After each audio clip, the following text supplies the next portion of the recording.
Okay, okay. So, Steliadkin, can you hear me? Because I cannot hear you.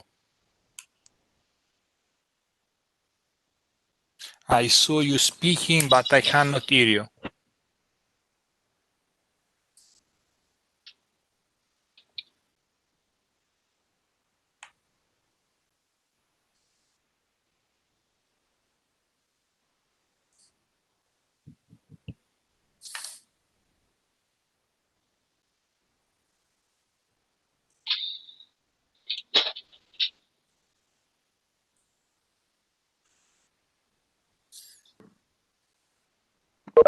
Дима, ты меня слышишь? Дима. Okay, now I can hear you.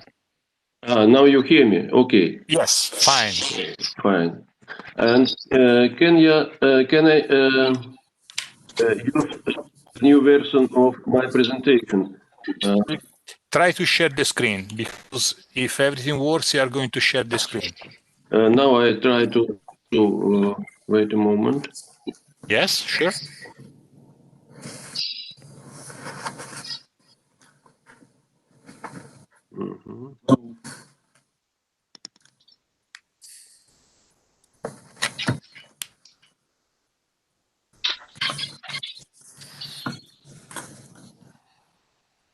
Hey, Roger. Hi, Dave. Hi. So are people checking in? Yeah. I checked that I could share my screen. Well, I need to check also.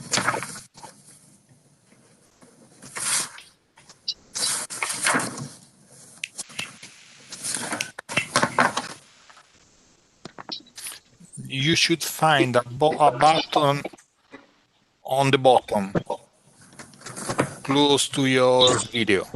On the bottom? Yes, share. Has anybody else checked in besides? Yes, Dave. Just one moment, I will check you.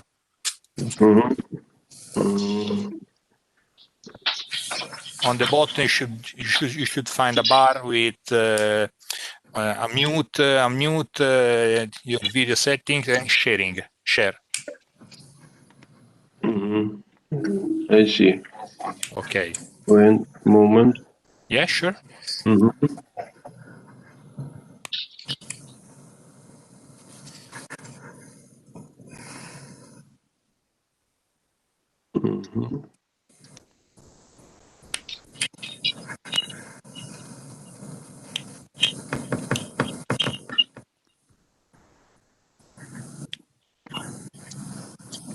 Do you see my presentation?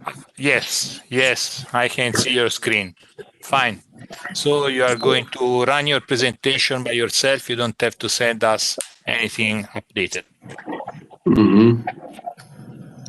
So I move to check Dave. Dave, can you try to share the screen? Okay.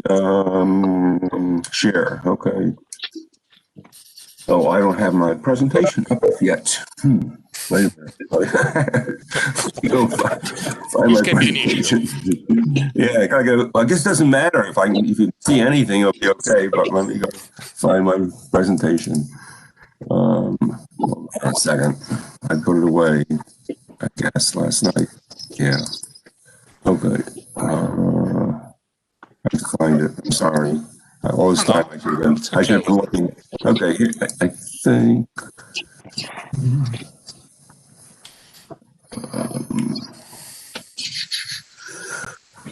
I don't know why it's not there.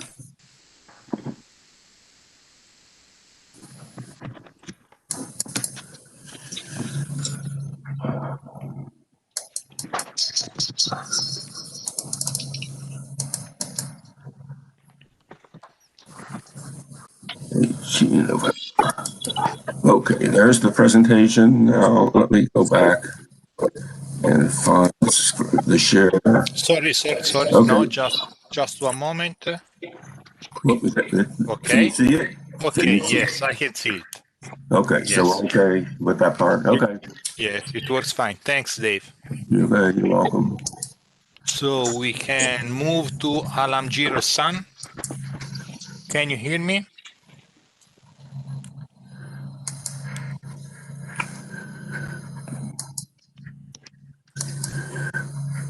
are you checking off who checked in and who the speaker's going to be? Hi. Hi, Alamjir. Can you hear me? Yes, I can hear you. Can you hear me? Okay, yes, fine. Can you try sharing the screen? Okay. I'm sharing my screen.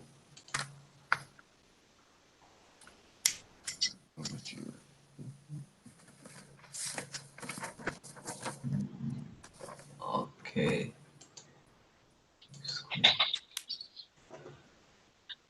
Permission. Maybe I have to get connected again. It is showing me the permission issue. So let me get connected again. Okay. So, the other, yeah. No, go ahead. Go ahead, Dave. So of the other three, who is? Oh, Al McGear. He's getting two. Is he presenting two papers?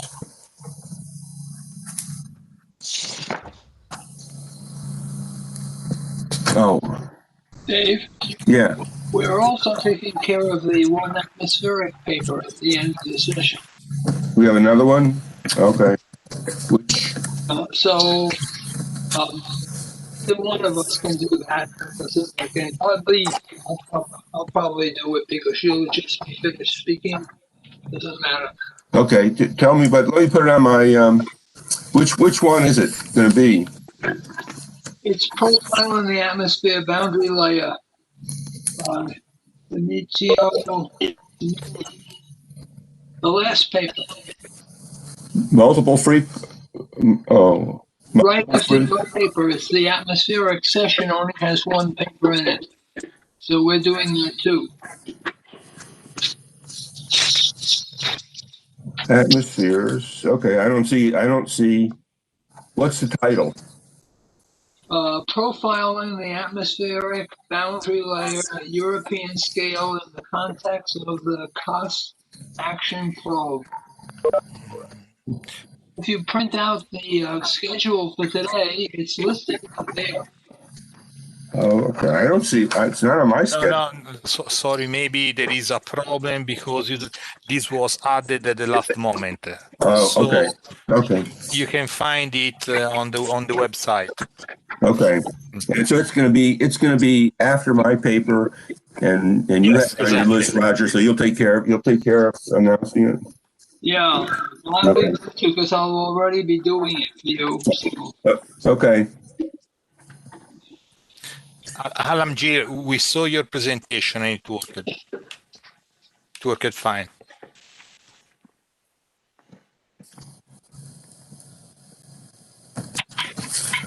Does he have two presentations? Oh no, he's come off. Yeah. No, I guess Roberto's giving the Smoss paper. Yes, exactly. And he checked in already? No. No? Oh.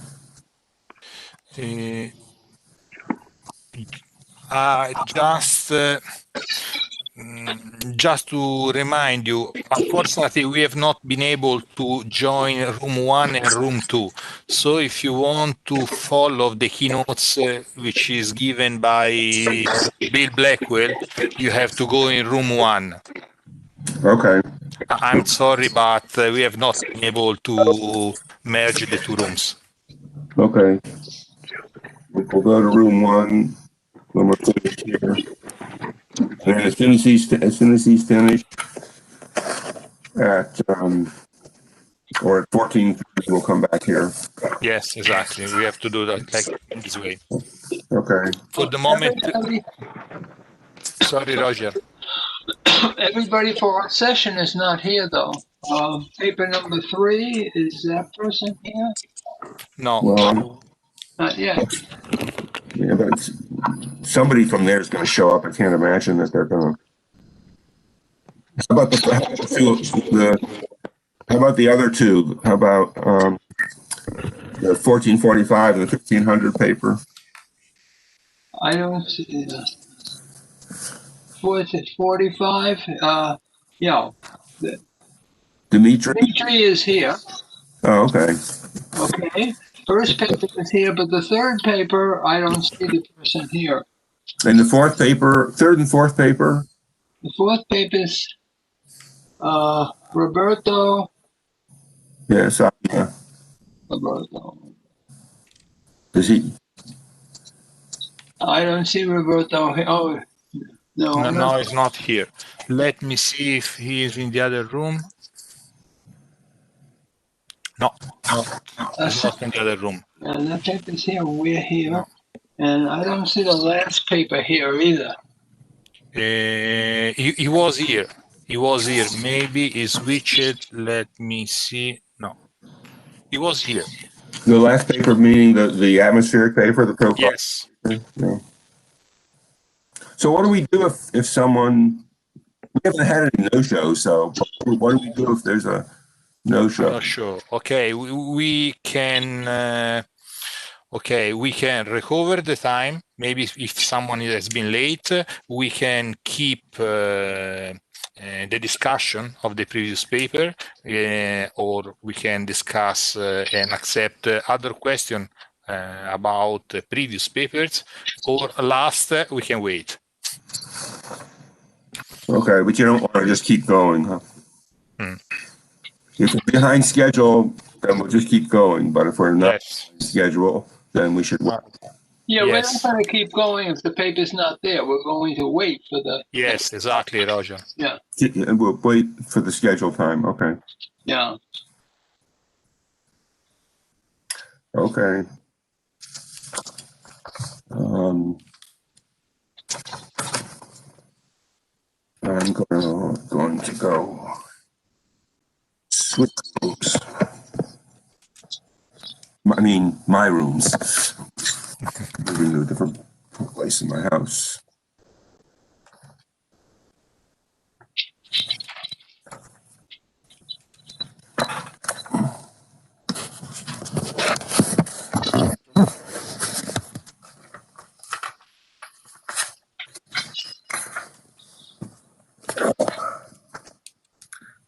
Well, this is early for me, but it's like I'm sorry, in California Dave. for those guys. That's really, really early for them.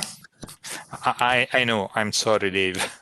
No, well, I mean, it has to be this way, so I'm not complaining. I'm happy because it's early, but it's not ridiculous. And for China and for California, they really have to go out their way. Yes. Actually, it has been difficult to match the needs of everyone. So for Japan is a problem. Yeah. Right. But at least we don't have jet lag. At least, yes, exactly.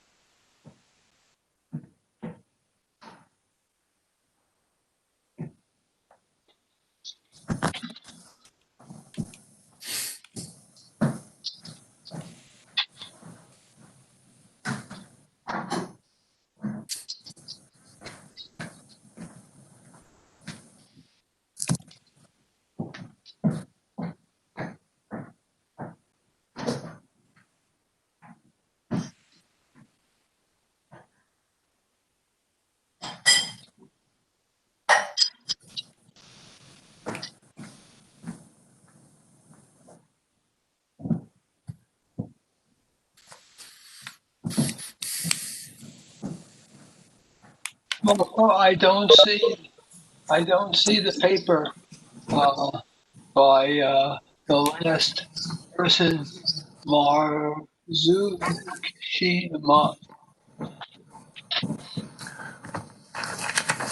Which one's missing? the last person on the list. Well, but I thought Marco said he was there. Yes, he was here. I checked in. But I don't see the paper listed. It's not. Which paper is this?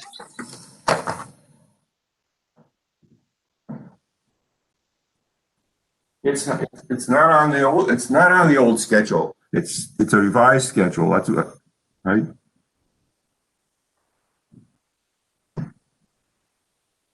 I think I have a pretty good printout.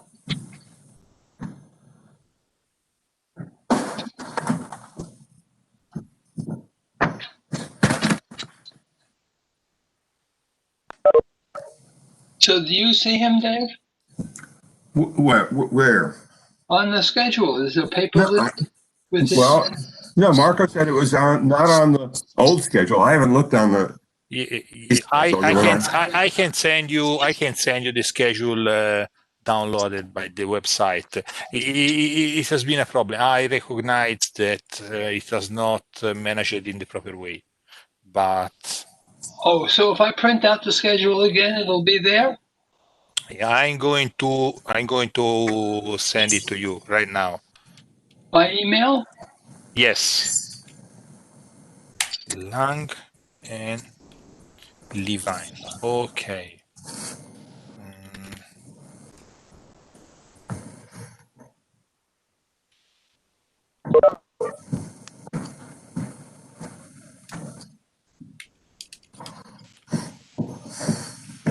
Roger, I'm trusting that you're going to download it. My email's not connected right now. Okay, send it is right now. Okay. But we have a problem on the other room because Bill is not showing up. Uh-oh. Blackwell's not there? Yes. I don't believe it. He'll be there. This is very strange. It's weird. It's not from him.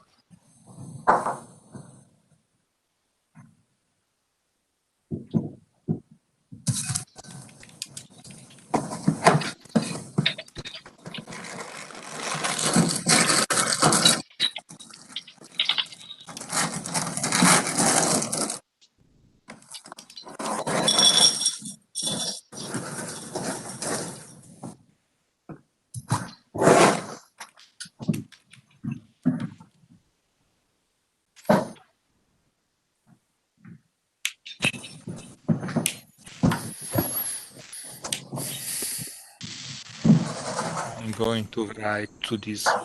Okay, Daniele Chan is here. You are muted. I cannot hear you. Hello, Okay, Daniele. everybody. Can you hear me? Yes. Okay, Okay. Can you try sharing your screen? of course. I will try to share.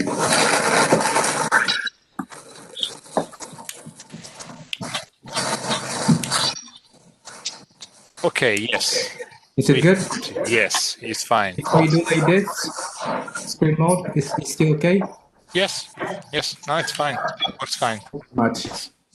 So we are waiting for Roberto Savia. I'm going to write him. Sorry.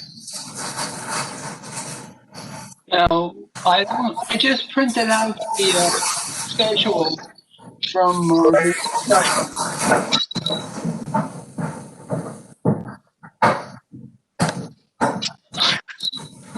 I just printed out the schedule from the website. I don't see the last author there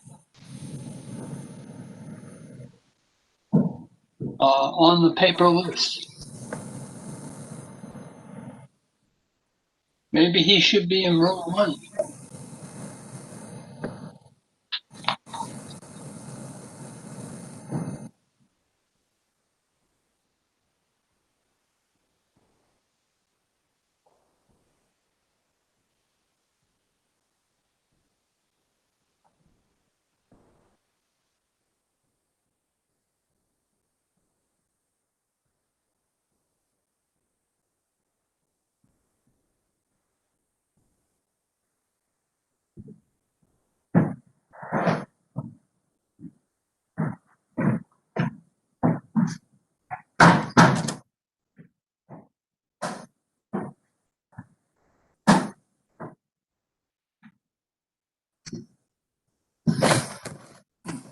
Whoops.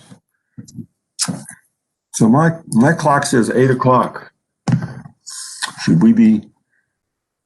What time is it in Italy?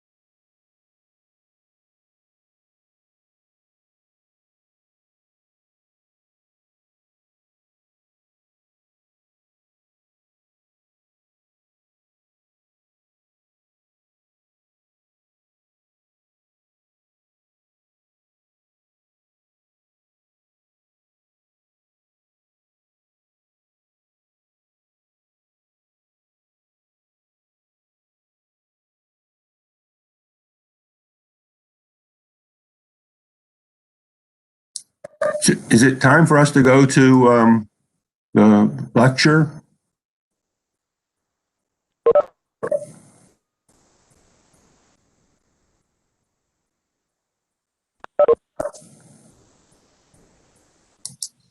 Dave, I'm gonna go to room 1 so I can hear the keynote.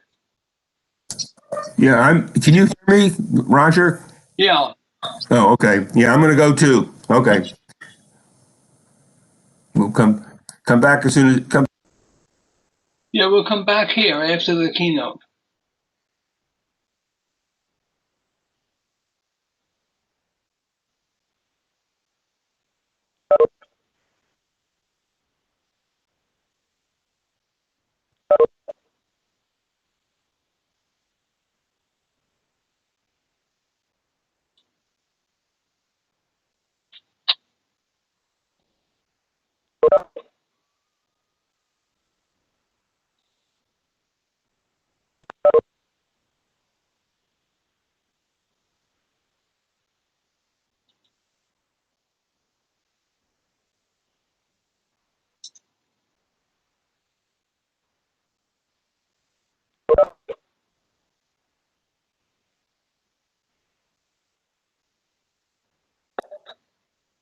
Good afternoon, everyone.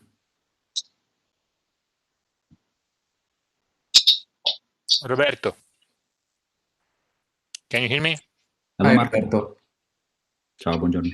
Okay, fun. I just wrote you to remind that you have to connect, but okay, so faster than the speed of light. Can you try sharing the screen, Roberto? I give you the ball. Sure, I will. Okay. Just.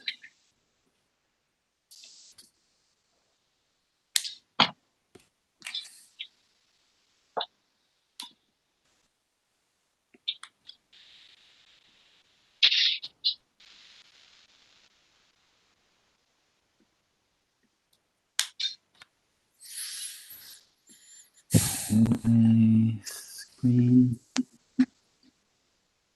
Yes, it was fine. Good. Yeah. So we are Shall I go waiting. through the presentation, or? If you want, you can go. Yes, because there are a few animations. Just checking if you can see them properly. Can you see the screen, Marco? Yes. Can you see the animation rolling? Yes, it is rolling. The earth is spinning. Let's see another one. Hello. Yes, I can see the plots. Yes. Hi, Mr. Blackwell. Yes, and we can see also this one. Yeah, sure. I will give you the right of presenter as well, so you can share your screen. Thank Okay. you. I am If you, it works. This works. went out right before this session.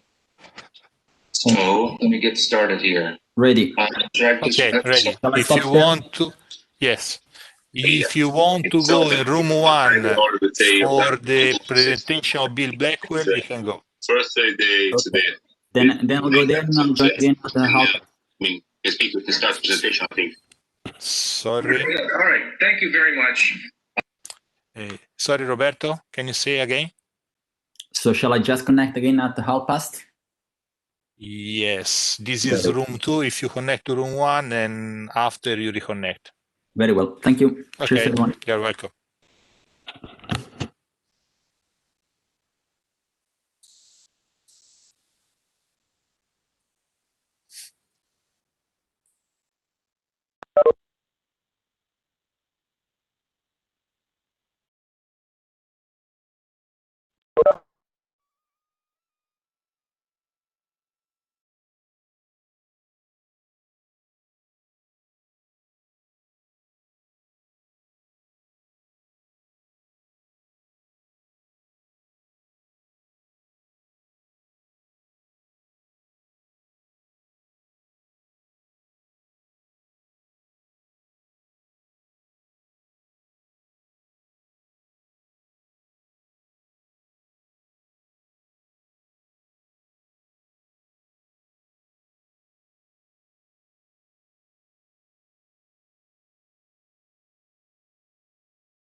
Roger, do you hear me? Marka?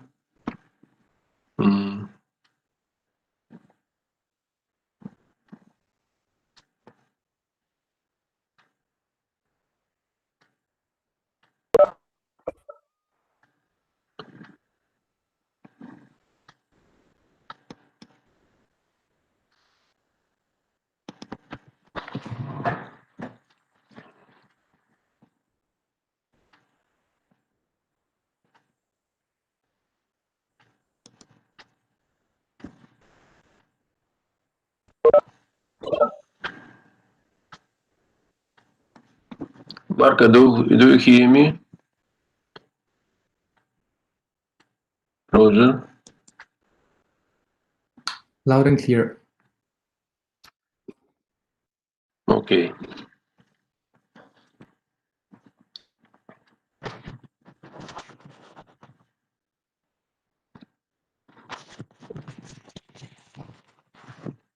Some minutes for beginning.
Hmm.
But I don't hear you.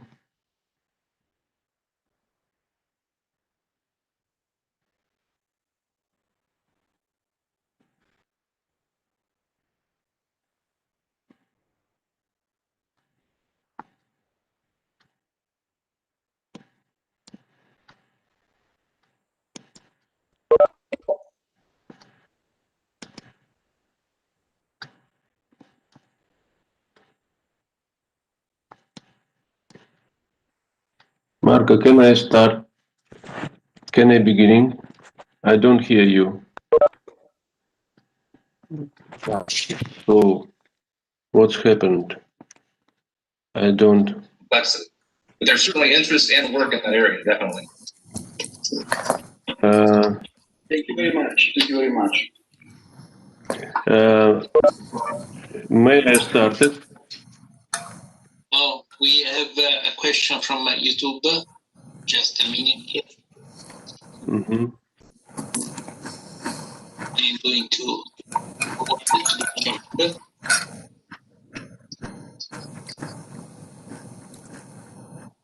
What is the NENR of the noise diodes at the highest frequency band? Good question. Excess noise ratio is so we're getting about 15 dB near 2, which is pretty good. It's very bad. That's many diodes work really hard to optimize that design iterations, and that's come a long way. So we can use a very weak coupler. Mm-hmm. So, can I start it?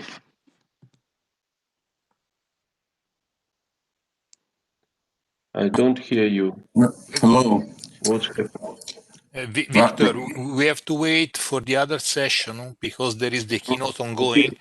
They have almost finished, but we have to wait a few minutes. Sorry. Okay, I start. I greet all participants. The title of the report you can see on the slide. Remote sensing of the Earth. Victor, please, just wait a few minutes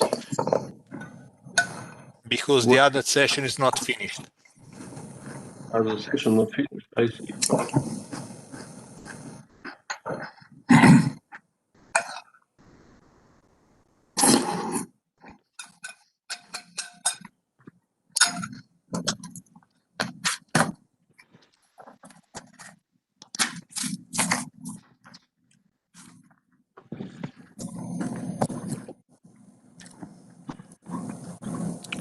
So, Marco, you're watching the other session to let us know when to start.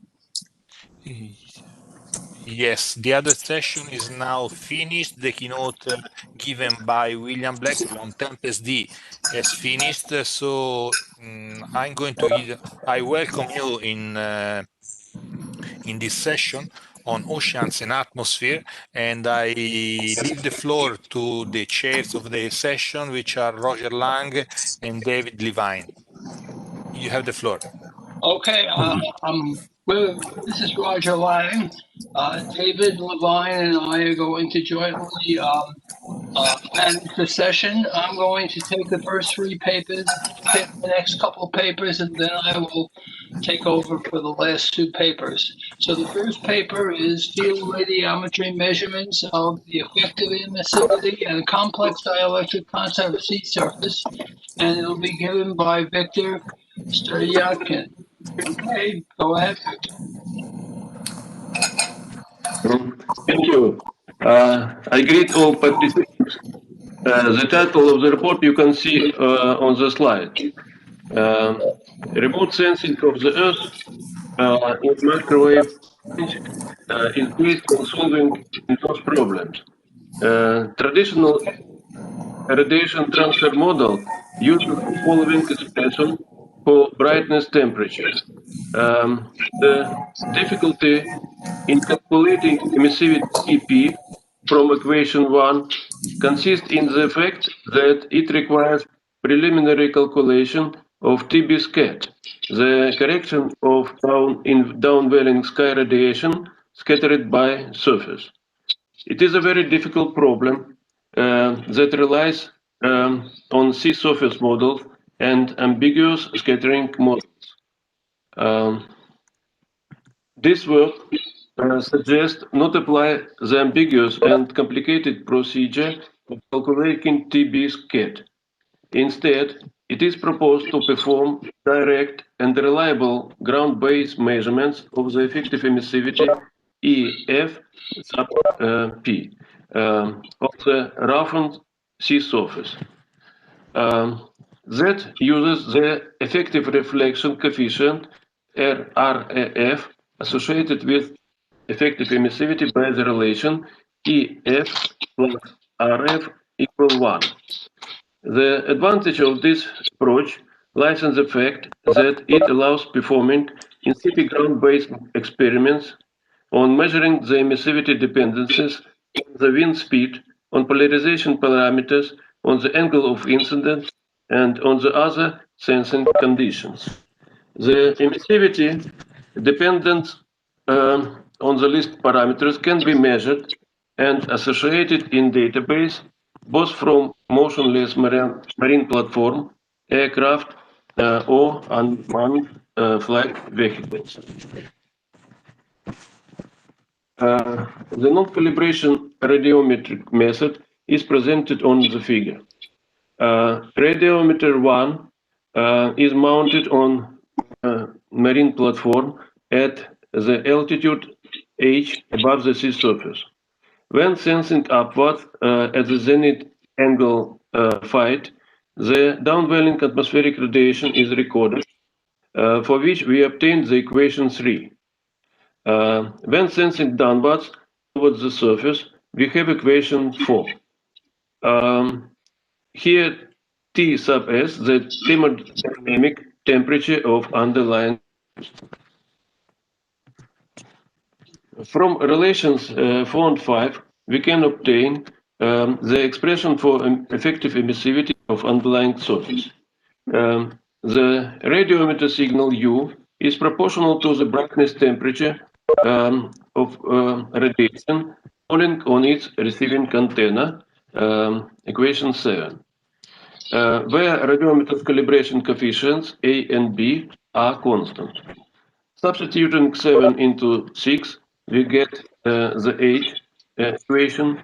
Here we took into account that the quantity U sub S will be formed by absolutely black body having temperature of underlying surface, Ts.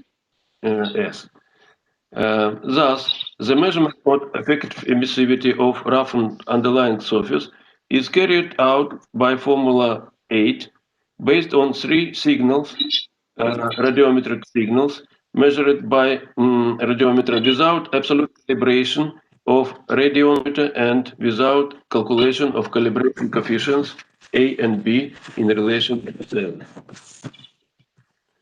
The advantage of non-calibration measurements of reflectivity consists in the fact that it requires only one black body, which temperature is close to the ambient temperature.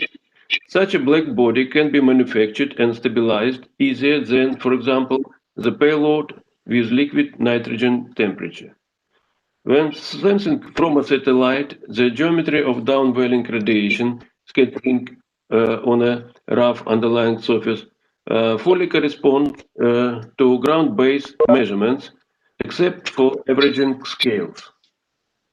This approach automatically takes into consideration all properties of the underlying surface, the radiation pattern of antenna system, and all other factors.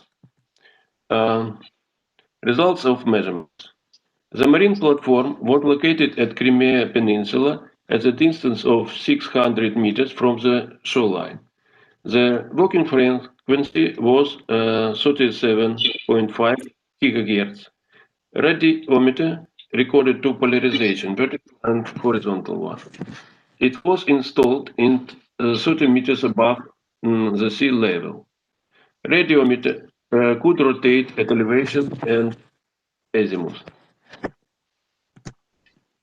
This figure shows dependencies of effective emissivity of incidence on the incidence angle for 3 values of wind speed. The obtained dependencies demonstrate all known features of sea surface emissivity behavior. In particular, there is clearly no effect of wind speed at the vertical polarization in the vicinity of incidence angle 55 degrees. You can see this point.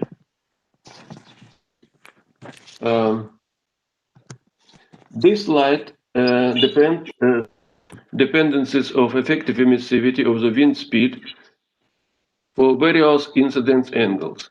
The vertical polarization is shown on the left, the horizontal one on the right. The obtained dependencies are qualitatively consistent with known properties of roughened surface.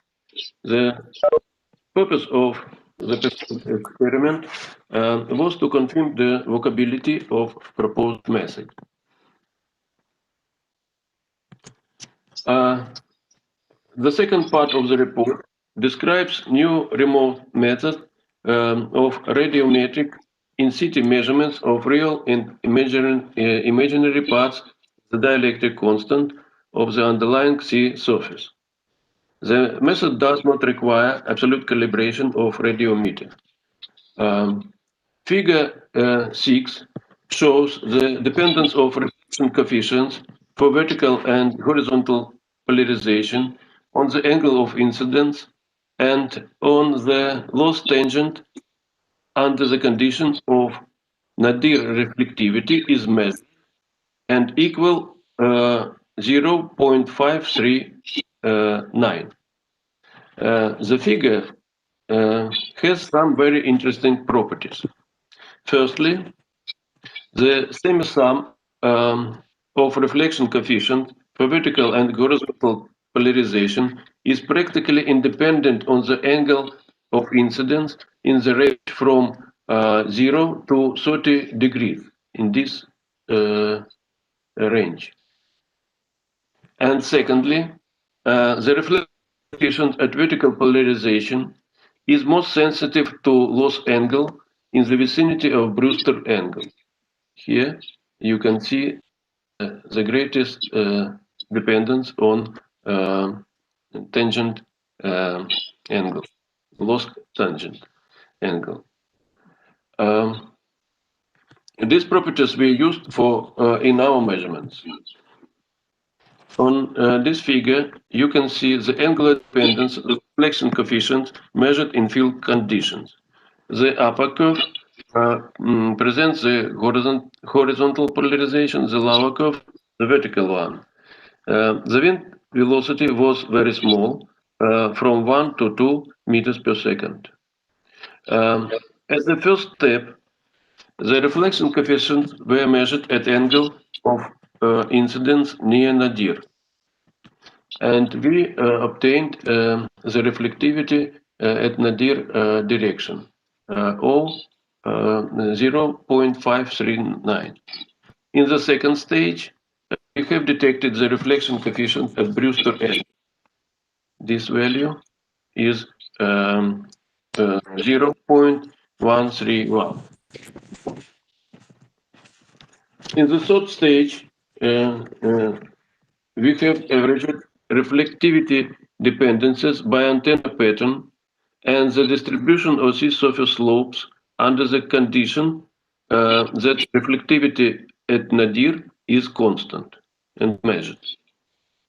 From the dotted line in figure 8, we can find that reflectivity at Brewster angle corresponds to the loss angle phi 57 degrees plus minus 3.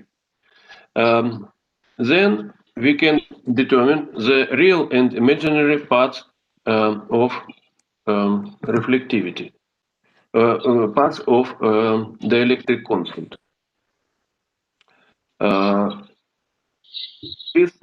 Here you can see the results. The measured values correspond to the known models within the limits of measuring errors and errors of models. And finally, conclusions. The new ground-based non-calibration radiometric method for measuring the effective emissivity of roughened ocean surface was considered. The effective emissivity harmonically corresponds to the radiation transfer model and to the equation that can be used to determine the atmospheric and underlying surface parameters when sensing from the spacecraft board. The method provides in situ measurements of real and imaginary parts of dielectric constant of the underlying sea surface. Thank you for attention. Thank you very much. Now the paper is open for questions. Do I hear any questions?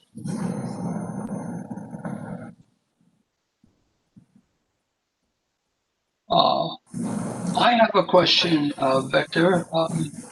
Could you just go back and tell us about how you compared your results with those of Klein and Swift, and how close the comparison was?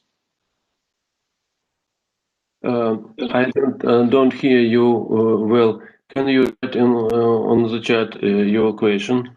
Don't hear you well. I don't hear absolutely what's happened.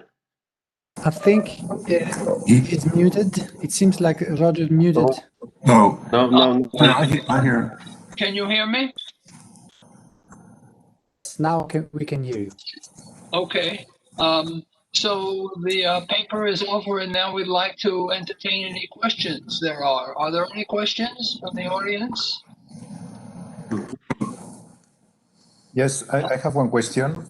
Martin Neira from the European Space Agency. Victor, how sensitive is your method to this correction of the antenna pattern, and also to the level of roughness of the sea surface? When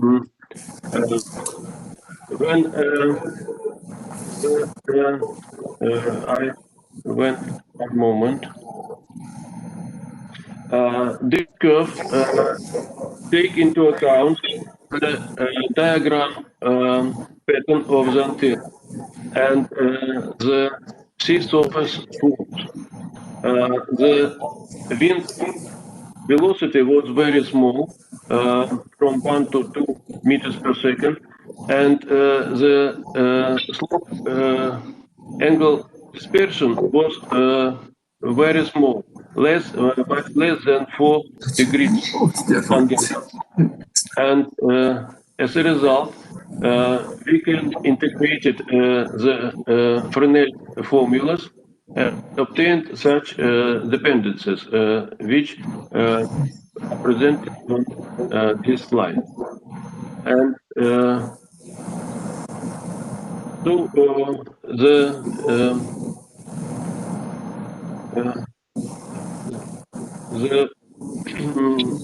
surface was rather smooth. So in these conditions, we can measure this the permittivity of the water. Victor, thank you very much. I think we have to stop at this point and move on to the next talk. So let me introduce the next talk. They're going to... Dimitri, are you going to share a screen? Yes. Okay. The next talk is entitled Studying the Azimuth Dependence of Sea Surface Microwave Emissions Based on Measurements at the Black Sea. And it will be given by Dmitry Sazonov. I can start? Okay. Yes, please. Good afternoon. I hope you can hear and see me well. The topic of the presentation you can see on this slide. At the present time, many scientific and practical problems in such fields as meteorology, climatology, environmental management are successfully solved using satellite data analysis. The most demanded for these studies are Earth remote sensing data. Microwave radiometry is one of the powerful remote sensing tools. The main advantages of this method are all-weather, global coverage of the surface, and the ability to restore the large number of surface and atmosphere physical parameters. The general task is to study the mechanism of interaction between the ocean and the atmosphere. In practice, this knowledge is essential for weather forecasting and prevention of natural disasters. One of the important components of weather forecast is knowledge of the surface wind speed and direction. As already mentioned, microwave measurements are very sensitive to various parameters of the ocean atmosphere systems. One of these parameters is the azimuthal anisotropy of the own radiation of a road water surface. This parameter is better than others for determining the direction of a wind. Therefore, the aim of this work is to study the effect of azimuthal anisotropy. The anisotropy effect was discovered in 1970s during the experiments on the thermal radiation sounding of the sea surface from an airplane laboratory. There were used various onboard radiometric systems with antennas set to nadir. The azimuthal effects consist in the dependence of the measured radio brightness temperature on the angle between the direction of wind and the direction of a sounding. Azimuthal anisotropy is an additive in the form of anisotropic radiation. It is determined by quasi-harmonic functions, even for vertical and horizontal polarization, and odd for the third and fourth Stokes parameters. Since 1905, the experimental studies of the ocean-atmosphere interaction using microwave radiometric measurements have been carried out on the oceanographic platform. The platform was located at 600 meters from the coast at the southern tip of Crimea Peninsula. The depth of the sea around the platform is about 30 meters. The scanning of a water surface was performed using radiometers fixed on a special rotating scanning platforms, Traverse and Traverse 2. The rotating platform was located at the end of a thrust, 4 meters and 12 meters high above sea level. This platform was scanning in vertical and in horizontal directions. Over the years, the set of radiometric instruments changed, but radiometers with a frequency about 36 GHz were used in each experiment. Additionally to radiometric data were performed meteorological measurements. The set of in situ parameters were wind speed and direction, water and atmosphere temperature, and humidity and pressure. During all experiment periods, azimuthal measurements were performed at incidence angles near 10, 25, 40, 65, and 65 degrees. Also, measurements were performed at corresponding mirror incidence angles. This allows to estimate the horizontal uniformity of the downward emission of the atmosphere. The scanning platform operated in a continuous mode. Therefore, over several experimentation periods, a large amount of data was accumulated under various meteorological conditions. In experiment, the azimuthal data were obtained at various wind speeds and directions. They were sorted by wind speed and using meteorological data were recalculated to the relative wind direction. This is an example of azimuthal records of third Stokes parameters accumulated in experiment. On this slide is shown the first and second harmonic coefficients of the azimuthal anisotropy as function of the wind speed in a comparison with model calculations and other experiments. Here dots are data of our experiment. The slide also shows the first and second harmonic coefficients, but for vertical and horizontal polarization at different incidence angles in comparison with model calculations. Here, circles and crosses are data of our experiments. And on this slide are shown harmonic coefficients for the third Stokes parameter in comparison with model calculations. These data are obtained during the 2019 experiment and corresponding to two radiometers with frequency about 36 GHz. Analysis of a large amount of experimental material showed that first, there is a strong dependence of radio emission on wind speed and direction. Second, In the range of studied incident angles of observation, the dependence has a different value. With an increase in incidence angles occurs a gradual increase in the value of anisotropy. Third, model calculations agree with the result of field measurements, but mainly for the third Stokes parameters. Fourth, vertical polarization. There are strong differences between model experiments, however, only for the second harmonic coefficient. And the last, we have strong differences were found when comparing experimental data with model horizontal polarization values. In conclusion, I can say that the conducted research shows that our knowledge about the properties of anisotropic radio emission from a road ocean surface is not complete. For this reason, the question of using models or another for water surface microwave emission for determining the wind speed remains open. Therefore, it is necessary to increase the amount of experimental data. This has already been done, in part. We studied the azimuthal dependencies at different incidence angles. And now it is necessary to expand the set of used frequencies and obtain the joint frequency angular wind speed dependence of the harmonic anisotropic coefficients. Thank you for attention. Thank you very much, Dmitry. Now, do we have any questions from the audience?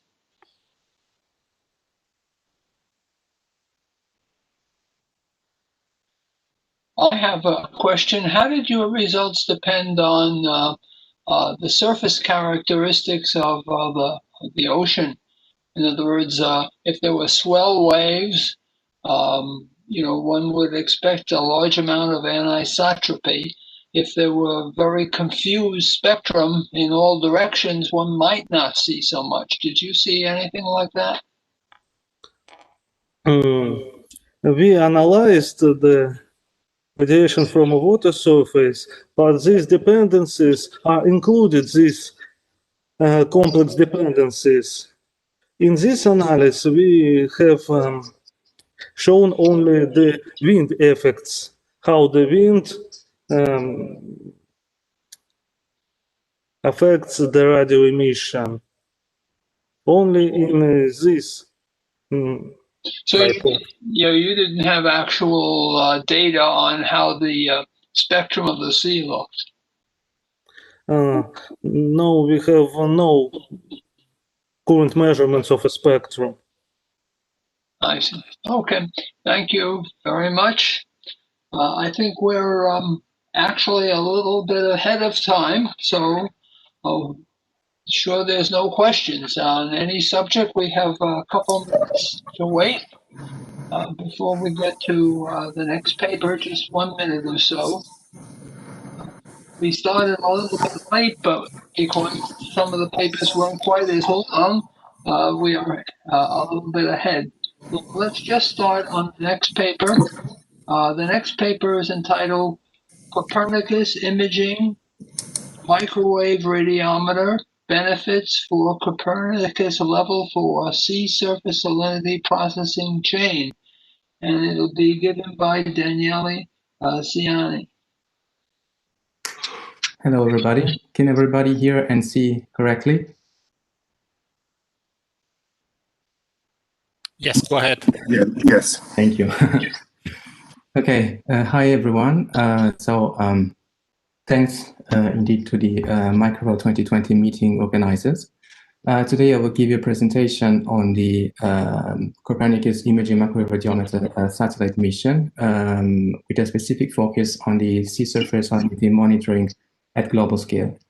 I will give this presentation on behalf of all the co-authors that you see listed here, and all of them are acknowledged for their valuable contribution. There have been already a bunch of presentations on the CIMER mission, which is a satellite mission of the Copernicus expansion program. I will just give some few details on this mission, just to help you understand our study. CIMER is highly focused on studies related to the polar regions.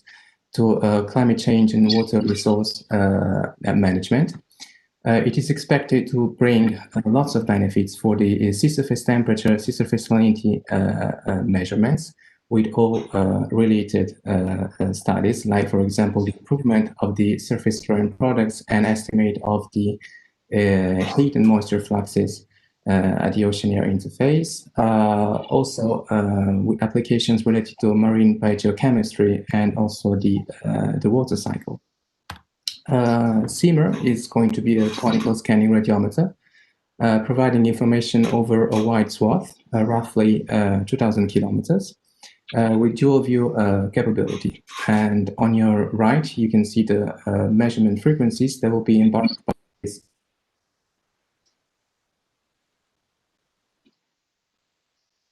of the regions JAXA answer to.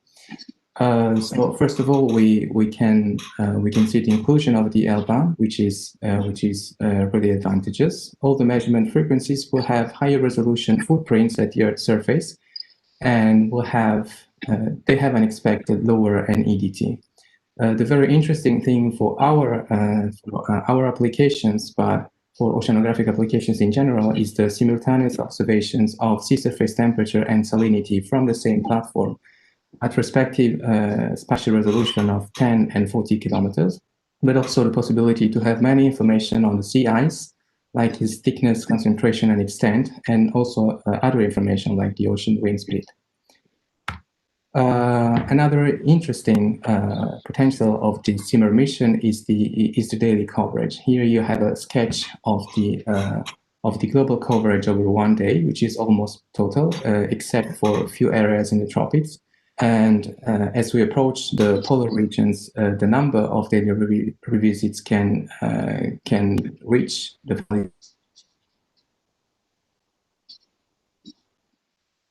to high repetitiveness. Also, CIMR is very interesting because it will guarantee continuity in the space-based sea surface salinity estimates after the SMOS and SMAP missions. And this variable is quite interesting for both small scale up to climatological scale oceanographic processes, like, for example, the thermal line circulation. So it is quite crucial to have a proper monitoring of this variable at global scale. Our work is within the context of Copernicus Marine Service. The CNR is involved in the operational production of sea surface salinity fields at global scale and at the level 4 processing analysis. So we produce gap-free fields relying on a multivariate optimal interpolation algorithm that presently takes into account both satellite SMOS sea surface salinities and in situ surface salinities measured by Argo NCTD platform. And these salinity observations are merged together with a high resolution sea surface temperature dataset. Mesoscale resolving surface salinity. And for the moment, we produce weekly data. And you have an example on your right with related references. Our study is in the context of the operational production, so still relies on the optimal interpolation algorithm. It is a numerical study which is based on the use of the operational Mercator global model. So on the top you have the workflow of our study. We use the Mercator SSS to simulate synthetic in situ sea surface salinity and CIMR. Expected CIMR sea surface salinity. These datasets are then used in a twin experiment. We run the optimal interpolation based only on in situ SSS, and then we evaluate the effect of including the CIMR SSS in the optimal interpolation algorithm, and we compare our L4 interpolated surface salinity maps with our ground truth, which is the original sea surface salinity provided by Mercator. While the in situ synthetic SSS are simply computed by a simple space-time collocation using the model outputs and actual Argo NCTD measurements. We spend a few words to say how we computed the prototype CIMR L3 SSS. We took into account information on the CIMA coverage, having information on the full orbit cycle. We also introduced information on a land sea ice mask and precipitation mask that we derived from the AMSR 2 observations. We also relied on information on the expected uncertainties of CIMA in the measurements of sea surface salinity, relying on the results of Kilik and colleagues published in JGR in 2018. It is enabled to add some random noise to these salinity maps in order to get this prototype CIMA L3 SSS that you see here in extended version. Going on with some results, I just present some qualitative examples of the optimal interpolation algorithms. For instance, on your right, you see the Mercator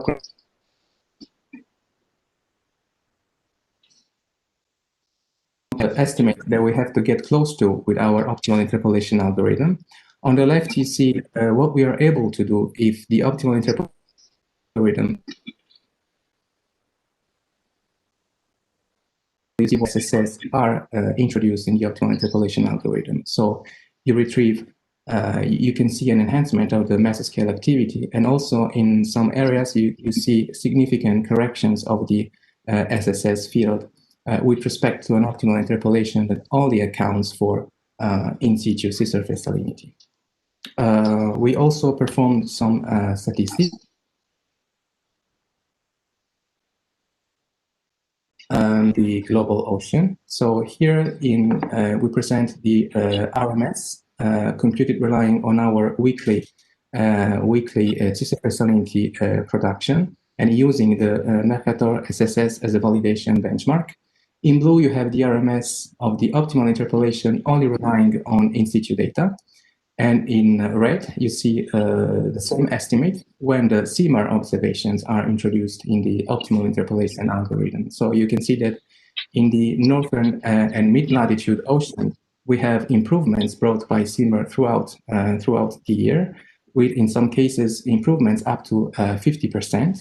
We found a slight degradation of the optimal interpolation field in the Southern Ocean in the June to November period.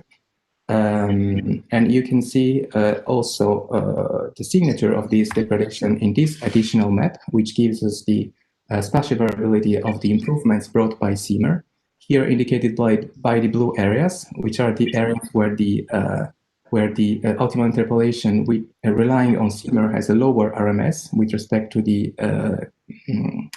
optimal interpolation or relying on in situ data. So we have improvement in more than 60% of the basin, with strong signal in the coastal areas and in mid-latitude band. Here you see the signature of this degradation that we found in the Southern Ocean, and which requires certainly future studies, also related to the fine-tuning of our optimal interpolation algorithm. So concluding, CIMA within the Copernicus expansion program is going to be quite very advantageous satellite mission.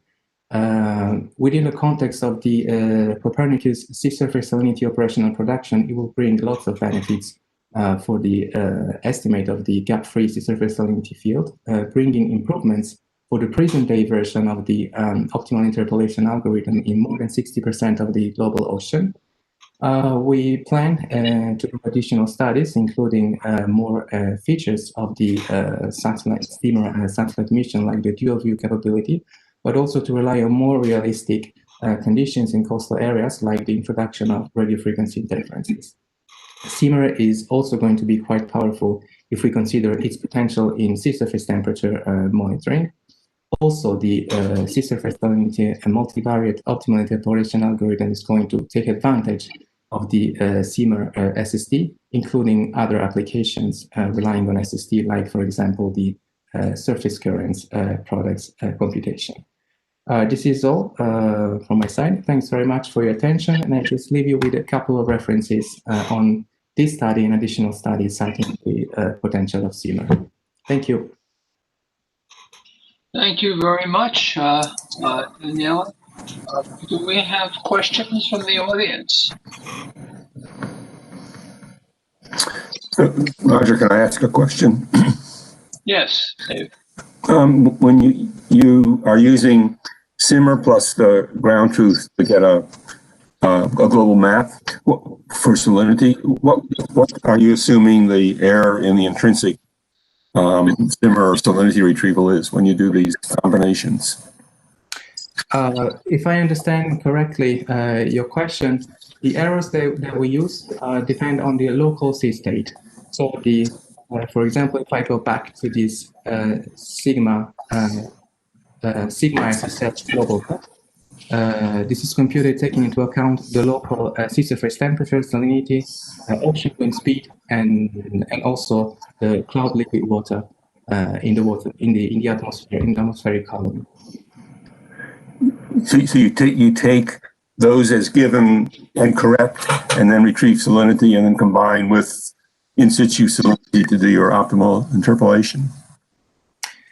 In the optimal interpolation, each salinity estimate has its own uncertainty, of course. It has to be taken into account to give the weight for the optimal interpolation. So, for instance, the in situ SSS is going to be more reliable, of course, than the satellite measurement. Okay.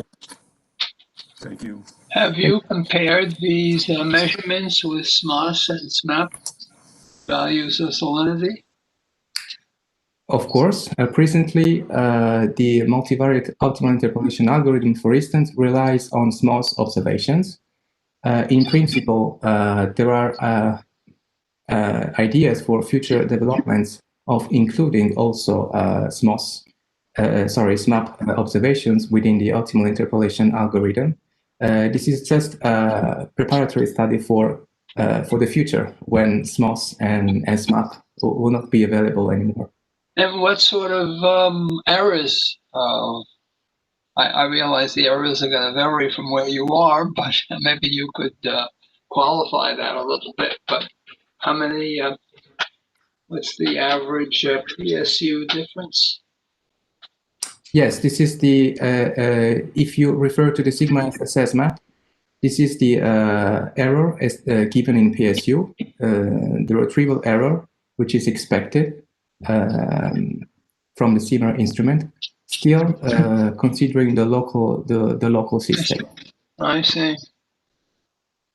So you can have very low errors at mid-latitude, and this is going to increase as you move forward, mostly because of low temperature and high winds. Right. No? Okay. Thank you very much. Thank you. Any other questions from the audience? Okay, David, I think this is the point where you take over. Oh, okay. Thank you. Thank you. I will be conducting the session for the next 3 papers, I think, and then Roger's going to take over for the last 2. So the next paper is by Roberto Sabbia and et al., and will be on SMOS, salinity, and oceanographic applications. So, Roberto? Good afternoon, everyone. Can you hear me well and see me well? Yes, your presentation's up. Very well. Good afternoon, everyone.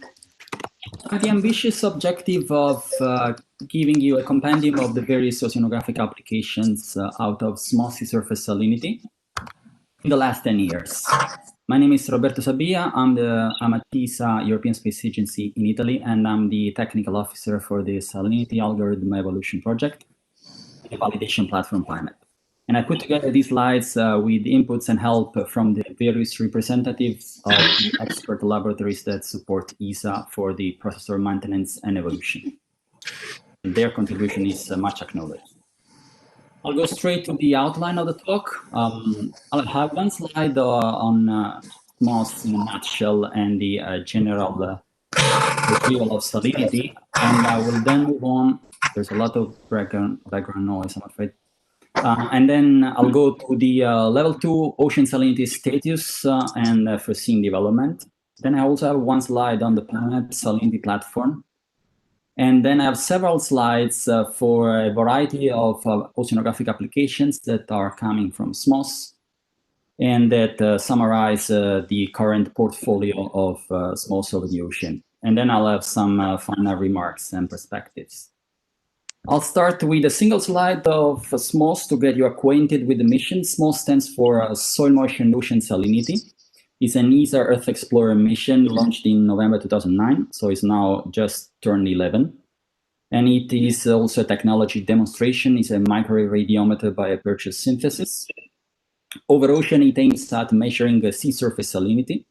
Surface salinity is a passive tracer. It is basically an aggregator of various phenomena occurring at sea, E minus P, freezing or melting of ice, freshwater runoff, and horizontal and vertical advection. But it's also plays an active role because together with the sea surface temperature, it determines the seawater density, which triggers the thermohaline circulation and the redistribution of heat all over the ocean.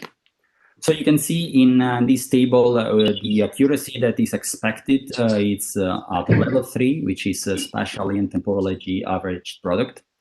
As accurate as 0.1 practical salinity unit over 200 kilometers special box over a 1 month temporal window. And over there you see a nice animation from Ocean putting together data over soil moisture over land and ocean salinity in an evolutionary way over the last 10 years. If I look at the processor, salinity processor, the one that is currently in operations is the version 662. Was a major achievement was an empirical correction for the issue of the land sea contamination. Land sea contamination is a leakage of signal coming from land, which is harmful for the coastal salinity. And this is addressed in the version that is currently in operation. What is coming up next with version 700 that has been just delivered and is about to be reprocessed and therefore distributed is a novel dielectric constant model, where you can see on the right plot, which is coping with the sum of the biases induced by sea surface temperature, and also the ability of produce a sea surface salinity anomaly in a self-consistent way out of the SMOS-based climatology in itself. And the ambition that we have for next year, for the version 710 onwards, is to further refine the algorithm and tackling external noise sources of sun and galactic glints, and also to assess the merit of a novel inversion scheme called the bias known by Asian.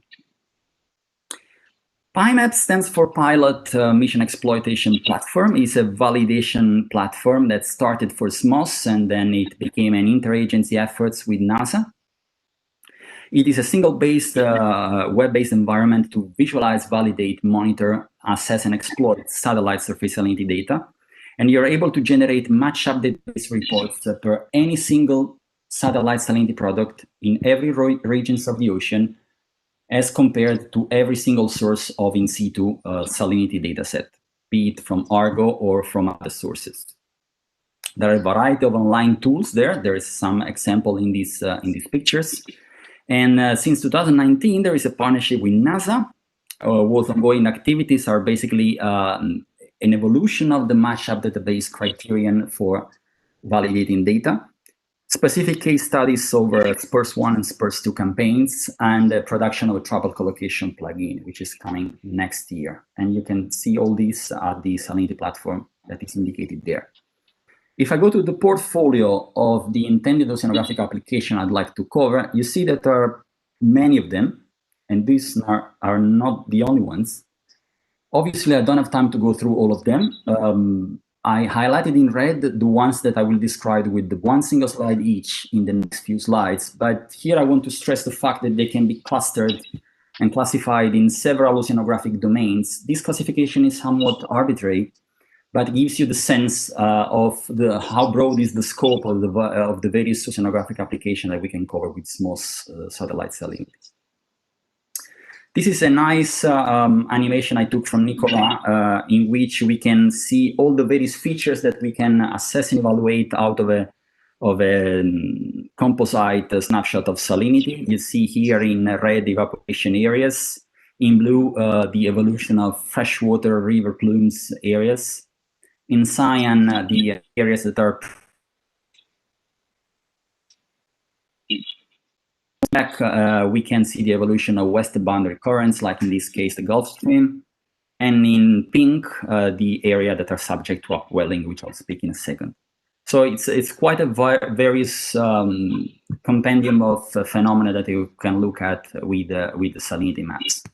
If I go to the first application I'd like to show is the capability of monitoring river plumes and specifically to assess seasonal and interannual variability, both in the discharge and the dispersal of freshwater river plumes, like in this case depicted for the Mississippi and the Amazon.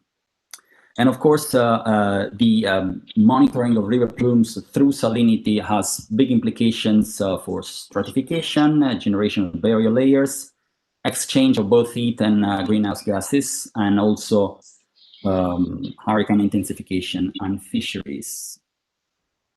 The second application I'd like to cover is the capability of detecting and monitoring upwelling event, the exchange of salt between the deep ocean, slightly saltier, and the surface. You can see here in the image the occurrence of an upwelling event, so gap winds that are flowing along shorelines with the transport offshore and the subsequent uplift of upwelled areas, of upwelled waters that are saltier and therefore can be detected from space. And the implication of this is pretty much evident because of the nutrients availability and therefore phytoplankton growth and all the implication of food chains, but also on the deoxygenation and ocean acidification. Another very important topic that was addressed by Jacqueline Boutin and her group was the matching of precipitation from space and the freshwater lenses in salinity. And it can be seen in the top left plot that the satellite rainfall and moss freshening can be closely correlated. So this freshening we see in salinity can be correlated with the rainfall inputs. And sometimes this is not resolved by in situ Argo data, which are at 5 meter depth, because this happens only at the very surface. So you would mistakenly attribute this to an error to the satellite, whilst what is happening is that the satellite is resolving a geophysical signal which the in situ measurement is not capable of. And so therefore this has to be taken into account and discounted when you go into metrics. So Jacqueline provided an estimates of the slope of the delta SSS versus the rain rate, and there were also efforts in generating salinity maps that are devoid of this rainfall imprint, and you can see that there is quite some difference in some specific areas of the oceans, as shown in this bottom right plot by Alexandre Supli. If we put together the surface data from salinity from SMOS with in situ data over the column, you can end up with this very nice and appealing composite by Sébastien Guimbard that is looking at the evolution of freshwater pools by putting together surface estimates from SMOS with rain analysis of CMORPH and in situ data over the vertical dimension to give you the full flavor of the 3D evolution of these freshwater pools and what this entails in terms of the generation of barrier layers and the implication in terms of air-sea exchanges. If I go to climate, the climate-related applications that can be derived from SMOS. This is a nice work by Audrey Asson. And she was basically relating salinity evolution in a specific area of the Pacific equator. In this plot, you have time on the y-axis versus longitude. You can see how much the salinity is shrinking or enlarging. So the freshwater pool is shrinking or enlarging according to the occurrence of an El Niño event or La Niña event. And I don't need to convince you about the cruciality of the implication of El Niño sudden oscillation and the capability of tracking this also from space. Also in the climate sense, salinity made it through the series of CCI Climate Change Initiative set of essential climate variables. So we are speaking here not only about SMOS, but also CURS and SMAP that have been put together to form a 10-year-long climate data record. And this is a very compelling job done, coordinated by Jacqueline and Nicolas. And they're showing here that the satellite data retained, the merged satellite data retained the high variability sampled by satellite and are generating a root mean square difference of about 0.15, which is very much a good result. If I move into biogeochemistry, this was not foreseen at the beginning, but salinity plays an important role also in biogeochemical domain, because salinity is a proxy of total alkalinity, which is the buffer capacity of the ocean to resist to ocean acidification. And total alkalinity is one of the 4 carbonate system parameters, together with the PCO2, the IC, and the pH itself. So we are able, through salinity, to get a glimpse and a monitoring of a set of variables that are very much related to the ocean acidification domain. A very challenging areas were high latitudes due to the intrinsic degradation of sensitivity of SMOS in cold waters, and semi-enclosed basin like Mediterranean for land sea contamination and RFI. And we are now able to tackle partially these issues by a novel strategy put together by the Barcelona Expert Center with a novel algorithm called the bias non-Bayesian, which is a clever way of inverting the data and filtering data in order to have estimates that are more accurate in the Mediterranean, as you can see on the right, or in the Arctic, especially when you have a big gradients out of a freshwater plume. The last application I want to cover is not coming from salinity, but from brightness temperature itself. It was noted very much in the beginning that the excess brightness temperature can be related to the increase in wind speed in the condition of very high winds, severe wind. And this was a job done at IFREMER, in which they were then able to map severe winds under the evolution of tropical cyclones, with the enormous societal implication that this has. And this is also crucial because it can not only monitor, but it can also provide intensity forecast to the operational centers. And now this product is operational, both from IFREMER and ESA. And we have an NRT level 2 estimates, level 3 composites, and also wind radius, which is a very important parameter for warning alerts from the operational service dealing with tropical cyclones. I'm slowing down gears now for my final slide, wrap up and conclusion. SMOS provides the first ever satellite measurements of sea surface salinity. And as such, it was pretty much evident that it was inherently prone to technical and scientific challenges. But with the passing of years, and now with the expertise acquired over 11 years, many of these shortcomings have been addressed or drastically reduced. And therefore, we are confident that the 700 release that is going to come next spring is a solid and reliable data set to enable science and application. But science were flourishing even before that, because whilst tackling these issues, a wide range of oceanographic applications, which I hope I convinced you to, were blossoming, and I just noted a few of them. And also applications in challenging areas like high latitudes and semi-enclosed basins like the Mediterranean. The enhanced validation capabilities of PyMap are now very much enlarging, with the use of various satellite datasets over a variety of in situ datasets, and recent efforts in data simulation of SMOS salinity into oceanographic models are also very promising. I'll stop here, and thank you for your time and attention. Thank you, Roberto. That was an impressive list of accomplishments for my second favorite satellite, other than Aquarius. So are there questions from the audience for Roberto?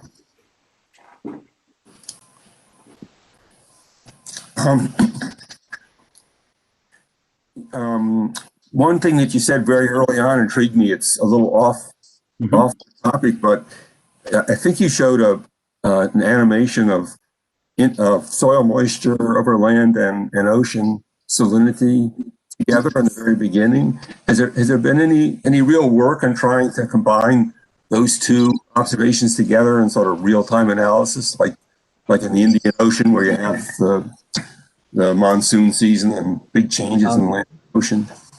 The thing that comes to my mind is, so there has been actually some internal work we did at ESA to sort of relate the evolution of soil moisture and salinity and actually check for temporal lags of occurrence. This left to be in a preliminary stage, but the most promising work in this sense, I think, is the work done by Ray Smith and his group, when it was trying to relate salinity as a predictor of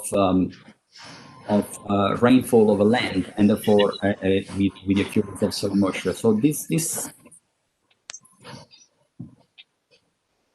direction we should push forward, and this occurrence, the temporal occurrence and the temporal lags is very much something that needs to be explored for both variables relating to water cycle.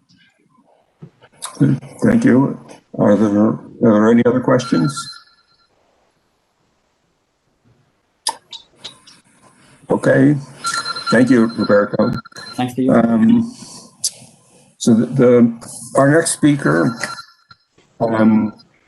is Elmagir Hassan, and he's going to talk about active passive ocean wind vector measurements from GPM. Hi, Dr. Bai, thank you. Can you hear me? No, I don't see your screen yet. Okay, I'm sharing my screen. Okay, I think.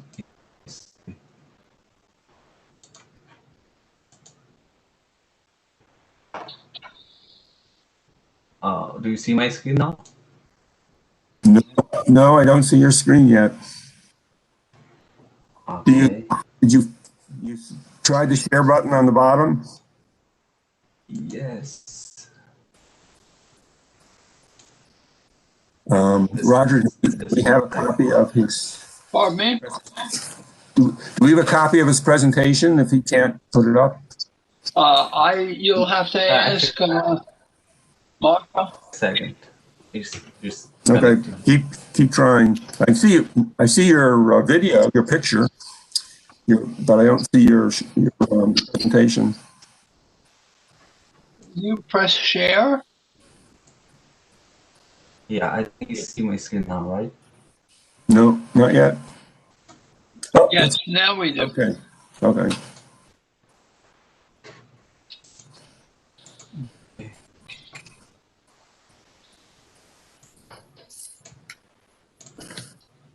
Okay, we see your title slide.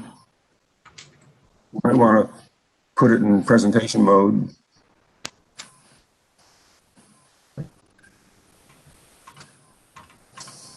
Okay.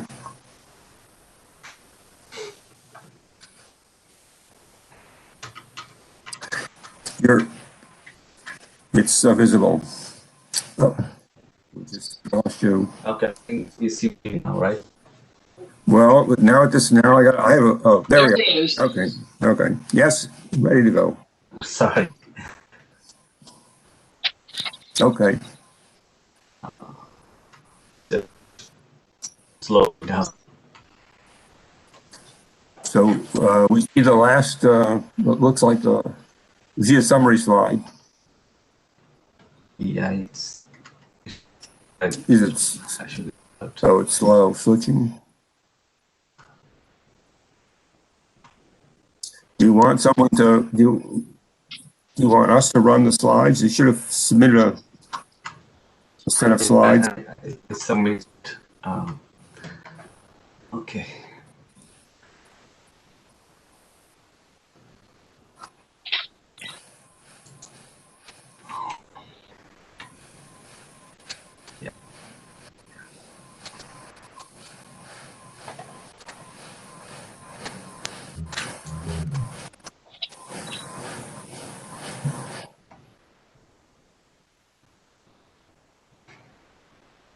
Is there a technical problem on your side?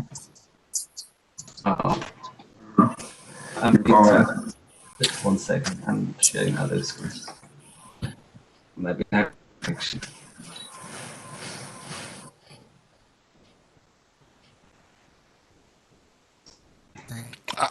Alamjir, if you have a problem, we can. Yeah, this is the last try. Right. We previous slides.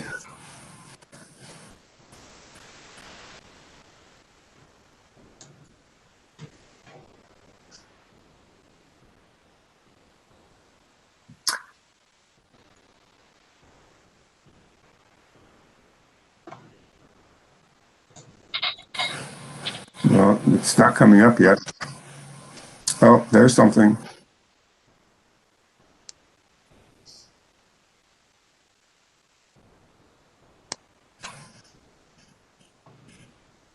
You see, I see the title slide, but it's not very big. Yeah. Can you? It's just not responding, and it's not responding very fast. It's responding very slowly. So can we put his slides? Can we put his slides up? We have a copy. Oh, there it is. Okay. So now we can. Okay, Alamgir, we can see your screen. If it doesn't work, the slide you sent us doesn't work either. So please send them back if this doesn't work. So is it working now? Do you see my screen now? Yes, we can see your screen. I suggest you to turn off the webcam. Oh, okay. Okay.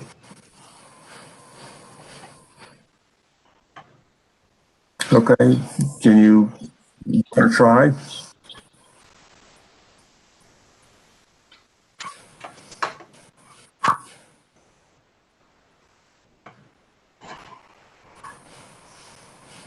Here, please, can you start? Yeah, I'm stuck. Are you able to move your slides? Oh, actually, yes, I'm running. Okay.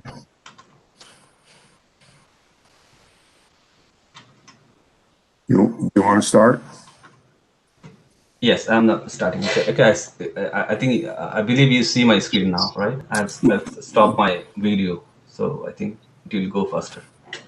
Okay, we see your slides. Okay, I'm so sorry for it has slowed down unexpectedly. Anyway, so I'll present ocean wind vector measurement from GPM Core Observatory. I'm Alamgir Hussain, a PhD student from University of Central Florida.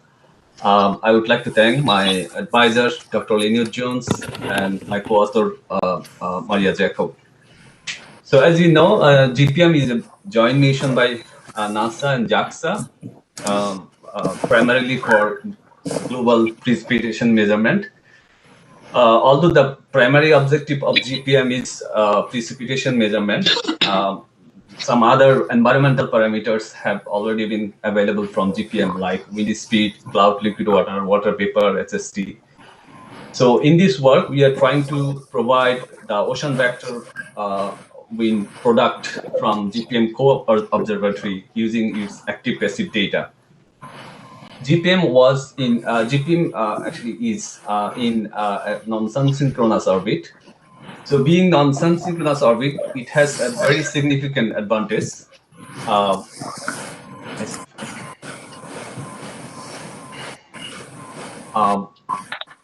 Because it can provide the full diurnal sampling of the observation, which is not possible for other satellite in the sun synchronous orbit. Okay, yeah, okay. So this is the GPM orbit, and GPM has two kind of very high quality instrument. One is the passive radiometer, and another is the DPR, the active precipitation radar.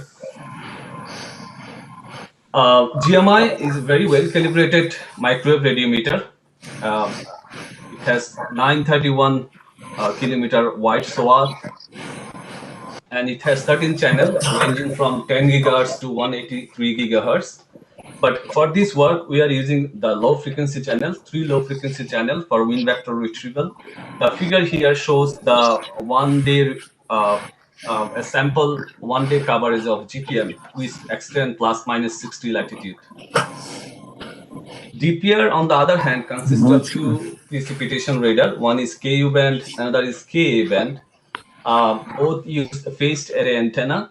Before May 21, the KA band SOAT was 120 kilometer, but after May 21, both here was extended to match in a swath of 245 kilometer, and that lies at the center of GMI swath. So the basic idea is we have a precipitation radar, which is so like conventional scatterometer. Precipitation radar also provide ocean radar backscatter normalized cross section that has the wind vector signal. Because it has only a single look, it is not sufficient for wind vector retrieval. But on board GPM, there is GMI. So the passive brightness temperature also has wind direction signal. And GMI look the same wind vector cell from different look azimuth. So combining GMI, it is possible to retrieve wind direction and to have azimuth diversity. The problem with passive TB is the wind direction signal in TB is very weak. So we are using a weighted difference of P and H pool TB that sufficiently enhance the wind direction signal in TB. So by combining active PR measurement and passive TB measurement of GMI in an MLE algorithm, we can retrieve ocean wind vector, and we have some primary result that we compare with ASCAT wind product, Advanced Scatterometer of European Space Agency, and let's go ahead. So first of all, we model the precipitation radar using a second order Fourier series. So these are the A1 through A2 are the wind speed and EIA dependent coefficient. And chi is the relative wind direction. I don't think we see your slides changing. Have you changed slides? Sorry, I'm going to take over. Which slide are you presenting right now? 6. Okay, sorry. Sorry. So I should stop. Just call out the slide number or change slides, and we'll run it from here. Okay, I'm stop sharing.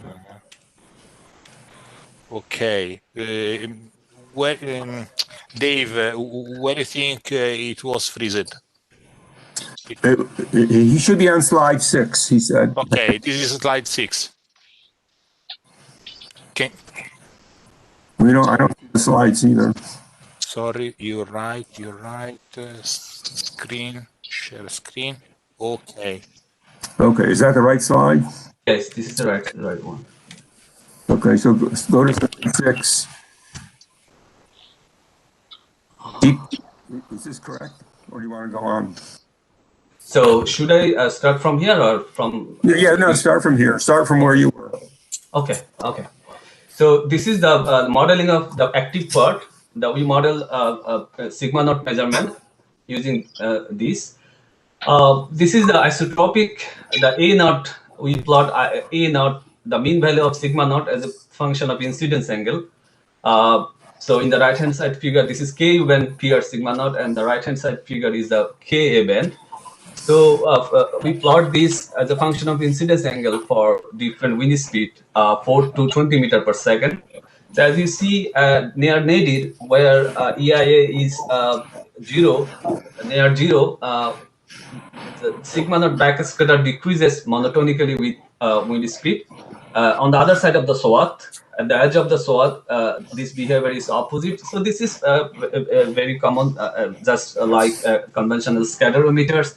So there is a transition at EIA around 11 degree, and this is a little bit bigger for Ka band, where the sigma naught ocean backscatter become insensitive to wind speed. Next, please.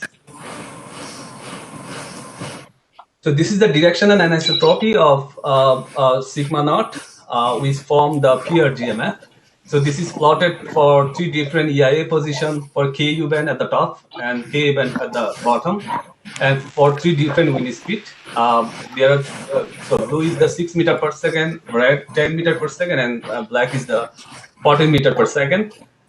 So as you see, the anisotropy also function of wind speed. It increases monotonically with wind speed, and Ka band anisotropy is bigger than Ku band. So it has sufficient anisotropy to be used for wind direction retrieval. Next, please. So this is the passive part. This is the wind directional signal in the passive TV for 3 different channels: 10V, 19V, and 37V on the top, and horizontal channel at the bottom. So as you see, for 10V, the anisotropy is around 3 Kelvin or less than so. And with increasing frequency, the anisotropy increases. But this is still not enough for wind direction retrieval. So we use a weighted sum of this TB in a algorithm. Please, next, please. Using this weighted difference of TB, A is the atmospheric cleaning parameter. It enhances the wind direction signal in brightness temperature. So A is plotted on the top figure for 3 different frequency. So using A, we can enhance the wind direction signal in AVH. So the bottom figure shows the mean value of AVH. This is the passive GMF. Next, please. So this is finally the passive AVH GMF to be used in wind direction retrieval. 3 different figure for 3 different channels: 10 gigahertz, 19 gigahertz, and 37 gigahertz. So we see the wind direction signal is sufficiently enhanced here and can be modeled using the similar procedure we use for active part. Next part. So using active and passive, we use a MLE algorithm. The bottom figure, 3 different passive channels, 19, 10, 19, and 37 gigahertz. The sum of these 3 form the total MLE surface of a passive part, and the total active part. The sum of these 2 form the total MLE surface, which has the possible wind direction solution. For this work, we selected the closest alias. The cross shows the true surface truth, and the circle is the retrieve wind direction. So this is the closest alias, but we are working on the objective wind ambiguity removal algorithm. Next, please. Finally, this is the validation with escape using the MLE algorithm we saw in the previous slide. So the first, the top figure shows the daily sample daily pass of ASCAD and GPM. GPM is the blue one, and ASCAD is the red one. So this is a very primary result. We're still working on that. This is sample result, and it shows the wind direction error, wind speed error, standard deviation is less than 2 meters per second, with a mean bias of less than 2 meters per second, and wind direction error. Standard deviation is around 20 degree, and a mean bias around 6 degree. And the last figure on the corner, right corner, is a sample quiver plot showing ASCAD wind direction and JPM retrieve wind direction. So that's all. Thank you, and I'm sorry for the inconvenience. So this is the summary. So GPM. So this is very important if possible, because GPM is non-synchronous orbit, so this can capture the full diurnal cycle of ocean wind vector, which is important for climate studies and for correcting or integrating wind vector from other scatterometers. Thank you. You're welcome. Thank you for the talk and struggling through the presentation. Is there one short question from the audience?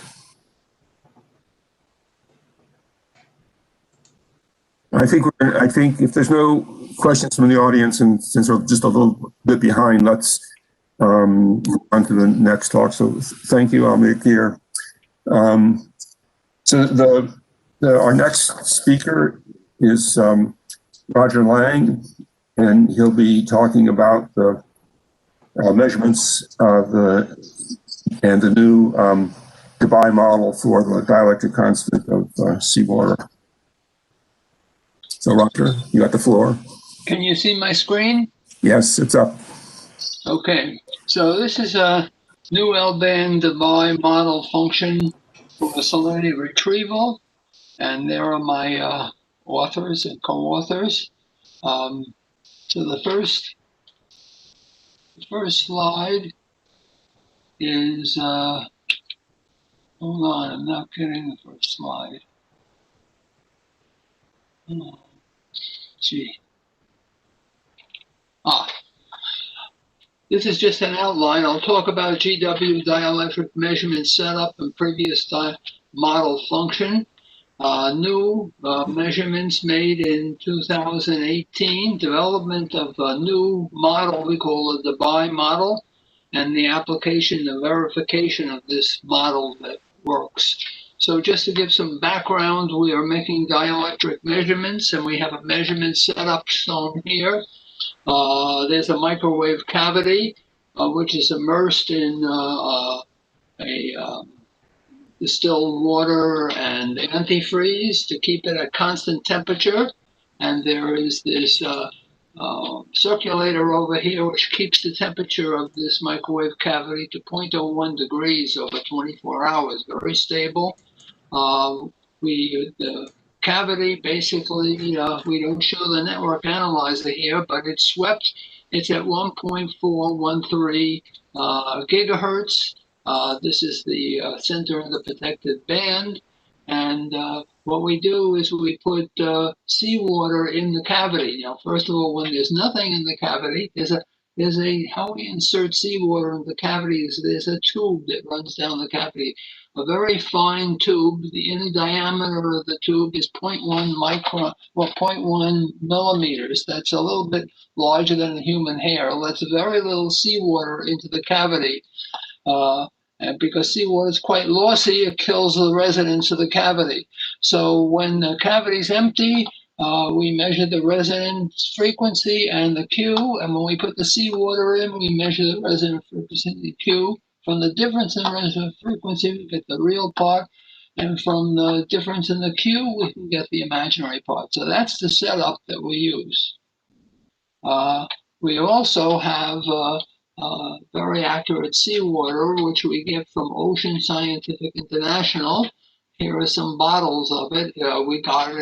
We have it at 30, 33, 35, and 38. We did measurements in 5-degree increments from 0 to 35. And these measurements are all tabulated in a radio science paper of 2016. Based on these measurements, and don't forget, we're just doing this at one frequency, we expanded the model function of the dielectric constant, which is a function of S&T, as a power series, a double power series in S&M. We tried 2, 3, and 4. We decided 3 was the best. Nevertheless, it gave 16 coefficients for the real, because it's complex, and 16 for the imaginary. And since this P is linearly related to the model function, we can use SVD methods to get these coefficients. This was documented in a 2017 TGUI's paper. Now, just to speak about the verification of this model function, what we basically did is here we have PSU difference, and here we have temperature. We took the Aquarius inversion algorithm, which uses the Meissner-Wentz dielectric constant. Every place we saw Meissner-Wentz, we put in the GW217 model. Then we did the inversion and got salinities, and then we subtracted those from the Argo values. This was done for 4 years of Aquarius data. We did a similar thing for Klein-Swift, and we did a similar thing that was already done, of course, for Meissner-Wentz. And we got these curves. We see the curve for 2017 GW is quite close. This is 0.2 PSU. Meissner-Wentz is a little bit better, and Klein-Swift is quite good up until we get to low temperatures where it goes way up. So we thought we had a very good solution. However, after a year or so, the community started to complain about the fact that if you look at 20 degrees, this involves many different salinities. So if we go over here and look at it as a function of the different salinities, you see there's quite a dispersion between them. And people felt that this wasn't right, that there could be a variation with temperature, but the salinities shouldn't be a variation at a given temperature with salinities. So we started to look into our inversion algorithm. Don't forget we had this inversion algorithm here. We're determining 16 coefficients. When we looked at the inversion matrix and its conditioning, it looked somewhat ill-conditioned. And so we had, the suspicion was that we had too many coefficients and not enough data. So we went back and started to look at getting some more data. So the first thing we did is look, this black curve here gives the Argo values, the number of Argo hits versus the PSU, versus the salinity. And you see most of the Argo hits are between 34 and 36. In the open ocean, we only have one value at 35. So we bought some seawater at 34 and 36 to make measurements. Also, we'd like you to note that below 5C, all of the seawater Argo hits are at a little bit less than 34, which is basically attributed to the Southern Ocean. These two shoulders here are anomalous points up in the Arctic, maybe too close to land to be true. We also wanted to make measurements for low salinities, and we thought that we'd like to have the new model function when salinity equals 0 reduced to distilled water. So we made distilled water dielectric measurements using our same setup, and here they are for the real part and the imaginary part, and we compared them with data of cats, he's done a lot of these measurements, and our agreement was less than 0.5%, and also compared it with the original whole data from the early 70s. So these measurements seem to be quite accurate. And from these measurements, we were able to get the relaxation time for distilled water. So here's a summary of our measurements. The maroon is the old measurements we made. And then the new measurements we made. Here's the measurements at 34 and 36. Here are low measurements made at low temperatures, minus 1.5, minus 1, 0, 2, 3. And here are measurements made at low salinities, and here are the distilled water measurements. So you see, now we have almost double the amount of data. So what we're going to do is, rather than use what we did before, we felt we could put more physics into the problem by using the Debye method. This is basically what the Klein and Swift method. Meisner-Wenz uses something close to this. So what we did here is we want to determine these coefficients. The first thing, though, we did is the relaxation time in the Klein-Swift. Instead of using a tau, a function of T and S, we just used the still water relaxation time. If one looks into the physics of the situation, at salinities of the open ocean, the salt has very little effect on the relaxation time. Most of the effect comes from the water molecules. There can be some, we measured this tau against the Klein-Swift, and it's close. And the worst it can get is 3%. And in that case, of course, we're only working at one frequency. So if this is a little bit off, it's adjusted by these coefficients when we find them, because we have the correct values for the salinity. And what we're going to do is, we have this value already from distilled water. We're going to get this value and this value from these measurements. The real part of the measurements will determine this R, which is the ratio of the static dielectric constant with seawater to distilled water, and the conductivity we'll get from the imaginary part. So when we made these measurements, we have to determine these coefficients. We took great care in determining the coefficients and making expansions in S&T.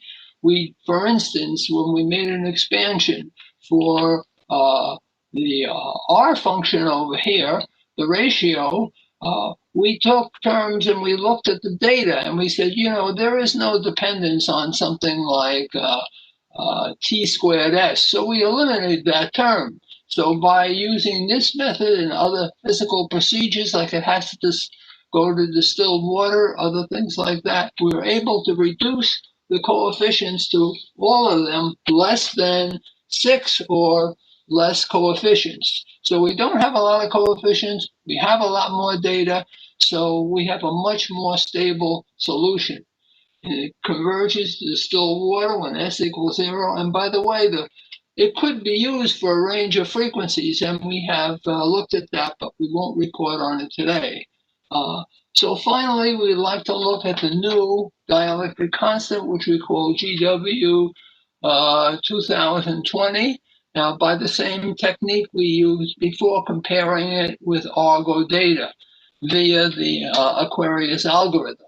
And we see that the Klein-Swift, of course, hasn't changed, nor neither has the Meissner-Wentz. Here is the 217, it's in green, and we see the new result is even better. But that's not the impressive part of the new.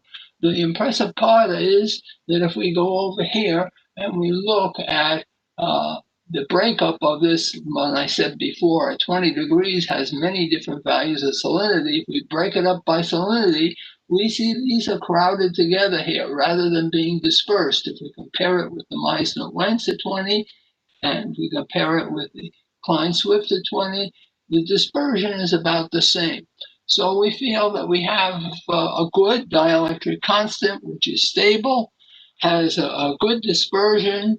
It works for low temperatures, and it also works for low salinities and reduces the distilled water. So we think that finally we have arrived at a good model function. We've been working on this, as you see, since 2012, so it's a result of a long process. So this is our conclusions. I've said them already.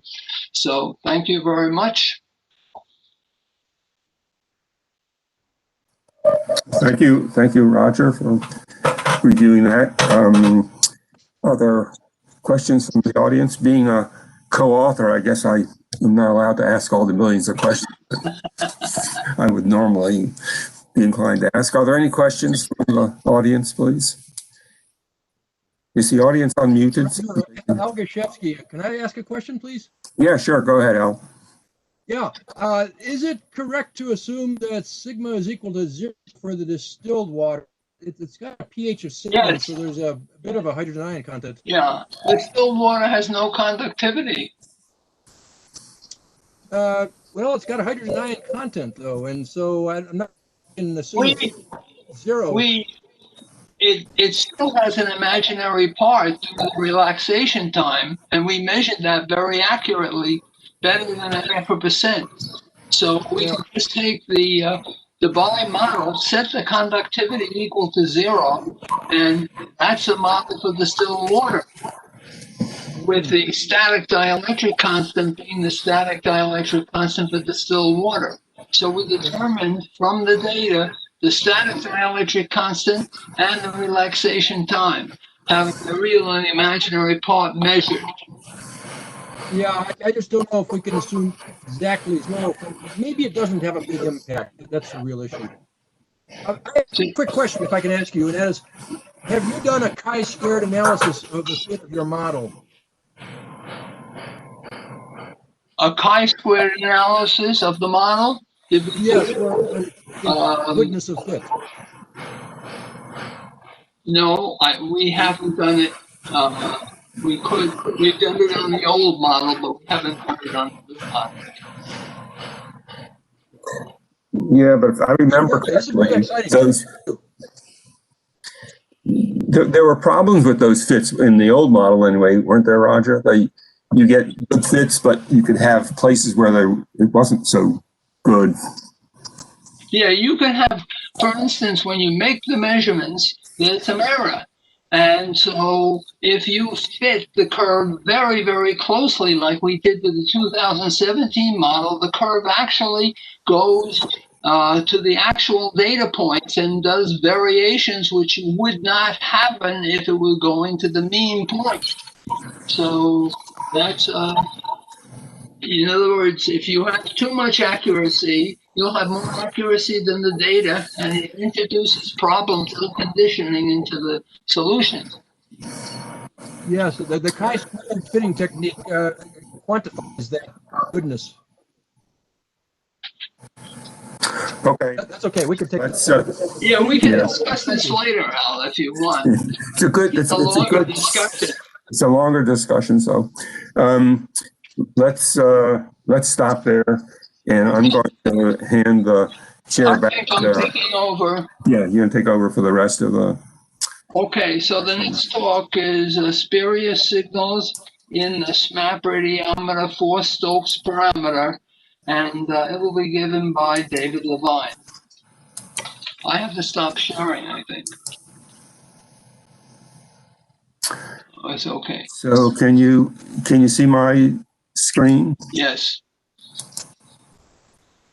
But you ought to, yeah.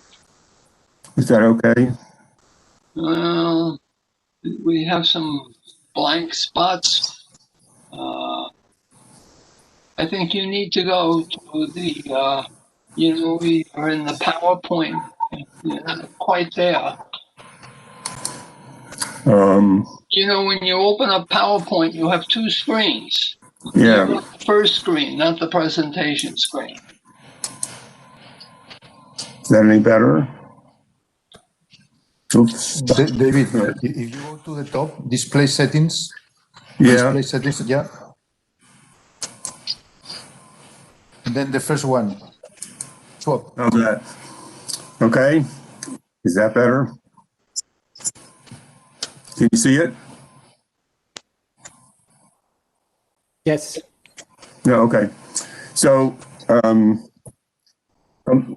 the unique characteristics of the SMAP L-band radiometer are the fact that it's fully polarimetric and that it has a fully digital radiometer back end. And that gives us an opportunity to get really accurate measurements of the four Stokes parameter. We calculate the moments directly. And we can use that accurate measurement of the fourth Stokes parameter to examine it to see if there's a potential for remote sensing with the fourth Stokes.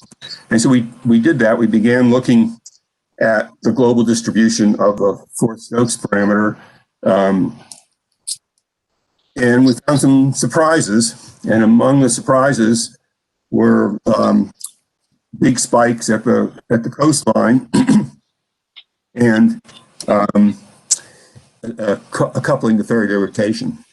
So the blue figure on the left is a global map of the fourth Stokes parameter for the month of January 2016. And these lines, white lines around the coast, are in fact very large values of T4, as much as 15 or 20 K along the coast. And I'll show you an example of that in a couple of slides. These bright dots inland in Europe and Asia and spots elsewhere are RFI, and we know that from the SMAP RFI detection from Aquarius and SMOS. We also saw a coupling to Faraday rotation, and those of you that are familiar with Faraday rotation will recognize the shape of this map, this transition from positive to negative is the geomagnetic equator. And below here, I've plotted the T3 from SMAP, which is proportional to Faraday rotation, and you can see the direct correlation between the two. But what was really surprising was this figure. So if you take the values and remove the spurious signals, remove the spikes, and remove the RFI, increase the resolution, you get a map that looks like this. This is T4 over land, and you see a very clear correlation between T4 and some features on the surface. You can see the Sahara, you can see the deserts in Australia, the Amazon in Africa. You can see the vegetation in sub-Saharan Africa and in Indonesia. So the question is this real? Are we looking at some useful feature of T4 that actually can give us some information about the surface? So to try to answer that question, we went back to our simulator to try to look at the spurious signals to see if we could understand the spurious signals first, and then try to understand whether that signal was real. So what I'm going to show you is an example of our use of a simulation with one SMAP scan over Baja, California. So my pointer here. So this is a piece of the global map of T4, and I'm going to show you data from a scan, SMAP scan right here of Baja, California. The figure on the bottom left is a schematic of that scan. The green circle is the scan, starts here right in the coastline, crosses the Baja Peninsula, is over the ocean, crosses to the south, and then we cross the Gulf of California and return over land. The figure on the top right in red is the actual SMAP data. This is SMAP 4. We're starting here. We cross the Gulf of California. We're on the coast for a little while. We cross from land to ocean. This part of the curve is over ocean. And now we're down here at the southern end of the peninsula, and we cross to land, and then we cross the peninsula to the ocean. Here we're on the ocean, and then we cross from ocean to land, and here we're on land on the way back. So that last part is right here. So you notice these big spikes every time we cross from land to ocean. And not only are there big spikes, but they're sign dependent depending on whether we're going from ocean to land here or from land to ocean here. So we put this scan, the geometry of this scan, into our simulator. Our simulator is essentially a numerical calculation of the forward algorithm. You put in the surface features and the atmosphere and details and propagate the signal to the spacecraft, and then integrate over the radiometer's antenna pattern, simulate the brightness temperature signal. And we had a lot of success with that in supporting Aquarius and SMAP. In fact, it's used in the calibration of those two instruments. So we stripped it down, made a simple model for land and ocean, and calculated the SMAP brightness temperature fourth Stokes parameter as we went around this path. And here's the simulation on the bottom panel. The middle panel is the land fraction. So you can see these two crossings of the peninsula. And the bottom figure is the simulation results from our simulator. And you can see it's a very good agreement with the data. We're producing the spikes, we're producing the right signal, and the amplitude is even reasonable for the spikes. So why is that happening? I mean, clearly it has something to do with the antenna. So we went back and looked at the details of the calculations of the antenna pattern. So this is the equation for the output of the antenna. G is the Stokes matrix, includes the antenna patterns. TB is the brightness temperature incident on the antenna propagated from the surface. And then R is a rotation matrix. There's two pieces to that rotation matrix. One is Faraday rotation, which is important to know, of course. And the other is what we call the geometric angle. And that's the mismatch between the polarization basis at the antenna and the polarization basis at the surface. And that angle changes as you integrate over the course of the antenna pattern. So this is a 4x4 equation. And here in the middle on the left, I've written out in detail the rho for the fourth Stokes vector. And big G are the copole gain of the antenna, and little g are the crosspole gain. They come from G above. And phi is this rotation angle, Faraday rotation plus geometric rotation, and TV and TH are the brightness temperature at the surface. So I can tell you to start what things won't produce spikes. I mean, there's some very obvious things that won't. If this antenna was perfect and there was no cross pole at all, then the only term we would have would be this third term. This is copole gain. And if the antenna was matched, GV and GH are the same, this term is real, and there's no Force-Stokes parameter at all.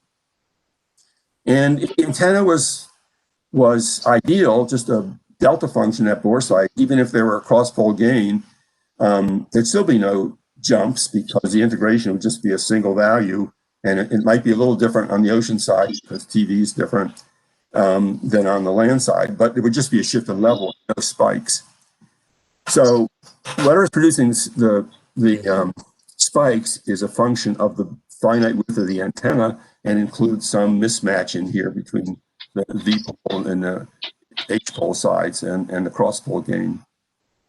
So to get some detail, we looked carefully at these individual terms, and I've plotted one of them over here on the right-hand side. It's the first term with the cosine squared. This is a polar plot of that term, an azimuth around the outside, and then these circles are elevation from bore site in the center going with increased elevation. The main beam is about here in this case. And what we found for each of the terms was a bipolar pattern like this, a negative on one side and positive on the other side. In the case of these first two terms, it's because of the shape of the cross pole. And in the case of the last two terms, it's because of the shape of this sine 2 phi, which changes sign along the plane of incidence. So we get this kind of two-pole pattern. So mostly it's zero. And if you have a homogeneous scene, so everything's uniform, when you integrate over this antenna pattern, the positive and the negative side cancel and you get zero. But what happens when you're crossing a big boundary like land-water? So imagine we have a land-water boundary over here on the left, and this pattern is scanning to the left.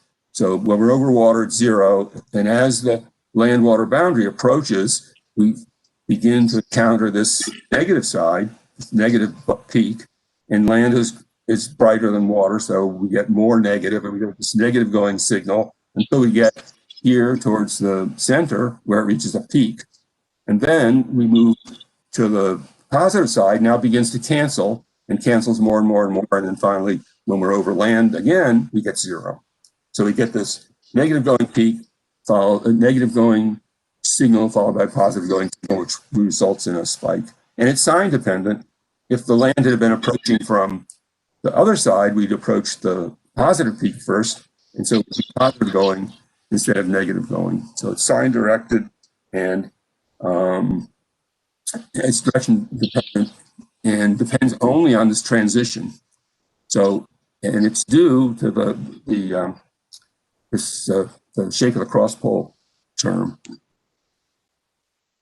So that brings me back to the beginning. What is this figure real? We know there's spurious signals in this integral, and we know that it depends on inhomogeneities, and you can see that a little bit here in the data. This is this data from the circular scan. This is ocean, and this is over land, and you notice over land it's a little noisier than it is over ocean. That's probably because the land is more inhomogeneous and no great big land-water boundaries, but little discontinuities in brightness, temperature, resulting in little mini spikes that increase the noise. So are we looking at inhomogeneity here that's generating little mini spike noise, or are we looking at a real signal for P4? Well, I'm going to stop there and not answer that question. It's food for thought. Probably requires some additional work, and I'm going to leave that up to the next talk. Thank you. Thank you, David. Do people have questions?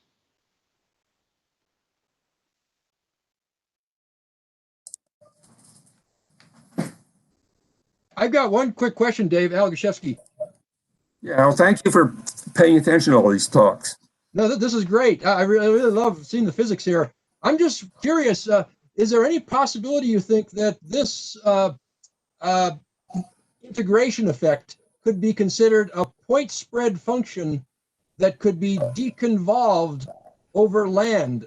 We might end up seeing some more rather interesting T4 over land if that was the case. I guess in principle, it is. I mean, how successful?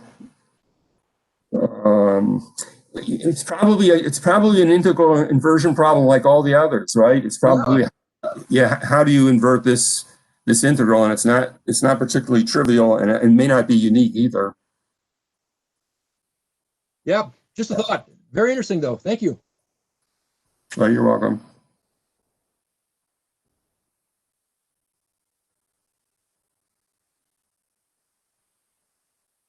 I think again the chairman has the microphone muted. Roger, are you muted? Yes, I am. Okay. Are there any questions? Sorry. Okay. Okay, so I think that we'll move on to the final talk. This moves us from oceans into atmosphere. There's one atmospheric talk, and that talk is profiling the atmosphere boundary layer at European scale in the context of cost action probe. And Domenico Cimini will offer that talk.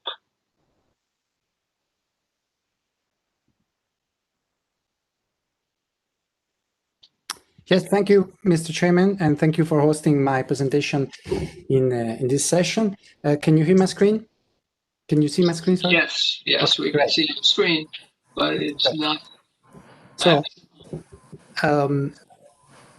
my name is Nico Cimini, and I'm working for the National Research Council of Italy, and I'm presenting today the cost action probe on behalf of all the members. You might wonder what's a cost action. It's a European funding scheme to promote cooperation in science and technology, which means it provides fundings for knowledge exchange between scientists working on projects already funded at national level. So a few years ago, we proposed PROBE, which stands for Profiling the Atmospheric Boundary Layer at European Scale. And it was funded and it started 1 year ago, and it will go for other 3 years. So what are the motivations? Well, the atmospheric boundary layer, ABL, is the single most important undersampled part of the atmosphere, according to the US National Research Council. And the reason is because we have a pretty good coverage of the surface, thanks to the meteorological surface networks.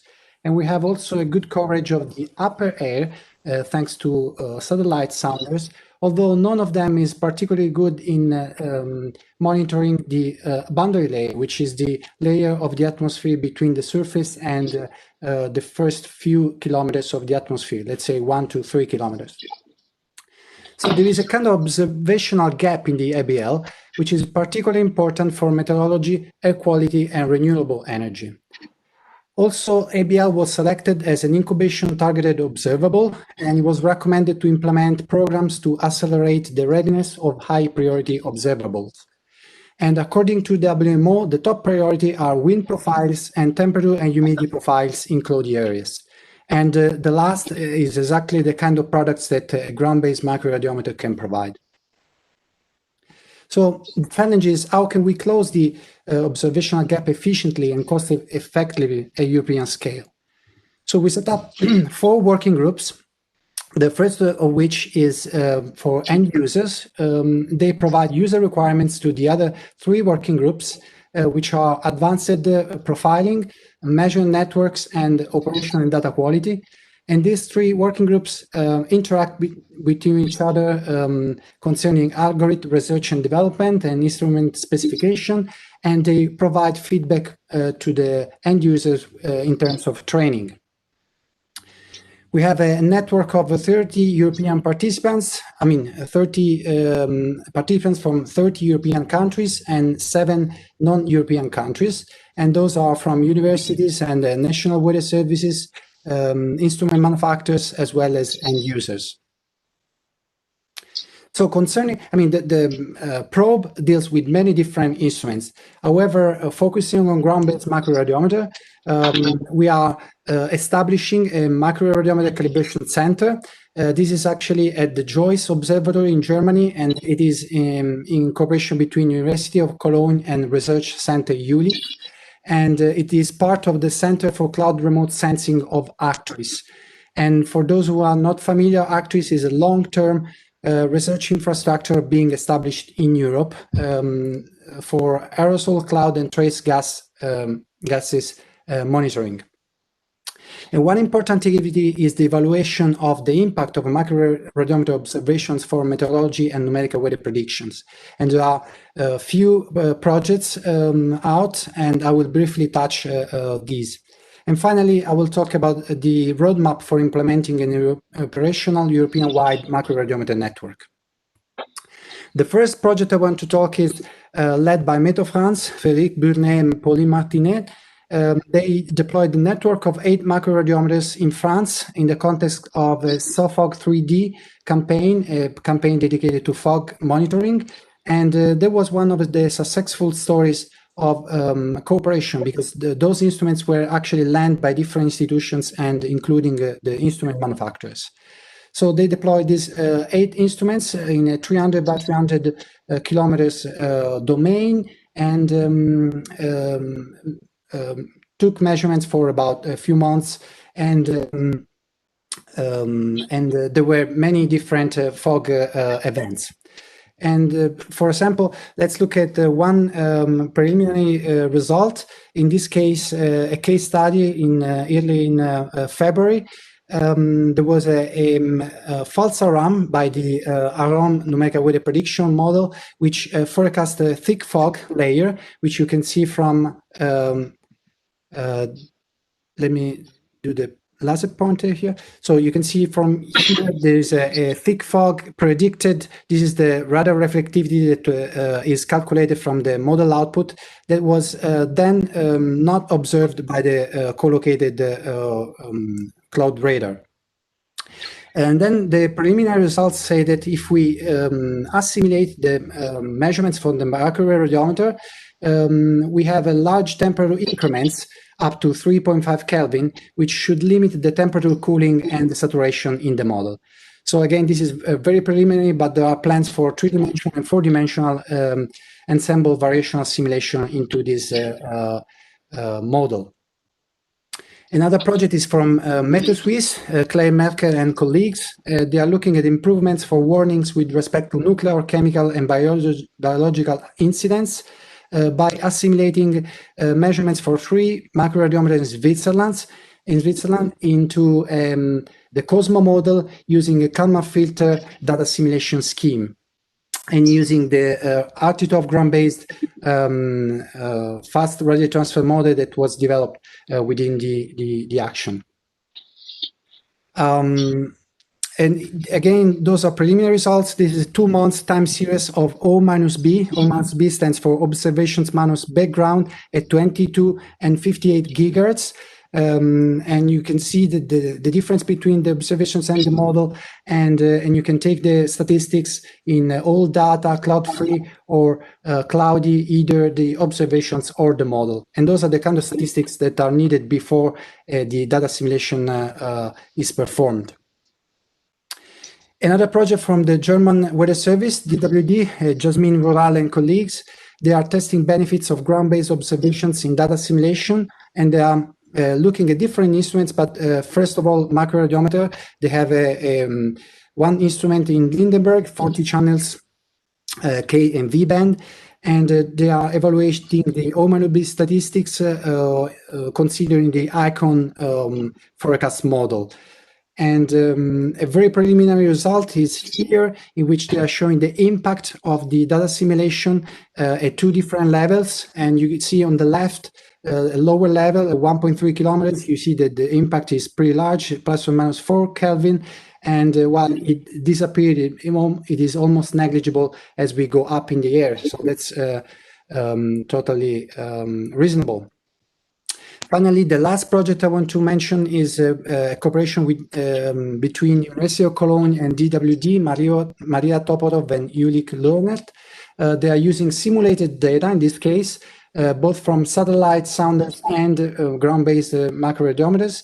And they are showing in particular that for a small domain, 150 by 150 kilometers, they are simulating IRS, which is a high resolution sounder that will be on the Meteosat third generation. And they then retrieve CAPE, the convective available potential energy, and see what's the error when they use only satellite or satellite and ground-based observations. So here you see that if you're using only satellite observations, we have an RSME error that is quite large, but if you add 1 microradiometer per each pixel, then you reduce the error by 25 to 30%. But that's kind of unrealistic. But even if you add only 1 microradiometer in the middle of the domain, or if you add 25 radiometers, then you see that you have a reduction by 12 to 15%. So finally, what's the roadmap for implementing a European-wide microradiometer network? Well, last September, a microradiometer business case was submitted to EUMETNet, which is the European network of national weather services. In October, it was presented to EUMETNet scientific and technical and financial advisory committees, and it was well received and suggested for final acceptance to EUMETNet assembly meeting. And in November, in these days, there is this assembly meeting, and we keep our finger crossed. And if accepted, ground-based microradiometer will enter in the EUMETNet profiling program called eProfile, which will unleash the potential of the existing instruments that are currently deployed in Europe. So I stop here, and here are my conclusions, and I thank you very much for your attention. Thank you. Thank you very much. Let me, Danielle, are there questions on this paper? A minute. Question?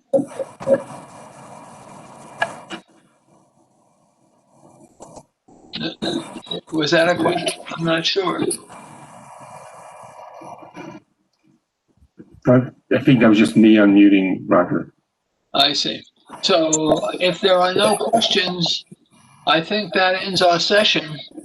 I thank everybody for coming and all the questions. Thank you. Okay, we have just an announcement.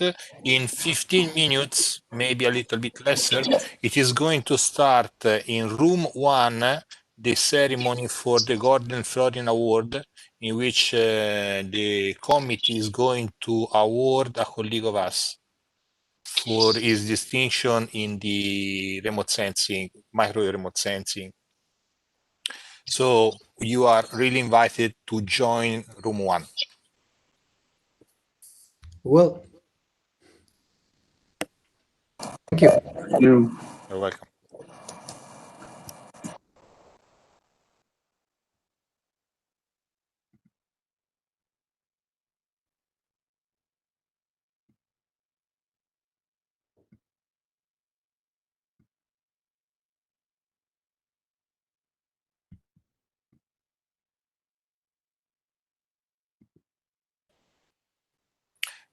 Leonid, can you hear me?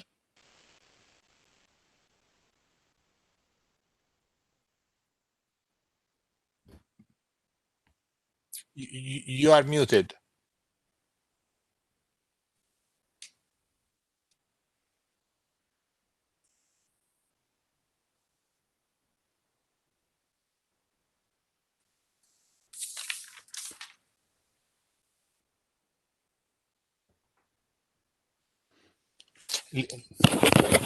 Leonid Mitnik, can you hear me? I cannot hear you. You are muted. You have to press the button on the bottom of the screen.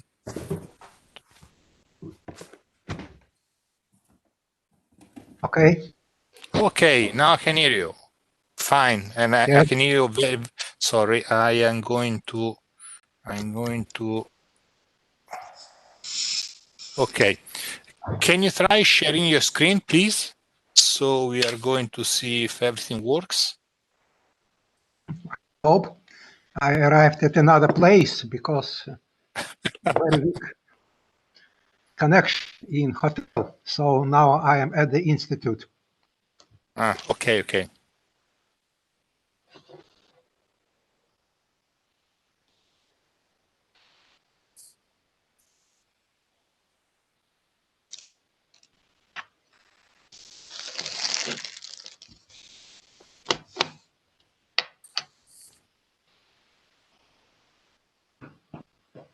Can you try share your screen, please? It's just on the bottom. You have share. You have a button called share. Okay. You select the screen.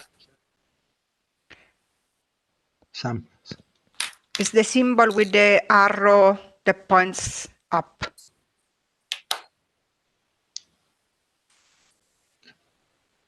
Just a second. Connection. Yeah, sure.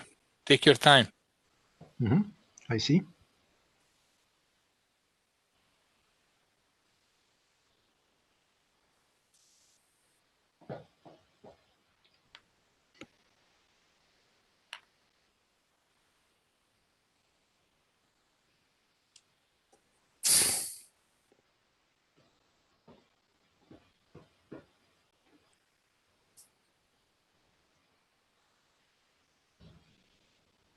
Some rotation on my screen. So connection. Okay.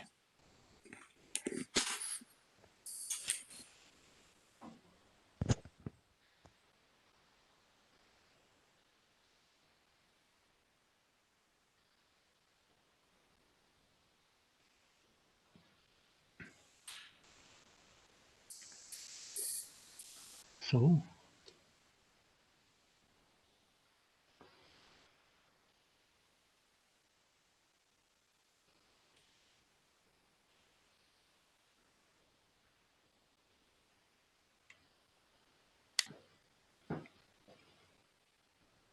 Vigna, sorry.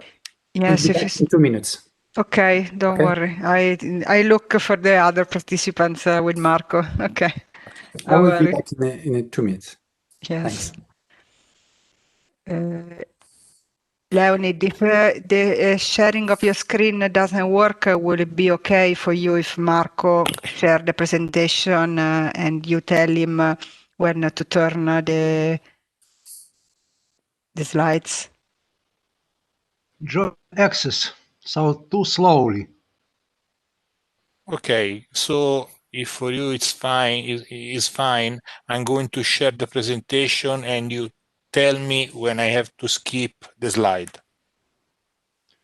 Let us wait a little bit, maybe. Okay, sure.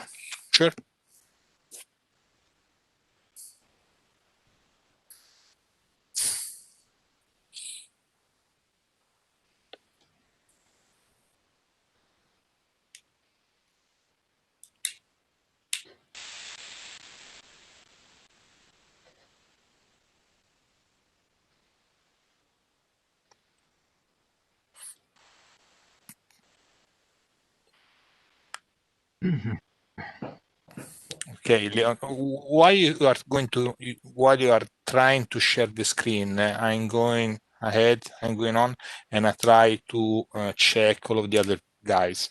So, Stuart, are you there? Can you hear me? I'm here and I can hear you. Okay, good. Can you try sharing your screen? Yeah.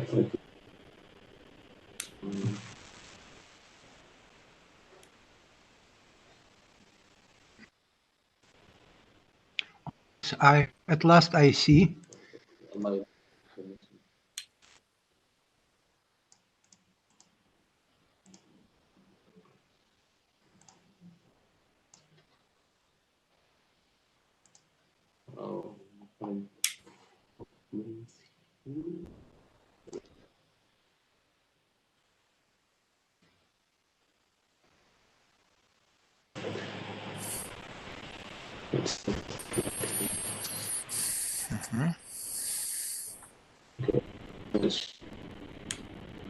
Okay, you can see it.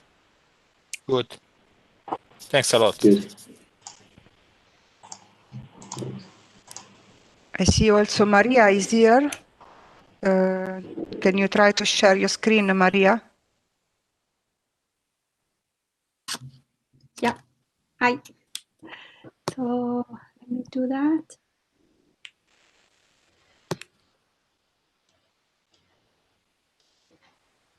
Okay, good. Yeah. Yes. Everybody can see everything is okay. So Yes, it's fine. Thanks. all right. So let me get out if I can. Yeah. Let me stop sharing.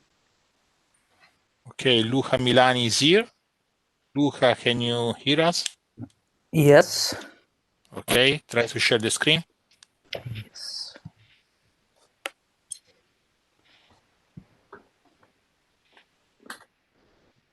Good. Can you see? Yes. Yes. Fine. Perfect. Al probably is attending the other room, or is he? Is he here? Yes, I don't see. I don't know if No. there is any other presenter, Probably, but I don't think yes. so. I see Roselena Rubino. I saw Yes, she's that's here. me. Mhm. So Hello, you can everyone. try.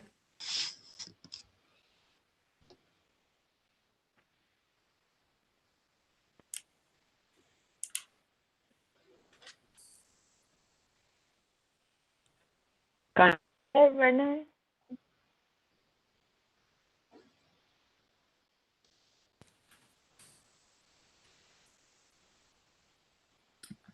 Are you able to are you able to see something or not? It's Is loading.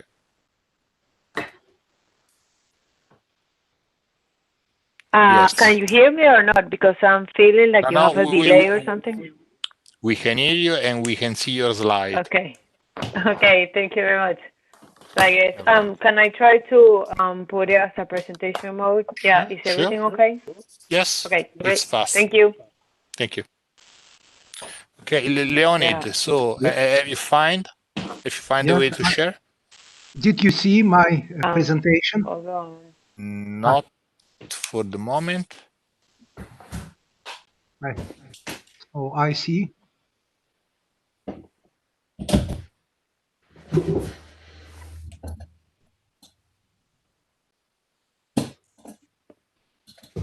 Not yet. Not yet.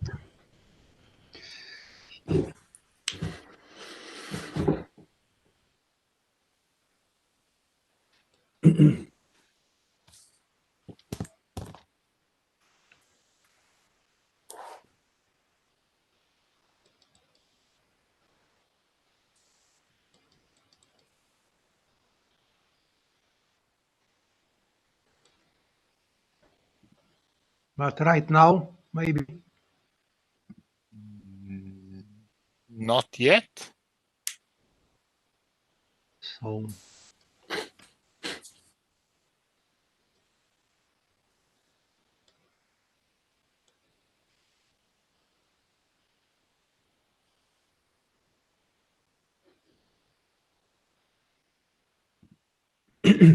You have just to press share and select full screen, the screen, because Yeah. you have to select it. If you select the screen, it starts. Yes, this full screen, exactly.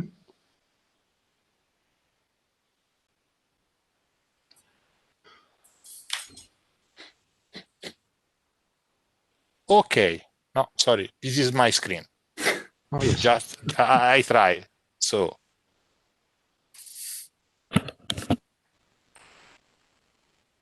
we are just missing Wei Hui Gu. Maybe it's worth sending him an email.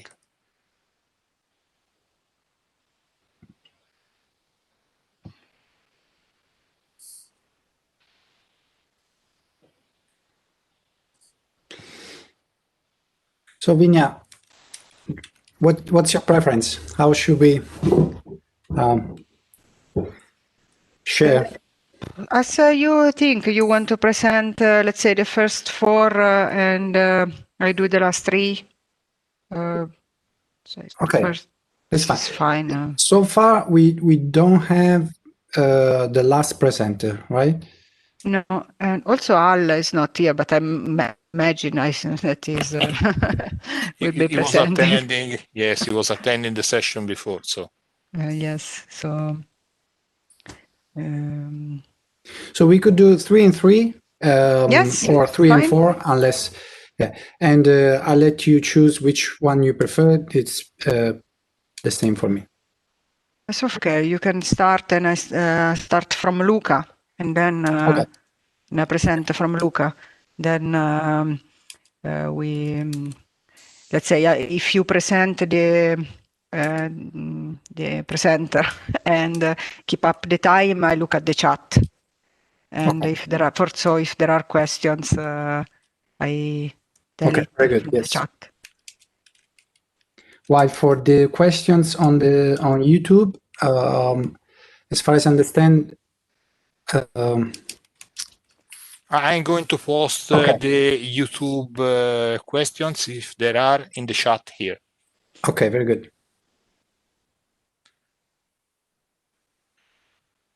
And we proceed like this. What do you think, Nico? And then we can support Fine. questions among us. So I've seen that in previous session, they were not given the 2 minutes. I don't know if it's strictly needed.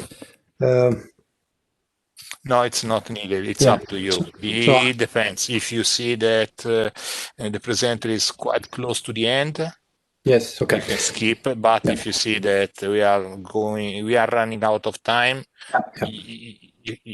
you can do whatever you want. Playing a bell, do whatever you want. Okay, good.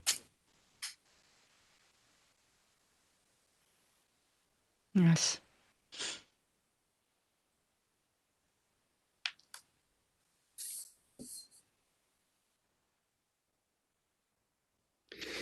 I guess you, Marco, want to also attend the Golden Florin Award session. Are you not going to?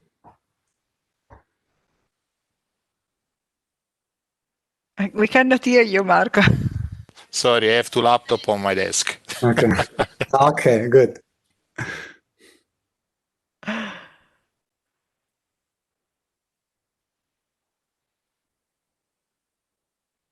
So I think beside Al, which is not here, and Wei Hui, everybody has tried. Leonid, do you want to try the last time? If you can share. Otherwise, we proceed with the fact that Marco will be sharing the presentation on your behalf.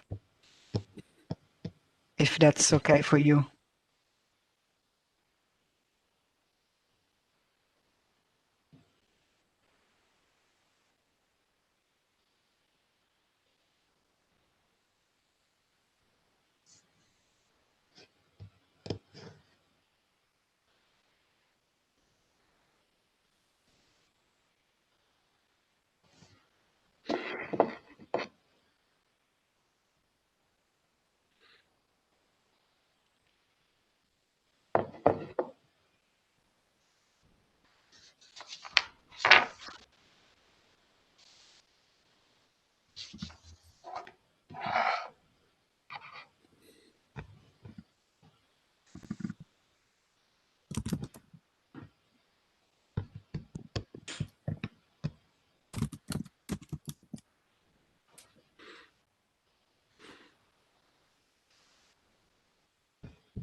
Paolo,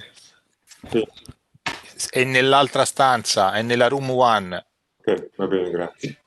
Grazie.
I think for the people, I don't know, Marco, but for the people that have already tried the presentation, maybe if they want to follow the following hour, they can disconnect and reconnect. Yeah, I don't know. sure. If they want to switch to room 1 to see the awards of Niels school. He has already been We don't know. announced, so I spoiled it. Thank you for the You can go in room 1 and see the award of Niels.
Maybe, Leonida, maybe you can try to share your screen.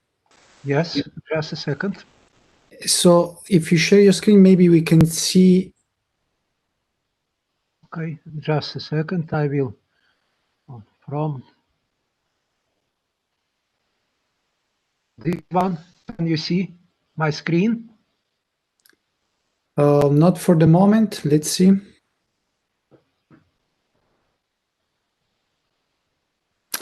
No, I'm afraid not. It is a little bit strange. So, do you have multiple screens in your laptop? Maybe because we see your webcam. yeah. So the connection is fine. That's all. So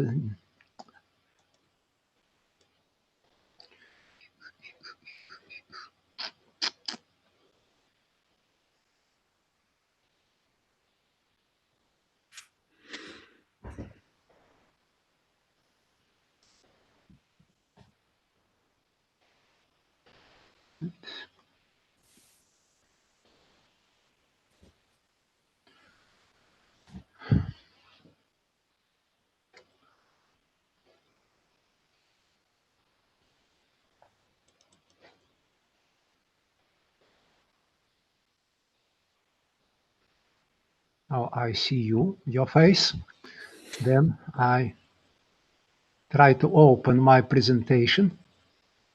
Now I opened my presentation, full screen.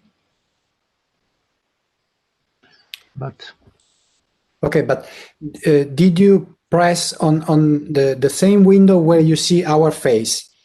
At the bottom there is a button which says share.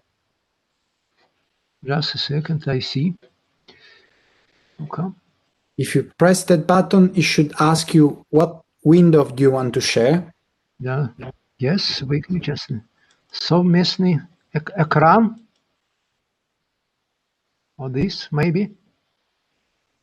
There are few buttons. One is for the audio, one is for the video, and the third one from the left is share in English. I don't know if you have.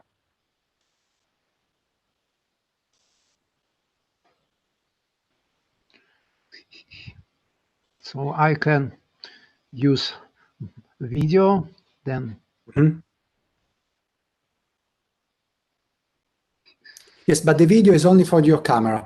Then to share the screen, you need to press the third button from the left. Okay.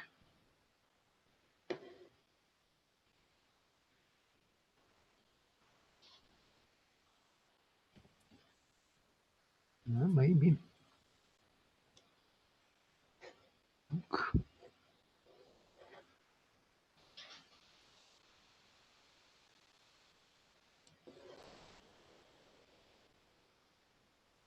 Checked all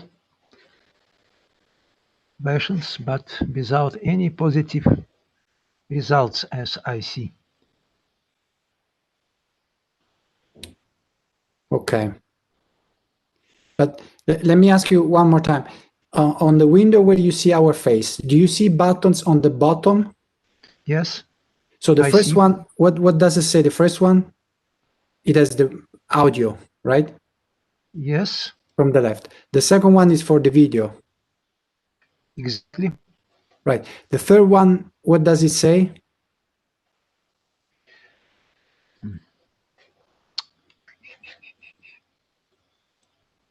Then joint access. Joint access to content. Joint access to content. Yes. Okay. So if you press that one, it should ask you to select a window to share. Does it? Now again, some preparing, so rotation, very slow rotation. Okay. So maybe wait a little bit, I don't know. Okay. Well, it's not a big deal because Marco has your presentation and he will be able to go through for you, but yeah. I changed a little bit. I added several slides. Okay. You understand? Yes. Wrote without end.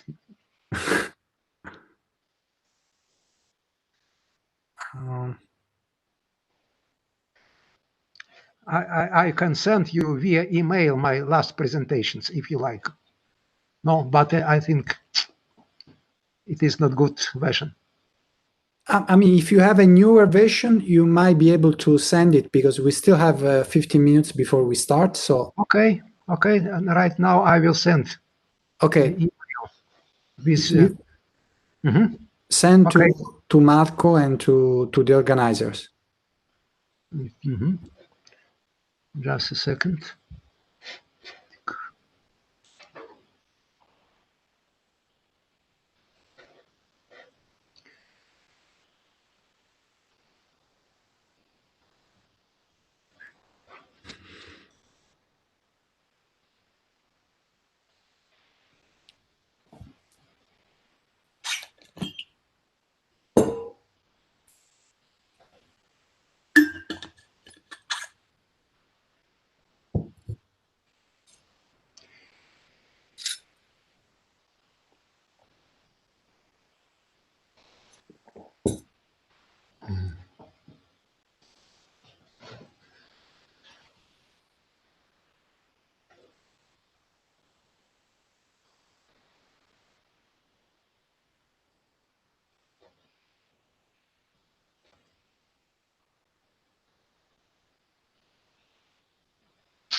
To Patrizia Rossi, yes?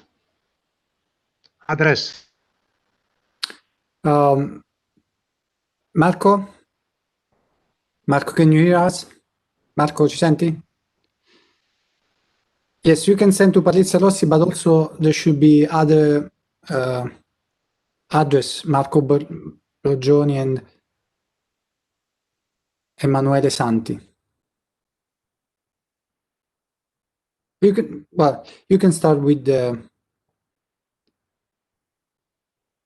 address that you have, and we will try to upload.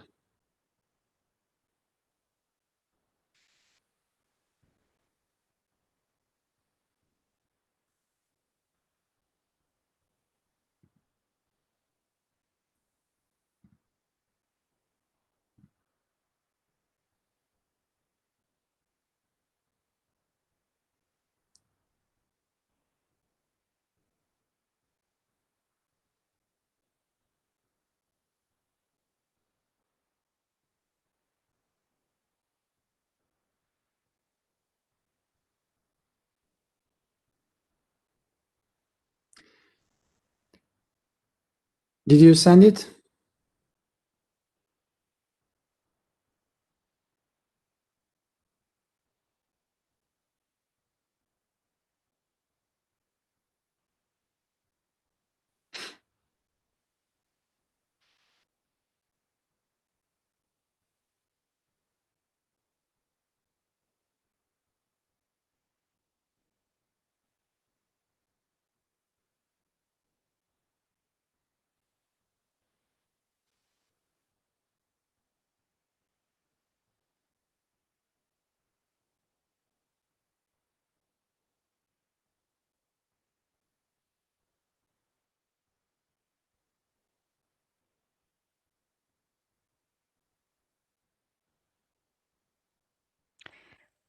I sent you, Leonid, the email of Marco in the chat privately. If you you can send it to him. If you want, I can also give you my address and you can put me in copy. And I can also share it.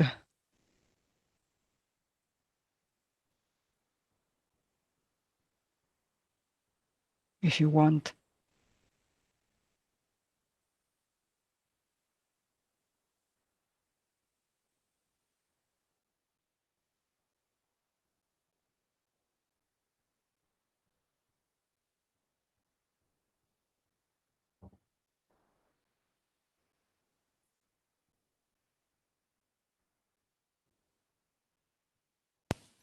Okay, the ceremony on the other room is finished, so we are going to start on time. Okay, so Leonia was trying to send you the updated presentation. I don't know if you... Let me check. No, let me check. Not yet.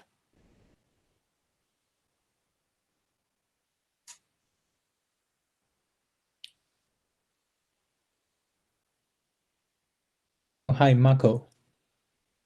Yep. Yeah, I'm Wei Hui. So I also make a modification on my slide. So, and then... Wei Hui, can you try sharing your screen, please? Okay, but it seems I cannot share right now. No? Yeah, the bottom on my screen is Marco... Now? Now you should be able to share. Okay, let me...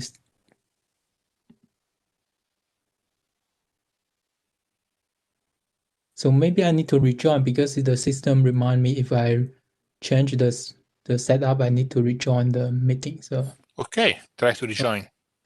Maybe in the meantime, Al could to share the screen and see if he can run the presentation.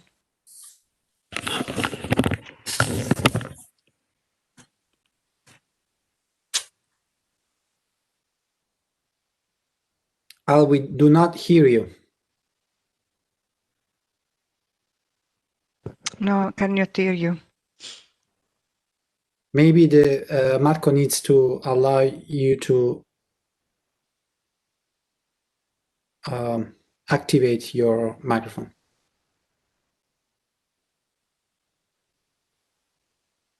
Not yet.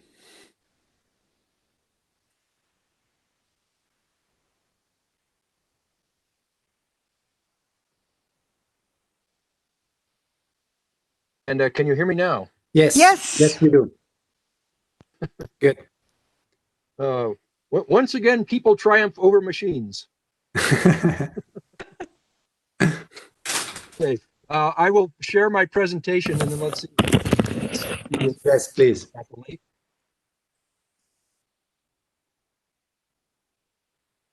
Let's see. Now I have to move some windows around here. Leonid, I haven't received the presentation yet. No, me neither. And neither Emanuele Santi. Marco, also Al Gajeski was trying to share the screen. Let's check that one first. Okay, Al Gajeski, Okay, we're going to see if this works. Okay, try. Share.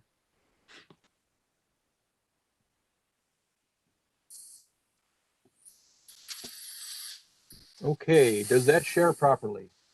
Yes. Yes. Yes. If a movie works here. The session before the movie worked fine. Yeah, it works. Yep. Oh, good. Okay, I think we're all set then. Okay, so I'll stop sharing. Okay.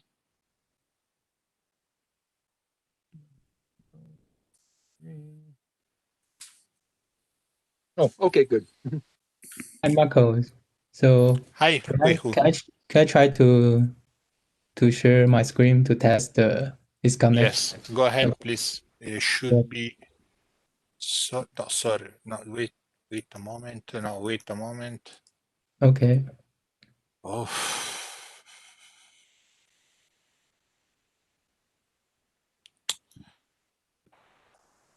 I was too fast. I set you as host. Do you know how to change it? And set me back? So should I change that? Yes, you can go on my name on the right side, right click, change role, set as host. Okay. I was too fast. Okay. No.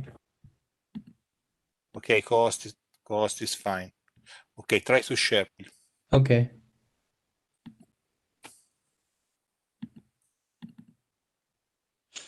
Okay, it works. At least we can see your screen. So can you see the presentation now? Yes. Yes. Oh, okay, sure, great. Yep. So I can stop.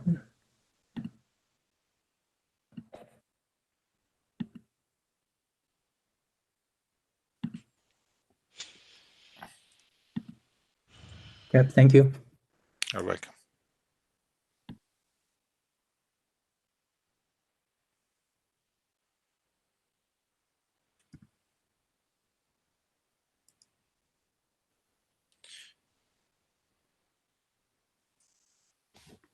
Leonid, can you check if you have sent me the presentation?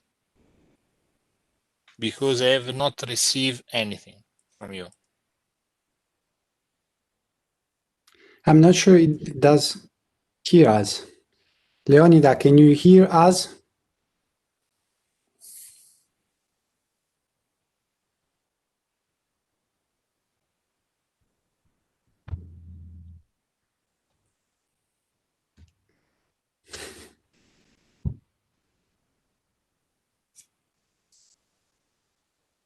Leonid, can you hear us?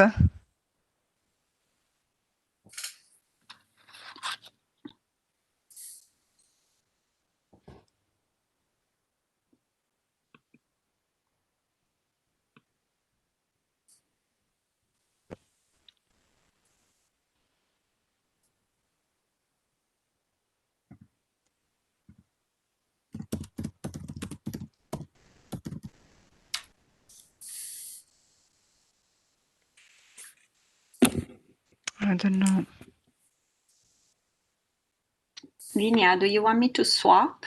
I can go first while Leonidas set it up. No. Could... I don't know. Maybe you should stick with the. No, I have his presentation. It's not the last one, but I have his presentation, so at least I can share it. And you say next. Okay.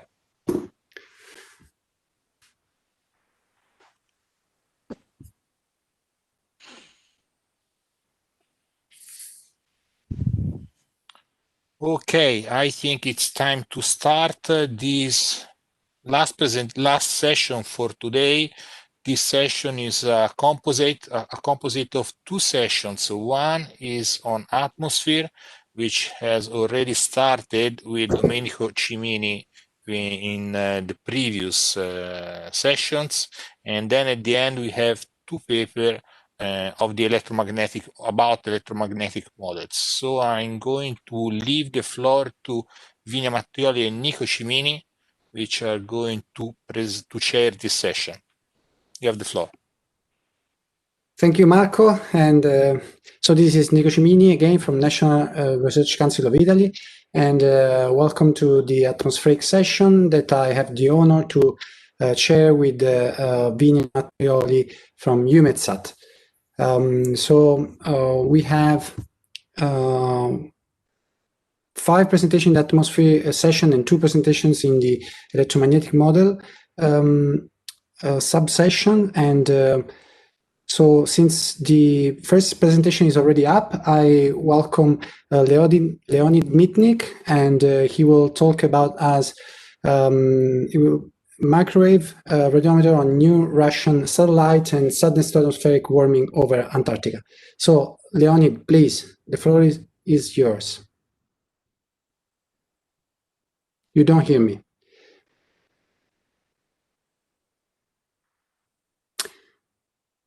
So it seems like Leonid cannot hear us.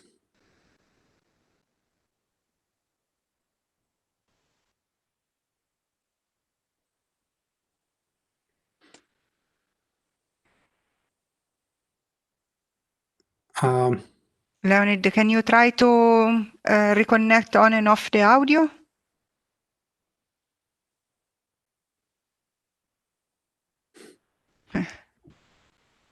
Go if it helps. We can hear you. Yes, thank you. Thank you, Al.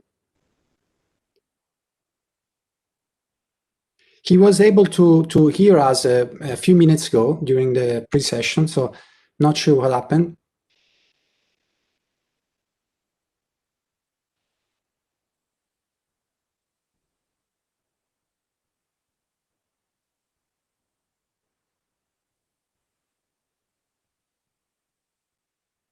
I can try to write something in the chat. I'm not sure Leonid will read.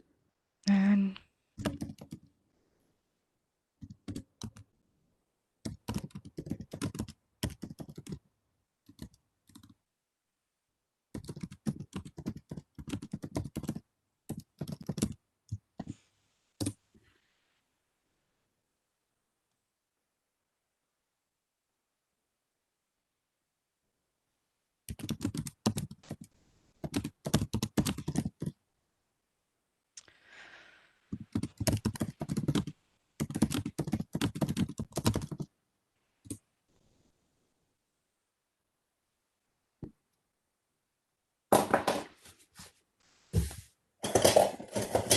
Leonid, can you try again, Leonid?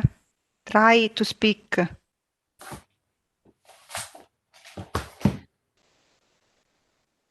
Can you try to speak?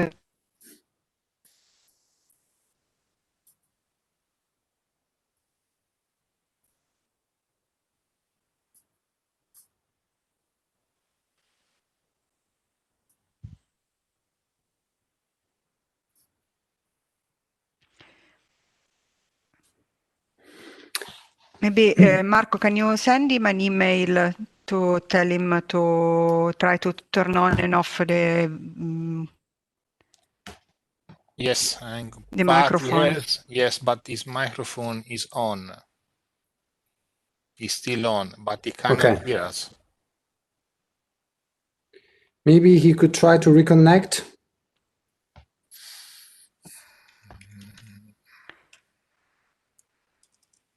Leonid, can you try to speak?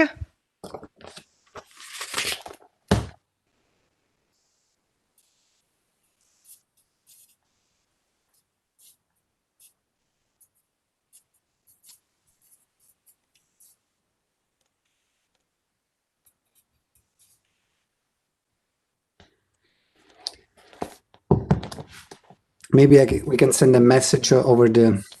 Yes, I'm going to write him an email.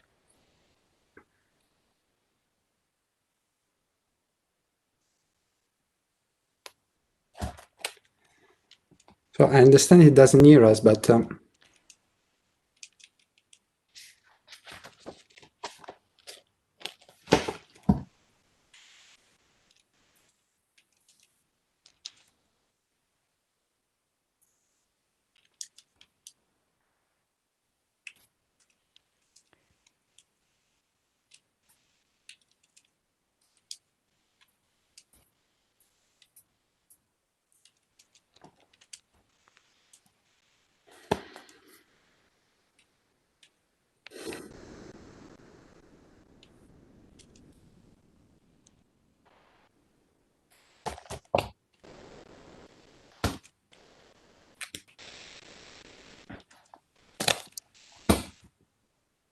Okay, we see if we can connect in a few minutes. Otherwise, maybe we can go to the ahead next and then wait for him to reconnect.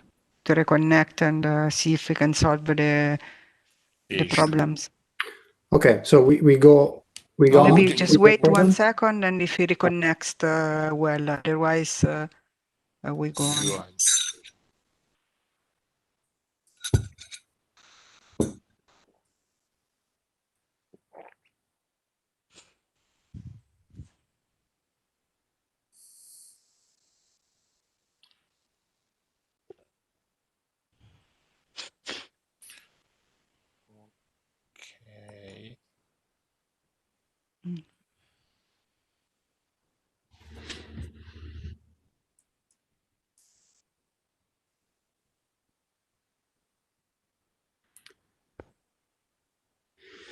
I think it's probably better we move on with the program, and then if he's able to reconnect, we can maybe have it at the end.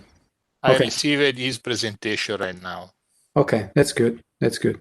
Yes. At least one problem is solved. Yes. Okay, so if Maria is ready, then I would move on to the next presentation. The title is Uncertainty of Water Vapor Ground Observations by GPS Ground-Based Microradiometers and PREOB collected in Alaska and Finland sites by Ermando Fionda, Maria Cadeddu, Rosa Pacione, and Vine Mattioli. So Maria, whenever you're ready, the floor is yours. Okay. Let me just start here. We're going full. Okay. We see your screen and we see your presentation. Good. Okay, and you can hear me? Yes. Yeah, okay. Hi. Yeah. First of all, thank you for giving us the opportunity to present this work on a very short notice. I'm gonna acknowledge the authors here, Ermanno Fionda and Vigna and Rosa Pacione. And what we have done here, we have looked at water vapor measurements from different instruments at different sites, and to try to understand how comparable these measurements are. So the motivation was to evaluate the uncertainties in the water vapor measurements from different instruments, and look at the water vapor from three systems, GPS, microwave radiometers, and radiosondes, at two locations in the high latitudes, Finland and Alaska, where we know water vapor measurements are problematic, sort of because of the low amount of vapor present in the atmosphere. And one good thing about these measurements is that we had nearly identical instruments, and that were not only identical in the hardware, but were also similarly calibrated and data quality controlled. And so here are the two locations. Here, I don't know if you can see my pointer, but we have one location in Finland, which is here, and this is a picture of the site, and one location in Barrow, Alaska. And this is a picture of site. And if we look at the instrumentation, this is only the instrumentation that we used. In Finland and in Barrow, we both had a microwave two-channel microwave radiometer. And we had at both sites one high-frequency radiometer, was like 89 gigahertz in Finland, and a millimeter wave radiometer in Alaska.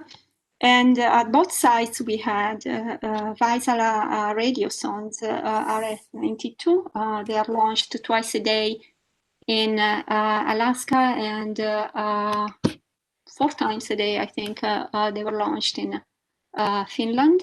And we had one GPS in Finland. This is a GPS from the Finnish Meteorological Center, and was located about 20 kilometers from the radiometer. And one GPS in Barrow is located very close to the actual site, and I think it's a NOAA GPS. And the data were collected during 2014, January through September in Finland, and January through December in Alaska. So very similar instrumentation, similar time where they were collected. So now when we look at data from different instruments, we need to make sure that we understand what the instruments are seeing. So if we look at this brown circle represent the field of view of the GPS at 8 kilometers, where we assume that the water vapor becomes negligible. And so we can see that the GPS covers a field of view of several hundreds of kilometers. And the black star here and the point here represents the location of the radiometers. And here in Finland, this is the location, 20 kilometers, the location of the GPS. And so we can see already that compared to the GPS, the radiometer are like a point measurements, while the GPS cover a large volume of the atmosphere. And as far as the radiosondes go, the red points represent the radiosonde coverage. So although the radiosondes are sort of in situ measurements, so they are kind of point-like measurement, when we look at them statistically, we can see that they do cover a certain area or volume of the atmosphere. And in this case, here the radiosonde measurement globally, statistically, are clustered around the radiometric site. But here we can see that in Finland, there is a much larger drift of the radiosondes, probably due to the prevailing wind direction at that site. And so they cover a sort of they spread more and they cover a large area compared to the radiometric site. And so it's important to understand that these conditions when we compare the measurements between the instruments, because some part of the variability that we will see is due to the instrument themselves, but a lot of it, as we'll see, will depend on external factors. Now here, if we look at the data set, sort of globally, they are actually in extremely good agreement. On the left is the GPS and the radiometers from the two sites. And if we had not color-coded the two sites, we would not be able to distinguish which data come from the Finland and which ones come from Alaska. And so if we look at the color coding, the orange data are from Finland. And we can see that the range of water vapor in Finland is much higher than in Alaska, and actually reaches almost 4 centimeters. And while in Alaska is Barrow, it reaches maybe 2.5 centimeters at the most. However, the data are very well clustered. They show that the calibration of the radiometers is very consistent, which is always good and unexpected news. And the GPS is very consistent also with the GPS. And here, when we look at the differences between the two instruments, it's well clustered, around the 0 and is at a standard deviation of less than 1 centimeter. And so here so overall we can see that these instruments are very good, but now if we look more into the details here of the measurements, we can start to see some differences among the sites. First of all, here are the biases between various instruments as a function of the month of the year, so sort of a seasonal. And we see that for the AMF, there is sort of a seasonal trend where we see the small trend in the biases is still within the uncertainty of the measurements, but it does change between winter, which is the black here, and the summer, if you look at the black bars. And this is kind of difficult to interpret, and it could be due to residual very small temperature dependence. I think that's what it is, of the radiometer that introduced. The interest is the behavior of the random variability between the instruments. So we can see that in Finland, again, if you focus here on the black bars, the standard deviation between the measurements increases with the season, and it has a larger variability in summer and less variability in winter. And again, we do not see that behavior at the in Barrow, which is the brown here bars, and we do not see that behavior between the radiometers in Finland, which are the black solid bars. But we see that between the radiometers and the GPS, which are these bars. And so that tells us that part of the variability that we see is due to the instrument internal sort of variability, but a lot of it, almost half of it, is due to the regional variability of the weather pattern over the regions. And this can be seen here again, where we show density plot of GPS and radiometers here in Finland and in Alaska. And here is between the two radiometers. This is in Finland and this is in Alaska. So here we can clearly see a residual temperature dependence in the radiometric calibration that we do not see here. And this is because these radiometers in Alaska are much better insulated. This radiometer at the AMF2 did not have the additional insulation that was needed to operate in cold climates. And here we see the larger variability of the data in when we compare it with the GPS measurement.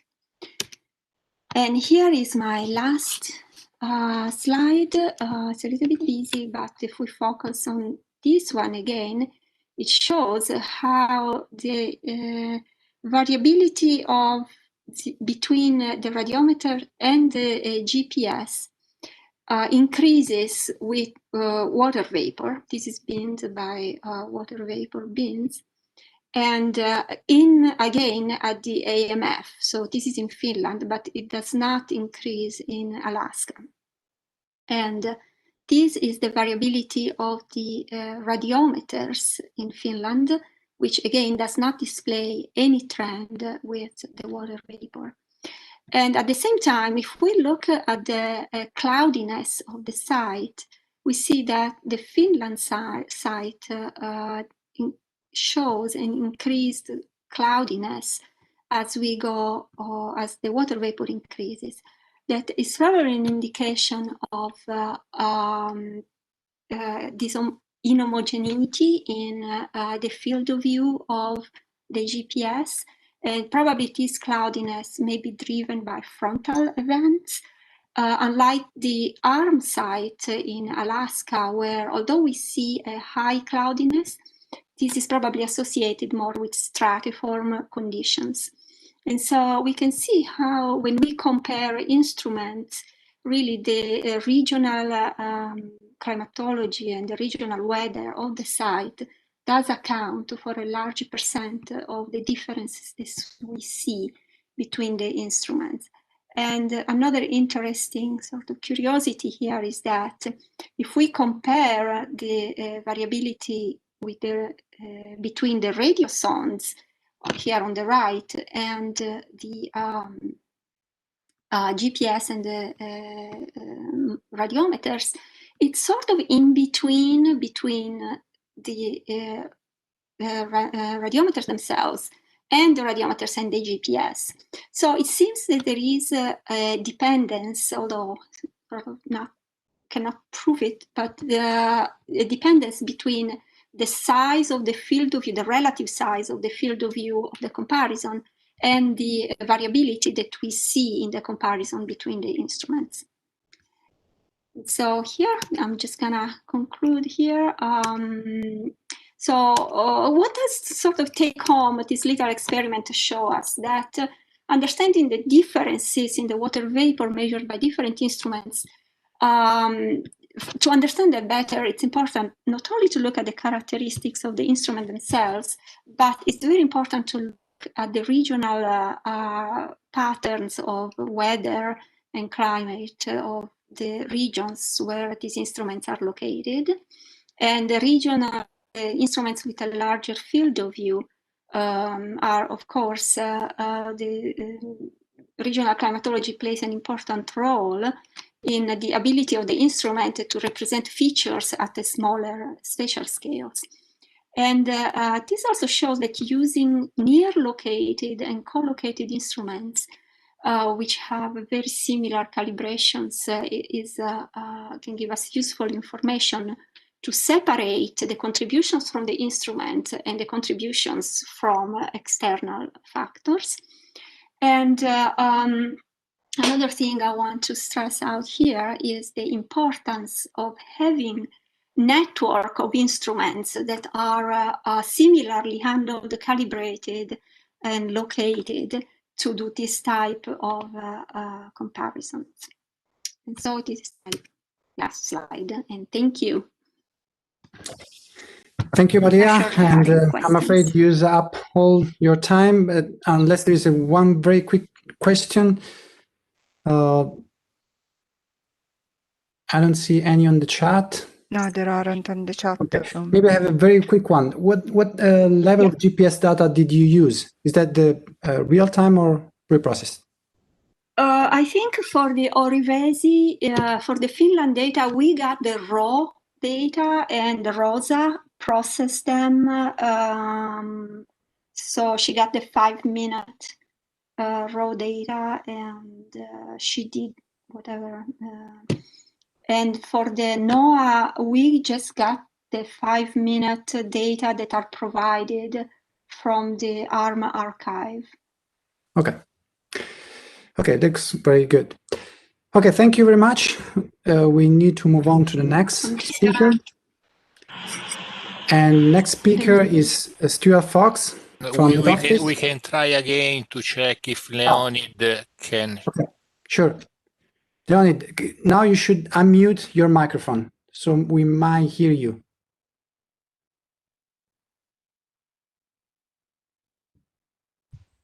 Okay. Okay, good. So let's then present, let Leonid present his presentation. So maybe Marco, you can bring it up on screen. Mm-hmm. Okay. Okay. Leonid, the floor is yours. Go ahead. Good evening, everybody. It is too late in Vladivostok, midnight, 2 p.m. So large our planet. But we together discuss the features of microwave radiometry. I would like to tell you about new Russian hydrometeorological satellite, which we launched last year. So several people participated in producing of this microwave radiometer, and my team arranged processing data and interpretation. Please, next one. So I need who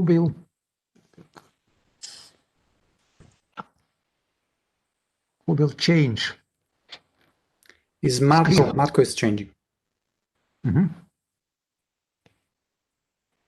Marco, please change next. Okay, so you see some construction of microwave radiometer, size of antenna 65 centimeters and 31 channels. They can be divided on two parts: imager from approximately 7 gigahertz vertical and horizontal polarization till 91 gigahertz also. Effective field of view, not so good, especially for low frequencies, but imagery pixel almost accurate, almost the same, 32 by 32 kilometers. And sensitivity is high enough. It is a scanning radiometer, and it is typical feature that angle of incidence 65 degrees. So please, next one. So you see the second part, sounder frequencies, they produce the features of microwave radiation in oxygen spectral band, 10 channels oxygen 1, oxygen 10, and 3 channel near the strong water vapor line. So resolution you can see in the table, and now we will demonstrate some results of our radiometer, global images obtained by averaging features. First of all, you see 10 gigahertz horizontal polarizations, but the features is the maximum brightness temperature 110. In such a case, it is easy to see the influence of wind on brightness temperature.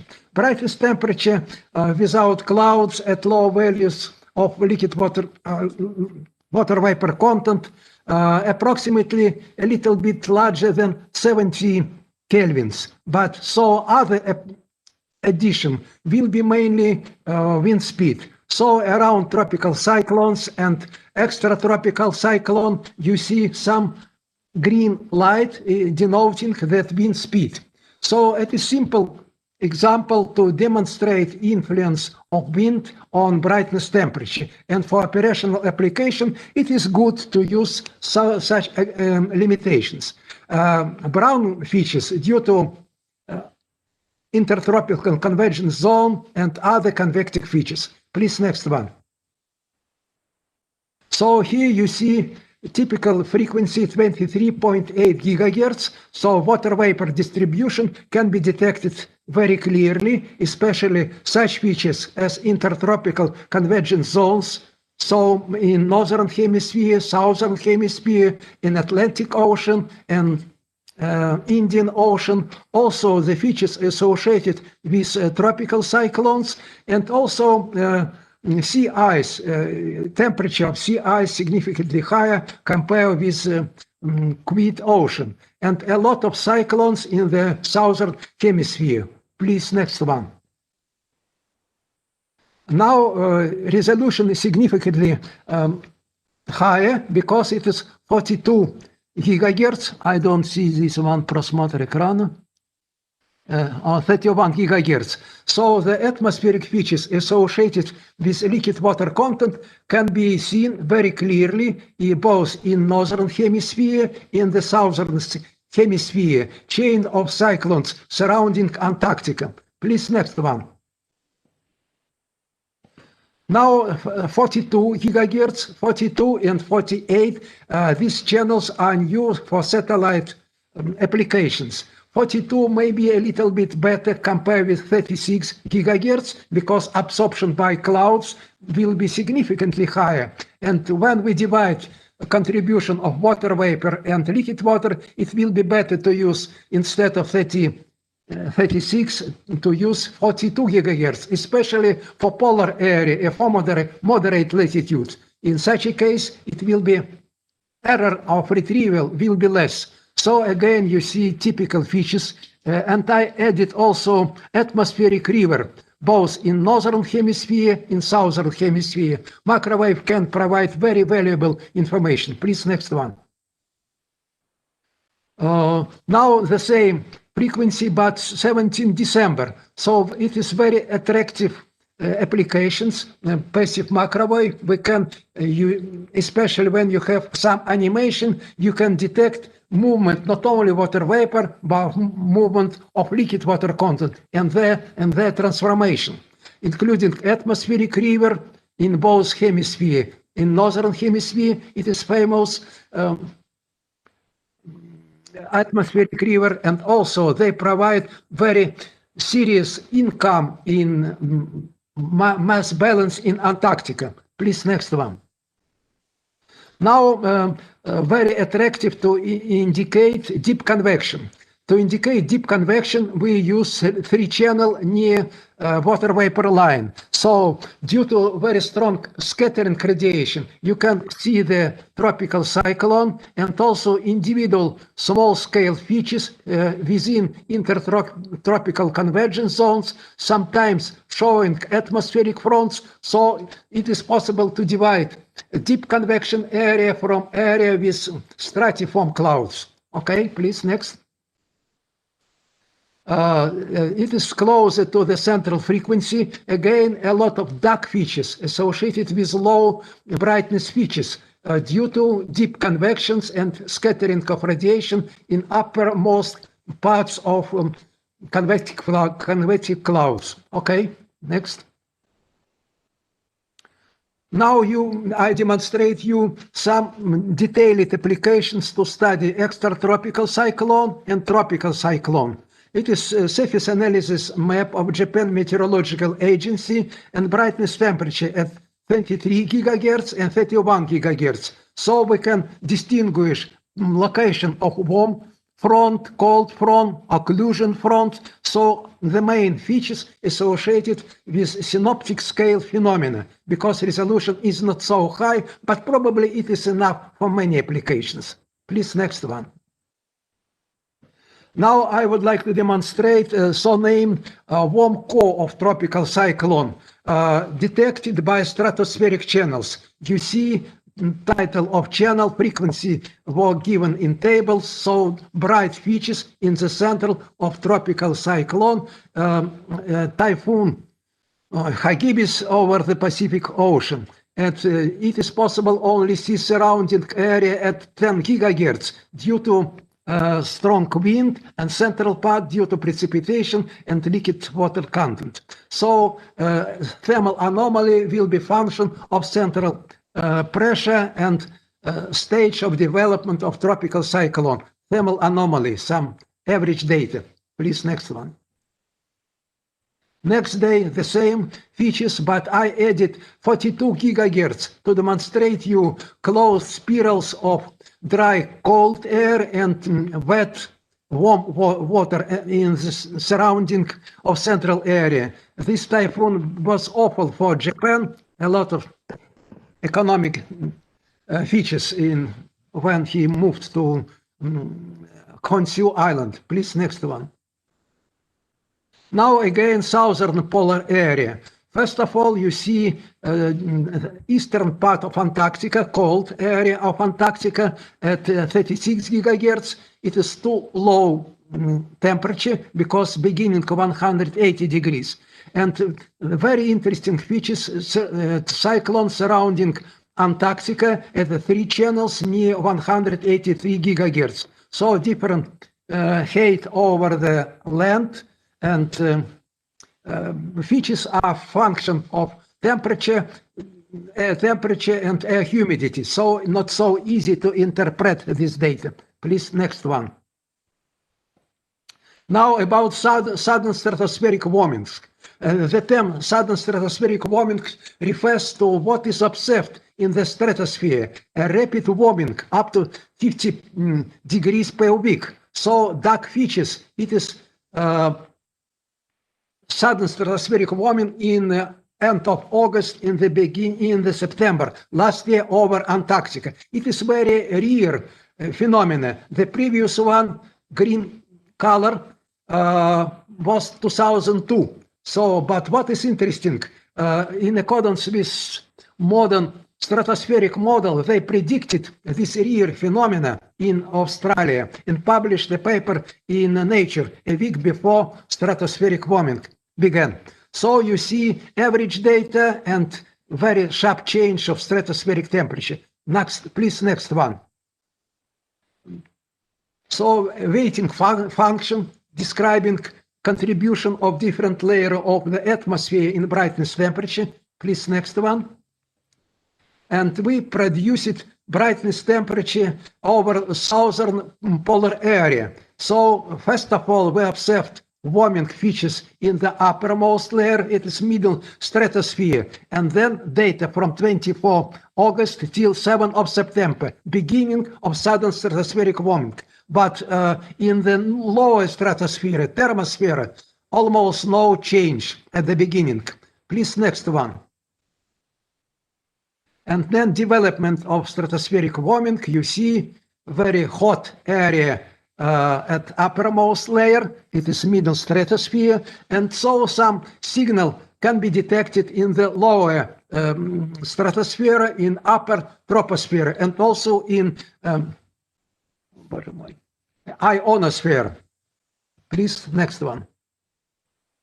So we try to detect some data obtained by radio zones. You see location of radio zone station on the coast, in the center, in polar Amundsen-Scott at southern pole, and what sharp increase at this place, Amundsen-Scott, and all other also sharp increase in air temperature recorded by radio zones.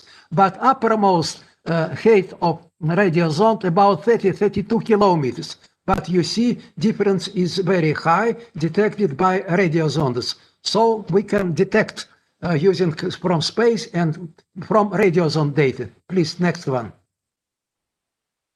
So we detected sudden stratospheric warming on the previous meteorological satellite in the northern hemisphere. You see brightness temperature over northern area, including Greenland and so on, please. And also we constructed time, please, next one. We constructed time series at two frequencies, at all frequencies, at all very sharp change of brightness temperature during a week, the change approximately 60 degrees, measurement from space. It is lower level, approximately no change, but sometimes some intrusion of water vapor in winter season. But stratospheric temperature, one warming and another warming. Please, next one. So also we used data obtained by ERA 5. You see dependence from time, from first of all warm area at height about 50 kilometers, and then warming will direct it to the land. Okay, please, next. So it is probably almost not final site, but almost before the last slide. So we demonstrated application of sudden stratospheric application of microwave data to solve different problems associated with remote sensing, atmospheric, land ice, then sea ice, and many atmospheric phenomena. Then microwave radiometer can detect very rare phenomena, such as sudden stratospheric warming. So these investigations, please, next one, where we see the next Russian hydrometeorological satellite. Next one will be launched next year. It will have not 29, but 40 channels and additional frequencies, 7.3, then several frequencies, not only 42, 48, but 45. It's much better, in my opinion, in accordance with calculation, compared with 84. And then additional channels in near 183 gigahertz. So we will see new satellite observations of our beautiful planet in spite of the virus. Thank you very much. Thank you, Leonid. And I'm afraid time is up. And so there's no time for questions. We should move on to the next speaker. Yes. So next speaker is Stuart Fox from UK Met Office, and the presentation is comparing airborne sub-millimeter observations of ice clouds with model simulations. Stuart, please, the floor is yours.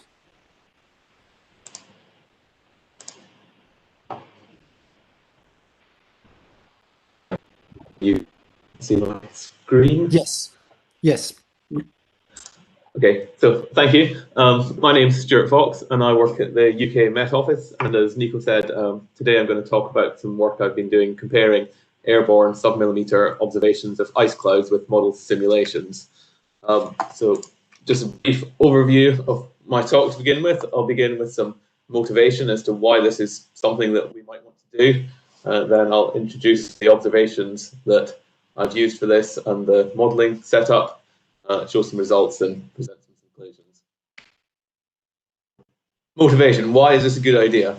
So I think it's already fairly well known that simulating current microwave observations up to about 200 gigahertz that are sensitive to cloud precipitation and humidity has recently had a major positive impact on weather forecasts. And that's really because modern data assimilation systems are able to use the cloud and humidity observations to infer the dynamical state of the atmosphere, because they include representations of the physical processes that lead to things like cloud formation within the data assimilation. And in addition to this, meteorologically sensitive areas are often obscured by cloud, meaning that other observation types like infrared data have less impact there. But the next generation of European polar orbiting satellites that's due to launch within the next few years, new instrument, the Ice Cloud Imager, and for the first time this is going to make observations at sub-millimeter frequencies, up as high as 664 gigahertz, and this gives a much bigger sensitivity to scattering by ice cloud compared to the current sensors. So just to demonstrate this in a kind of a schematic form, the bottom right-hand figure here gives an example of the effects of clouds across the frequency range of interest. So the blue line shows a typical clear sky spectrum over the ocean, and the orange lines show the impact of liquid and ice clouds, respectively. So at the current frequencies, up to 200 gigahertz, you see quite a strong response to liquid water absorption, but the ice cloud doesn't have very much impact, except at the top end of that frequency range. But at the higher frequencies, the low altitude liquid cloud is masked by the increasing tropospheric water vapor absorption, but the high altitude ice cloud has an increasing impact, and scattering causes brightness temperature depressions. And the blue bands on the frequencies where ICI will make its observations, which is between 183 and 664 gigahertz. So the primary goal of ICI really is to retrieve cloud ice properties such as ice water path, cloud particle size, and cloud altitude. But the improved sensitivity to cloud ice could also enhance weather forecasts through all-sky assimilation. But if we want to do this and make use of these observations in an all-sky system, we need two things. We need a good enough radiative transfer model. We need the NWP models to have a good enough representation of what the clouds actually look like. And another advantage that we can get by doing this is that if we ensure some sort of consistency between the cloud representation in the NWP model and the radiative trans model, we also have the possibility of using the sub-millimeter observations to validate or diagnose deficiencies in the NWP model cloud microphysics parameterizations. So the goal of this work really is to compare simulated brightness temperatures with airborne sub-millimeter observations to explore the potential for all-sky assimilation prior to the launch of ICI. So moving on to the observations, the ones we've used come from the ISMAR and MARS radiometers that fly on board the UK FAM aircraft. These offer a very similar frequency coverage to ICI, as shown by the table on the right-hand side here. And in addition, we've included 89 and 157 gigahertz observations because similar channels will be available from the microwave imager that flies on the same satellite as ICI. Both MARS and ISMAR are long-track scanning systems that can make observations close to the incidence angle that will be used by ICI, and we use the closest match that we can get in this work. And the middle picture here shows ISMAR, and it's mounted in a bay on the side of the FAM aircraft. MARS is fitted separately towards the rear. So ISMAR has been flying since and then in 2019 it was upgraded with some additional channels at 874 gigahertz that should give greater sensitivity to thinner ice cloud. We've used observations from 5 flights performed around the UK during several aircraft campaigns, and all these flights contain aircraft runs either above or very close to the cloud top, and that mimics the satellite viewing geometry. So these are shown in the bottom right-hand figure, which shows the flight tracks overlaid on visible satellite images for the 5 different cases. The flights mostly sampled stratiform clouds, and there's quite a wide range of ice water path, up to a couple of kilograms per square meter. Moving on to the modeling. So we've aimed as much as we can for a consistent representation between the numerical weather prediction and radiative transfer models, because without this we won't be able to use a comparison to say anything much about the model microphysics, as there will be too much opportunity to introduce compensating errors.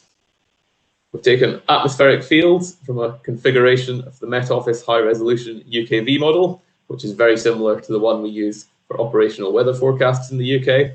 And the figure in the top left here shows the domain of the model. It's got a variable horizontal resolution. In the middle section, it's 1.5 kilometers, and that increases up to 4 kilometers towards the edges.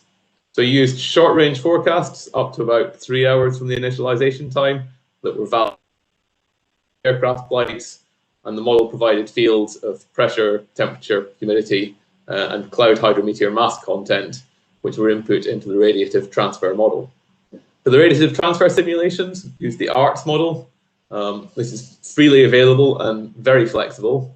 And in this case, we used it to do full 3D Monte Carlo radiative transfer simulations to match the aircraft viewing geometry. The cloud particle size distributions follow the numerical weather prediction model, microphysics, as closely as we could. And we took single scattering properties for the cloud ice and liquid from the ARTS database, which is also freely available. And it gives single scattering properties calculated over a wide range of ice particle shapes and sizes across both the microwave and submillimeter spectra. And one of the nice things about this database is that it includes a lot of particle shapes that have been used in previous studies, but has calculations performed on a consistent set of frequencies for a consistent set of temperatures and with a consistent refractive index model.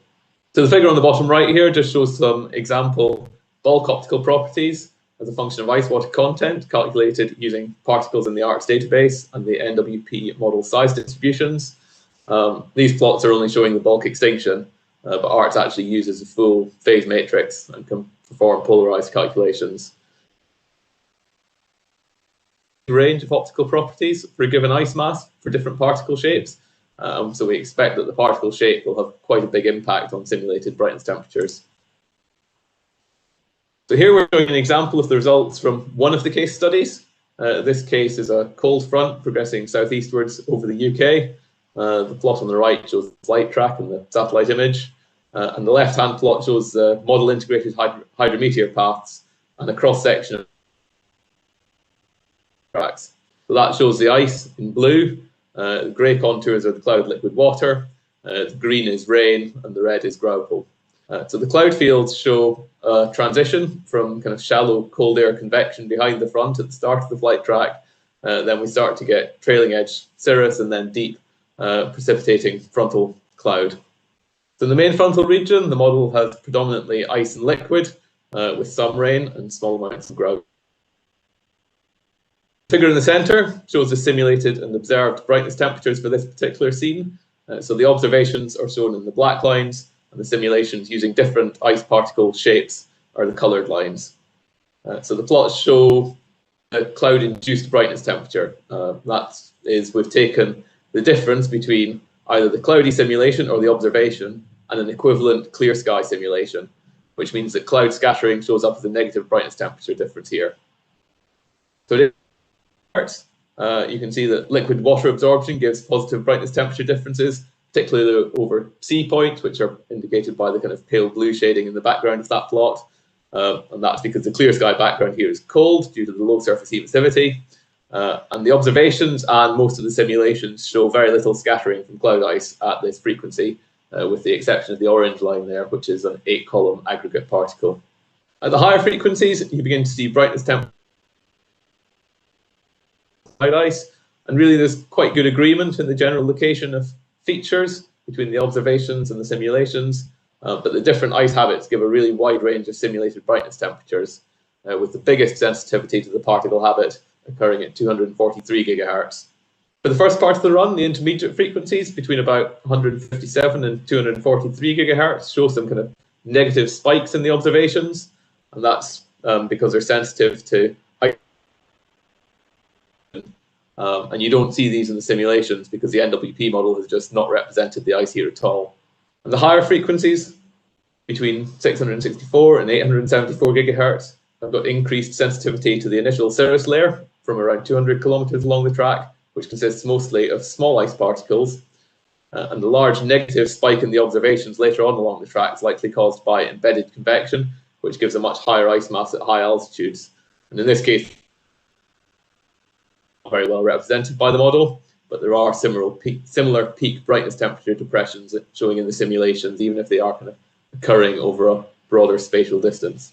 So in general, for this case, the simulations have captured the observed behavior quite well, with the observations falling roughly in the middle of the simulated values for different ice crystal habits, and perhaps unsurprisingly, not all the details have been represented perfectly.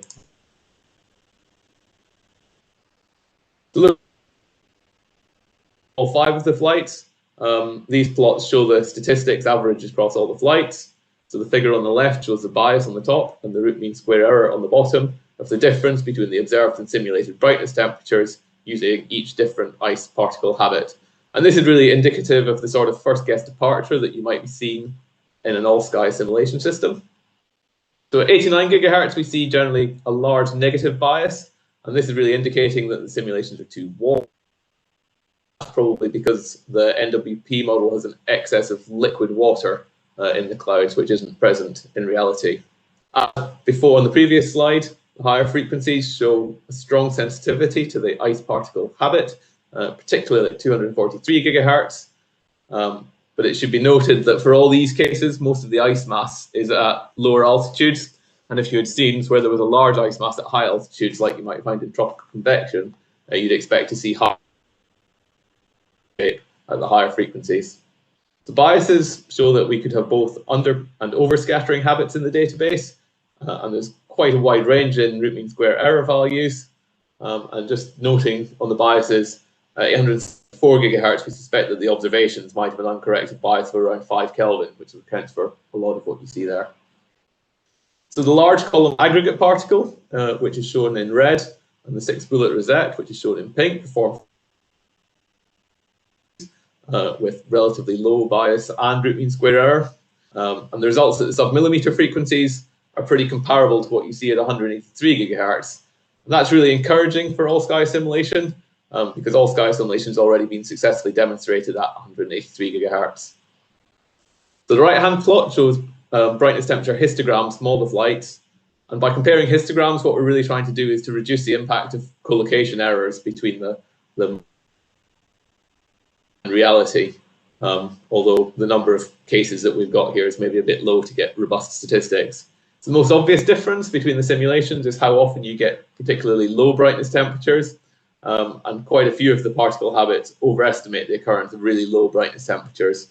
And just on these plots at 243 and 664 gigahertz, there's 2 black lines. The solid one is vertically polarized observations, and the dashed lines are horizontally polarized. And you can see some differences there, particularly at low brightness temperatures, which is probably indicating the presence of horizontally oriented particles, which we haven't yet been able to account for in the simulations. Statistical comparisons of these histograms, which you haven't shown here, show pretty similar results to the root mean square error. If you want to choose your best performing particle, it's probably the large column aggregate. And it's quite interesting and encouraging that this same shape was shown in some work that Robin Eklund and Patrick Erickson did to the GMI observations at 166 and 190 gigahertz, even in the tropics.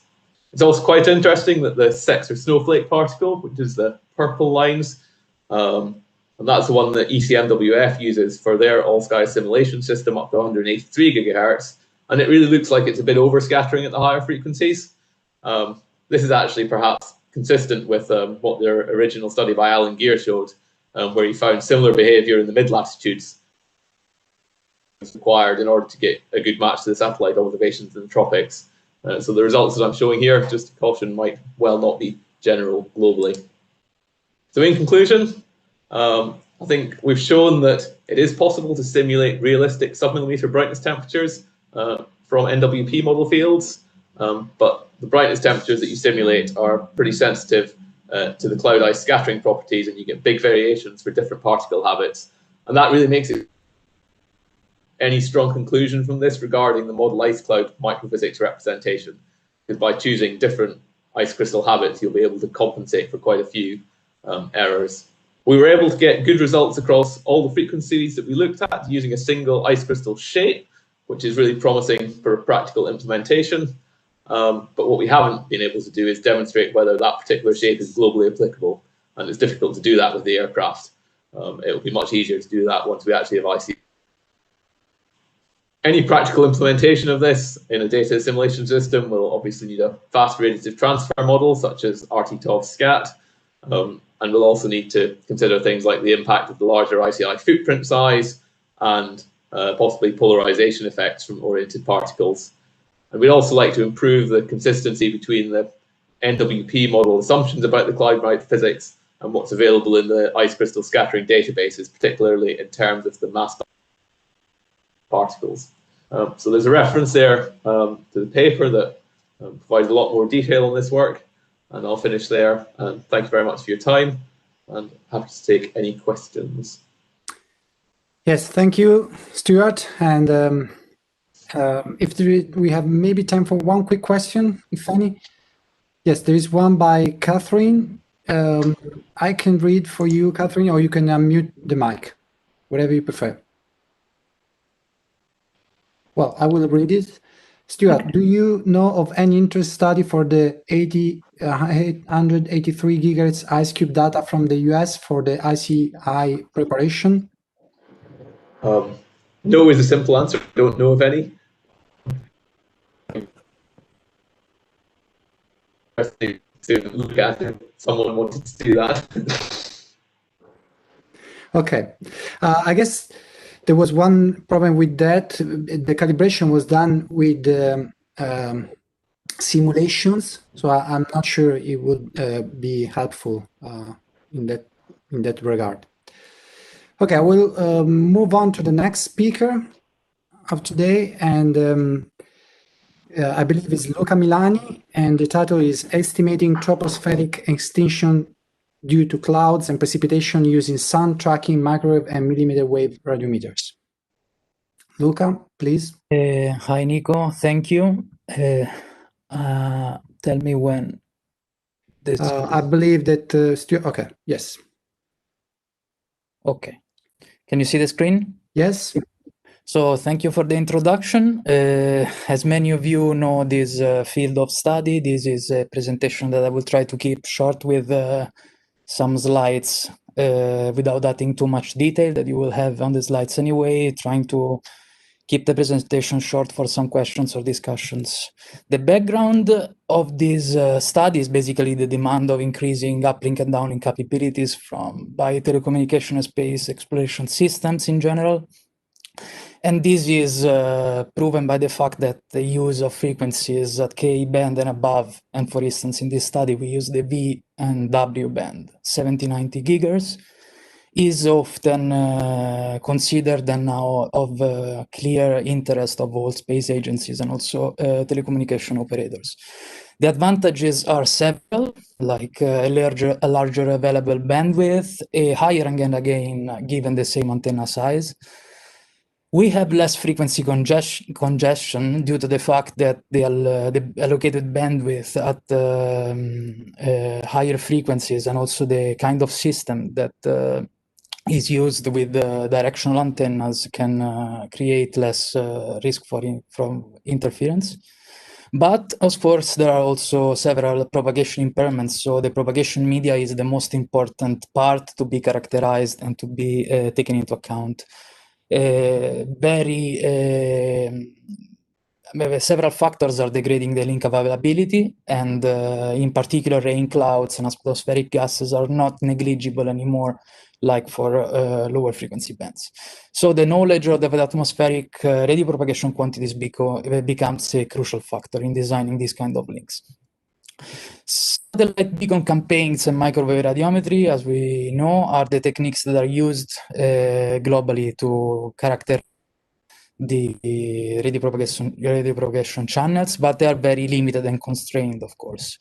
And in general, the ground-based microwave radiometers techniques suffer from some errors due to the fact that some fixed empirical values or clearer estimates are used also in other weather conditions. So the introduction of this technique called sun tracking microwave and millimeter wave radiometry in this contribution is The idea is exploiting the sun as a source of radiation, which is basically equivalent to a beacon flying. And the radiometer is performing two different measurements, one towards the sun in a given direction and another one out of the sun in another direction where the sun is not part of the main beam anymore. But we are measuring only the atmosphere that we assume in a way identical in the two observations, and we keep the same elevation angle in between the two or more than two observations. Not necessarily we have to do one single observation out of the sun.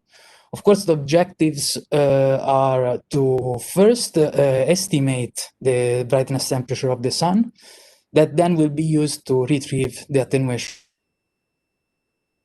along the direction of interest. And the main issues are, of course, the fact that the sun doesn't occupy the full antenna beamwidth of the radiometer. There are several discussions on the switching time between the two measurements, and the point that there has to be as accurate as possible in order to point to the sun with the main beam. And of course, also the variations of the sun brightness temperature.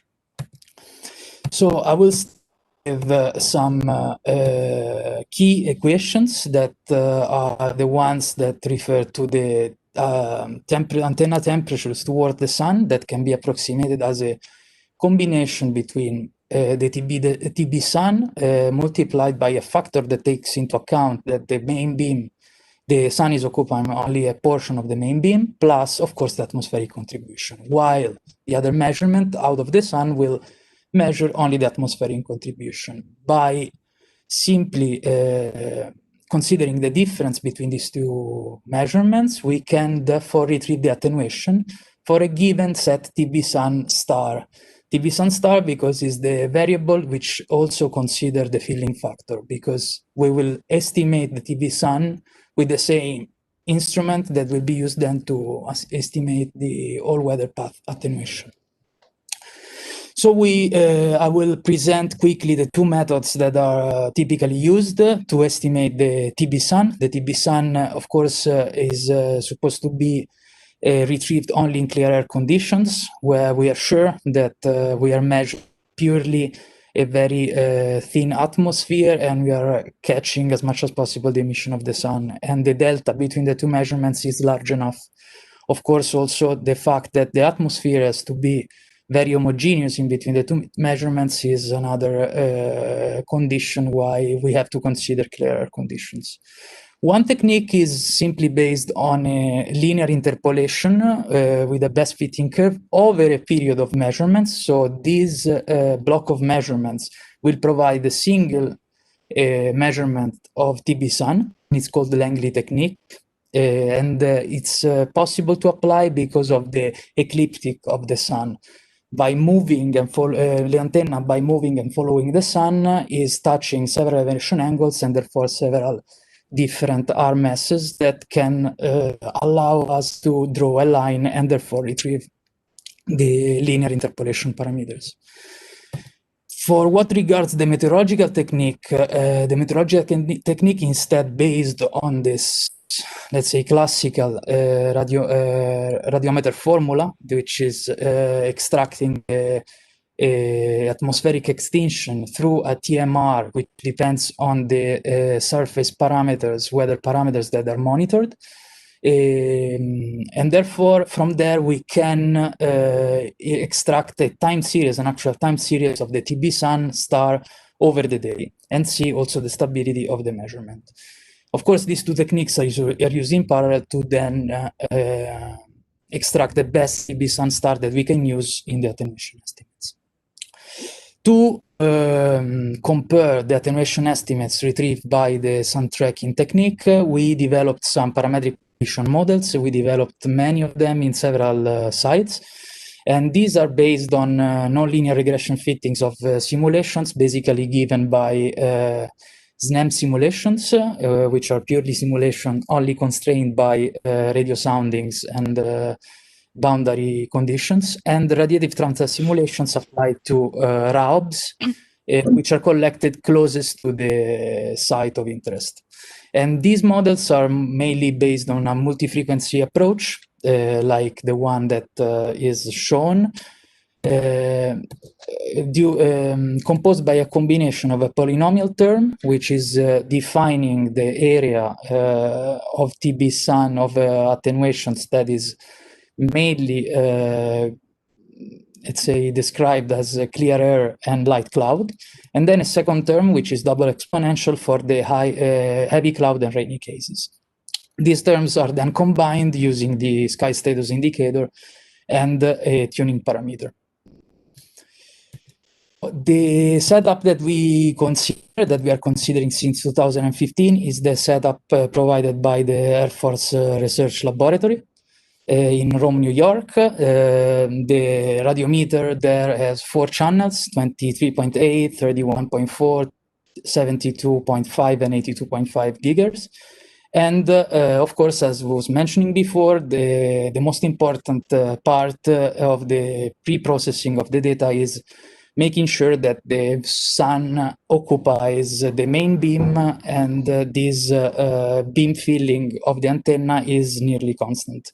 Some filtering of towards the sun observations are anyway required for quality of the data.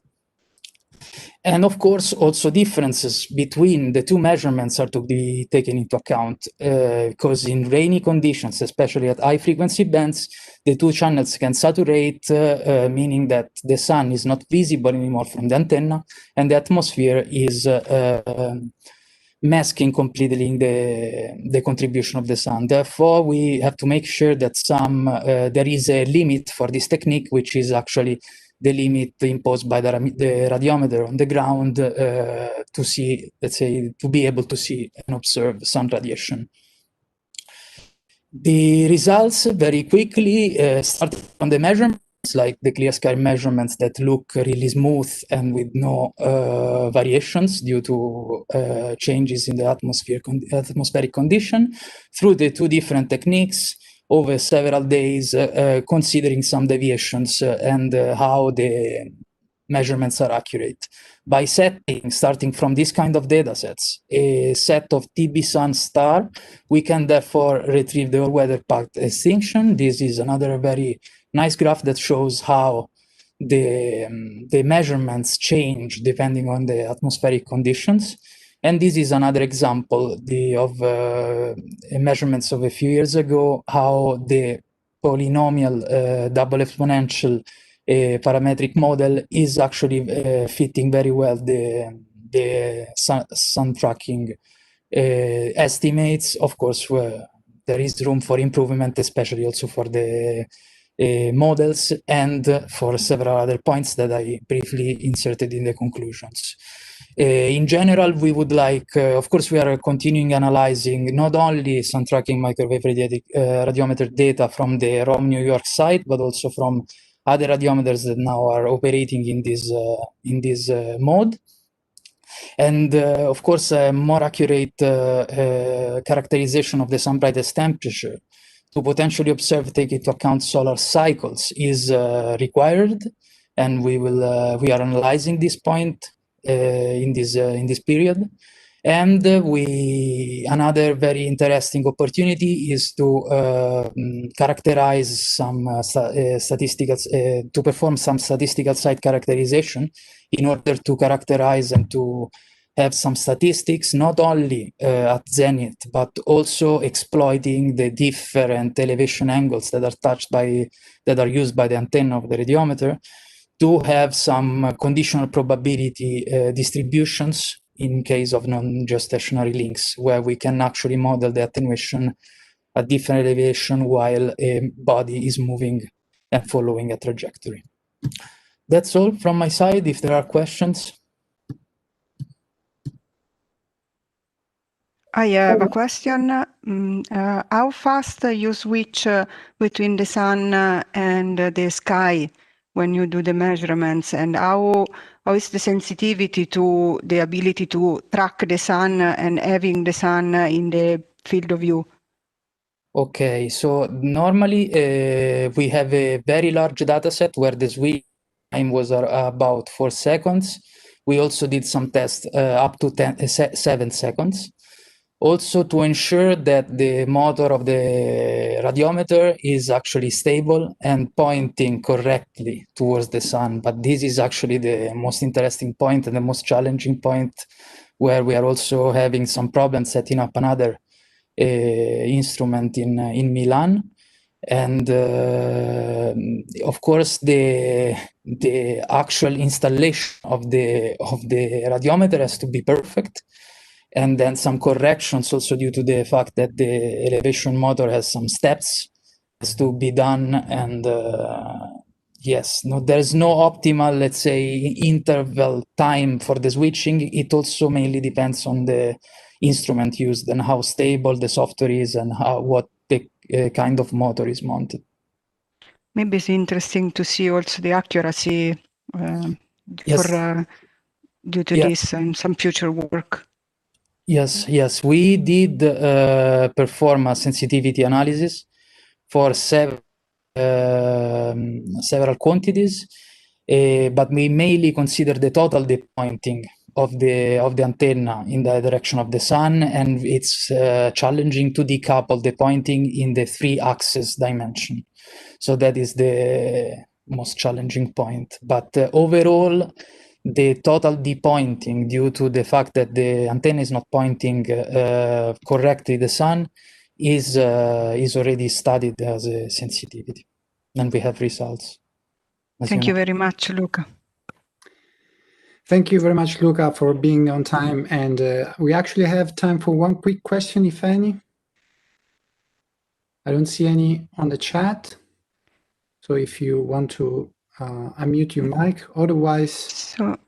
Okay. I think we can move to the next presenter. So our We'll next hand this to Vinja then, who will chair the rest of the session. Thanks.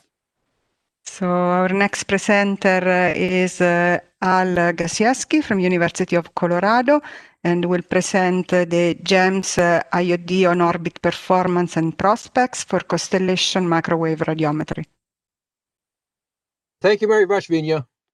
This is a discussion and the first opportunity for us to present data from the GEMS constellation that we are developing. The GEMS constellation is a commercially developed passive microwave system.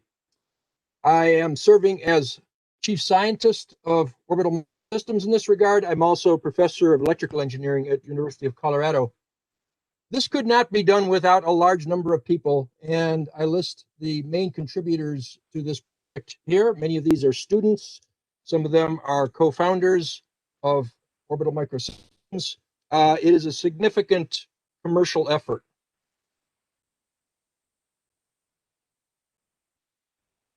Let's go ahead, and I'm going to just show you a little bit of the imagery that we from our GEMS 1 mission.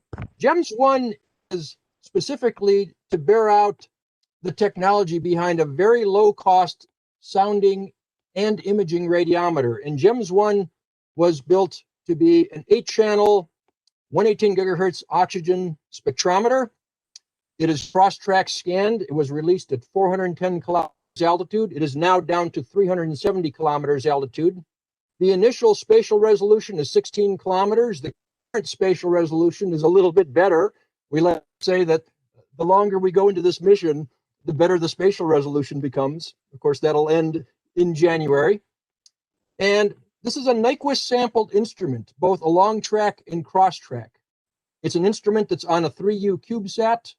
The payload is about half of that satellite, takes 4 watts.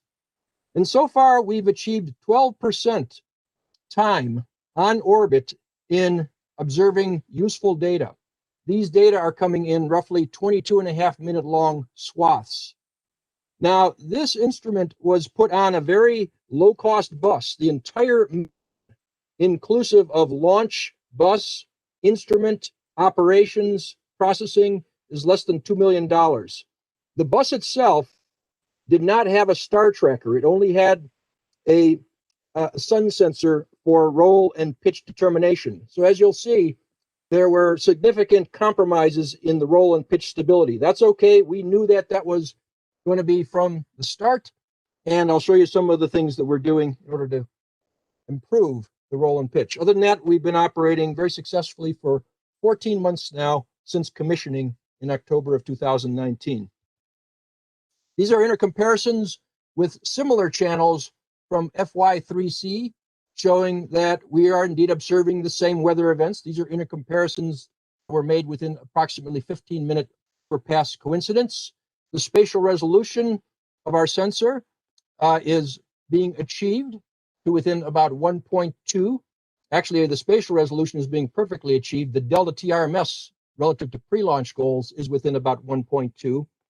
The georegistration of about one beam best is occurring when we're able to do roll and pitch correction. The one thing that's important, though, is that the MicroRad spectrometer exhibited 0 faults or sporadic samples during 14 months on orbit, or about 500,000 scans. And we know this from a number of different ways. We look at the saturation of the A to D converter. We also have what we call a sum of squares sample that determines the variance of each radiometric sample within the digitally averaged sample. And that's telling us a lot about the instrument performance on orbit. These are the weighting functions that were designed, those are the dashed lines, and actually measured using an RF sweep measurement. And they are a little bit different. Now, these boxcar design passbands are, of course, idealized. But the RF sweep measurement weighting functions, those are obtained by sweeping an RF source across the 118 band and performing a calculation then of the weighting functions based upon the tiny fluctuations that occur in the passband response. There is no instrument that will not have such tiny fluctuations in its passband response. And so determining those fluctuations and then calculating the weighting functions using pre-launch measurements is particularly important. You can see that the difference between those boxcar design and RF swept responses can be on the order of a few Kelvin. They can also have a big impact on the overall transparency of otherwise transparent channels. And those can have a big impact on brightness temperature. Other than that, the convolutional bandwidths are very close to what is expected and very close to the design bandwidths. Those are, of course, what are going to determine the delta TRMS. And one of the things that we're doing right now with one of our sponsors is working on developing the CRTMB-based coefficients for the channels. I'm going to kind of hurry up over here. These are additional intercomparisons between GEMS channels and FY3C, and they are comparing reasonably favorably. We know that there's a bias. We are working on a level 1.1 correction, which is underway, and we're doing that correction through a combination of radiosonde intercomparison, FY3C, and ECMWF weather model intercomparisons. We're using a radiative transfer model for that.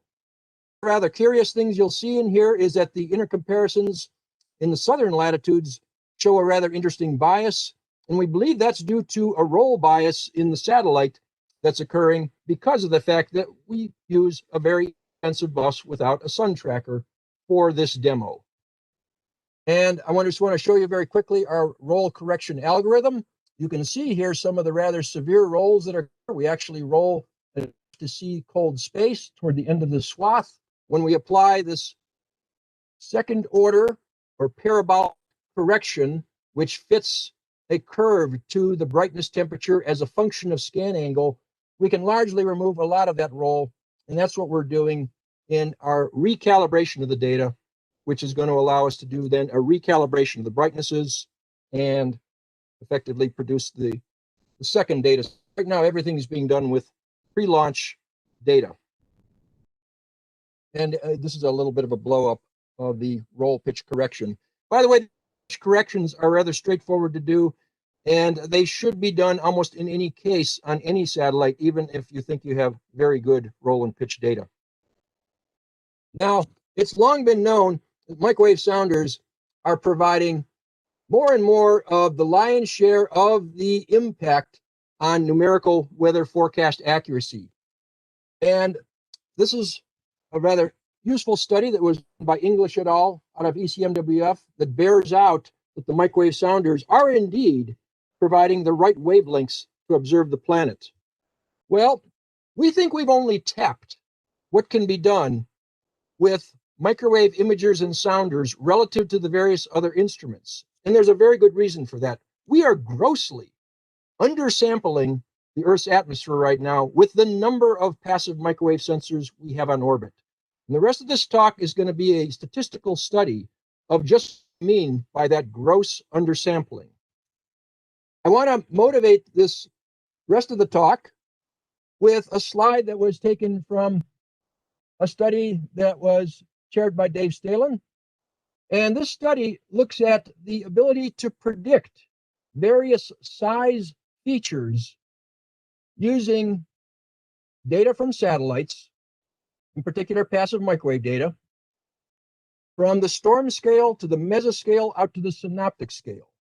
And it turns out that the larger the feature that we are trying to predict, the coarse time sampling that is needed, this is the time axis, I should say here, this is the scale axis, the coarser the time that's needed because these features correlate for many days. What we're not doing proper justice to is down here in this portion of the graph where we are trying to predict out 6, 12 to 24 hours. This is grossly undersampled. And part of it relates to what I would call a very important velocity associated with the atmosphere. I've got various lines here depicting velocities in this predictive space. Velocity of sound, for instance. The velocity associated with a numerical weather model and how you have to change the time scale in your stepping relative to the space scale of the model. That's a velocity. And for WRF, that velocity needs to be around 167 meters per second, less than the speed of sound. Then we have other velocities. For example, the sustained advective velocity in a tropical cyclone or a hurricane on the order of 75 meters per second. And then we have a rather interesting velocity, which is the velocity of this line, the slope of this line, which is around 2.3 meters per second. That has to do with the predictability of the atmosphere.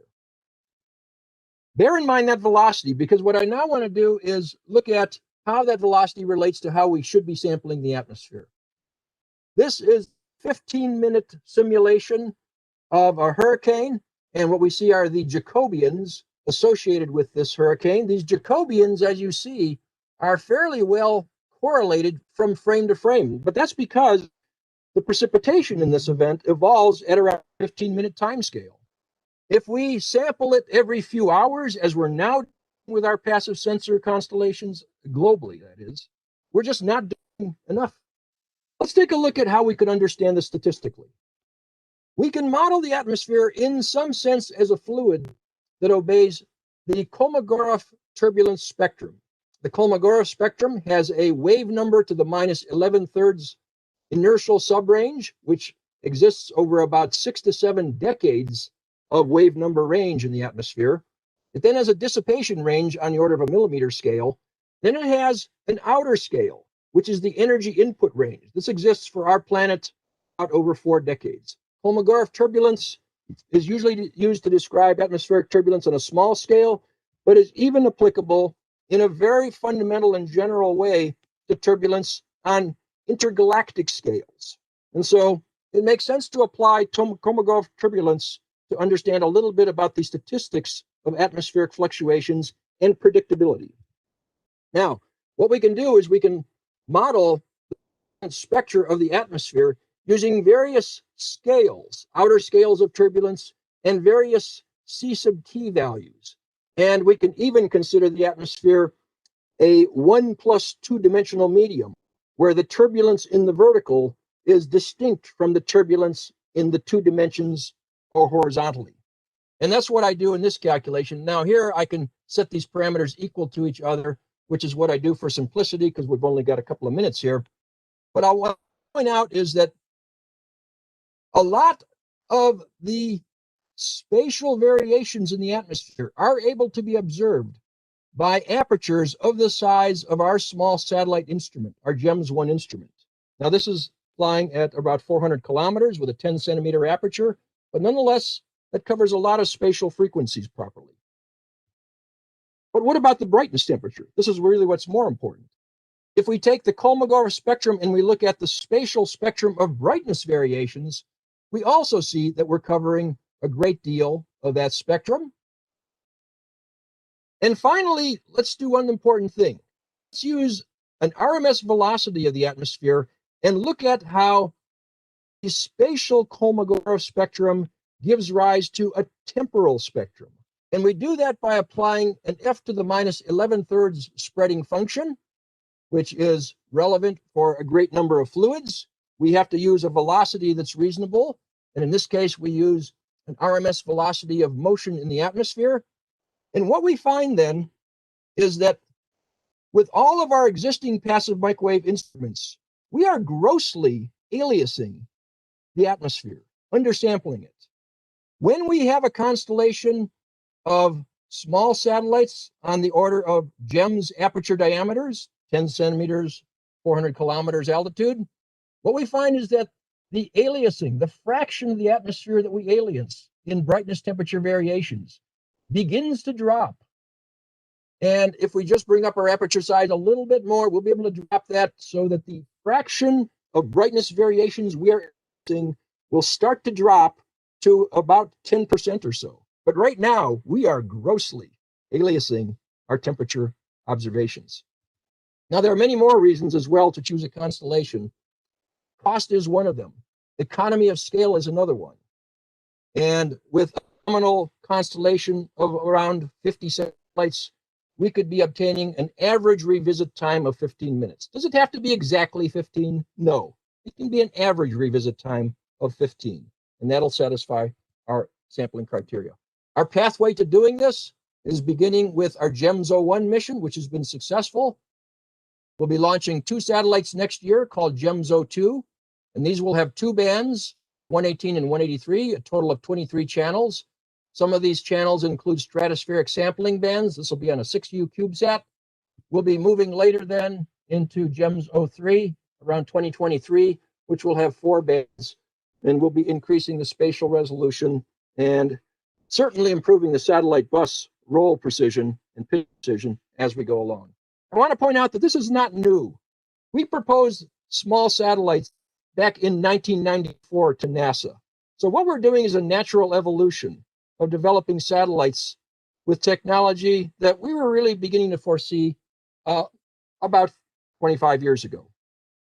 So I'm going to conclude by indicating that our GEMS-01 IOD mission is achieving its planned engineering and observational goals, Nyquist sampling, highly stable radiometric performance, and a compelling cost model. We're solving some georegistration problems.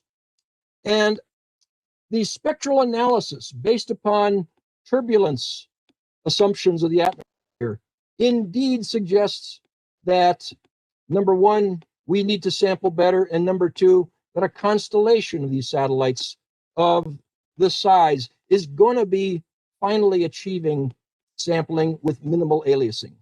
Thank you. Thank you very much, Al, for your very interesting presentation. If anyone has a question? Okay, maybe I can ask a question. It's a very interesting one other aspect that maybe from operational point of view could be interesting is also looking at the download of data and how this can be repatriated from the various stations. That would be also something, it's more a comment than a question. There are numerous challenges. The latency is one of them, but there are numerous rewards in having this number of satellites.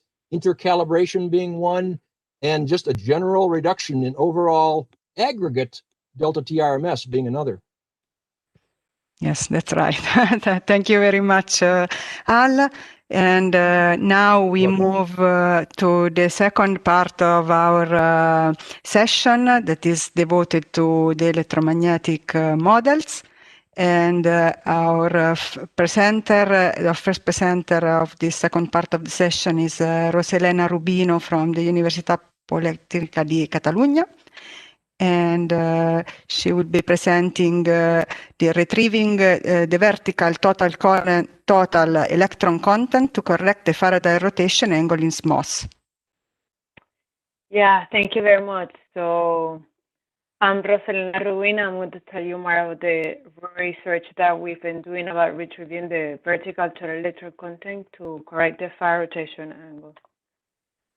So the main objective of this research is to create a new VTEC project to correct the fire rotation with metric data. And we do so by creating a methodology that derives VTEC maps from the brightness temperatures, removing the contribution of a fire rotation systematic error, and using spatial temporal filtering techniques.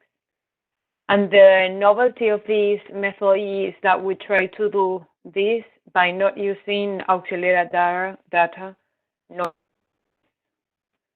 So to do that, we use two equations, where the first one corresponds to one that relates the fire rotation with the brightness temperatures on the different polarizations, where RA corresponds to a geometrical rotation angle that is specific of the platform. And then we have another equation that relates the VTEC with the fire rotation and also the geomagnetic field, where theta corresponds to the incidence angle, n to a constant that is related to the frequency, f to the magnitude of the geomagnetic field, and theta sub b, the angle between the magnetic field and the wave propagation direction of the signal. So the methodology consists of different steps, where the first one corresponds to applying a temporal filter over brightness temperature snapshots with a size of filter of 43 snapshots. And we chose this size of filter because we did an optimization with a simulator that emulates the radiation of the Earth by using a model of the open ocean with a Fresnel distribution. And it also takes into account the effect of noise. So then we calculate the fire rotation by using the equation that relates it with the brightness temperatures. And in here we obtain an indetermination when the brightness temperatures in the X polarization and the Y polarization are very similar, and when the third Stokes parameter tends to 0, and that happens in low incidence angles, and that's why we reject those pixels in order to avoid that indetermination. So then we calculate the VTEC from the recovered fire rotation. And again, we obtain another determination when the signal propagation direction of the signal and the geomagnetic field are orthogonal, and that happens close to the equator. So we also reject those pixels. Then we apply a spatial filter at VTEC snapshots with a size of radius of 0.189 that we also optimize using the simulator that I just mentioned about. Then we extend the alias-free field of view, VTEC value of the border to the extended alias-free field of view, and finally we geolocate every snapshot over a net of 5 feet. So in here I show you your results. In the left we have the L1 VTEC, that is a VTEC that comes from the DPGS that we use as our reference. In the middle we have our retrieval that we're going to call from 9-1's most VTEC, and then in the right we have the difference between them.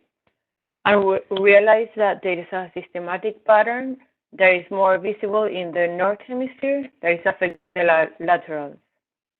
So we want to characterize that systematic pattern, assuming that it's introduced by Myers and it can be detected when we retrieve the fire rotation. So we proceeded to calculate this systematic error, assuming that the measured, or I'd say the calculated fire rotation, it's composed of 2 parameters, where the first one is the actual fire rotation, and the second one is a systematic error that we're going to call from now delta.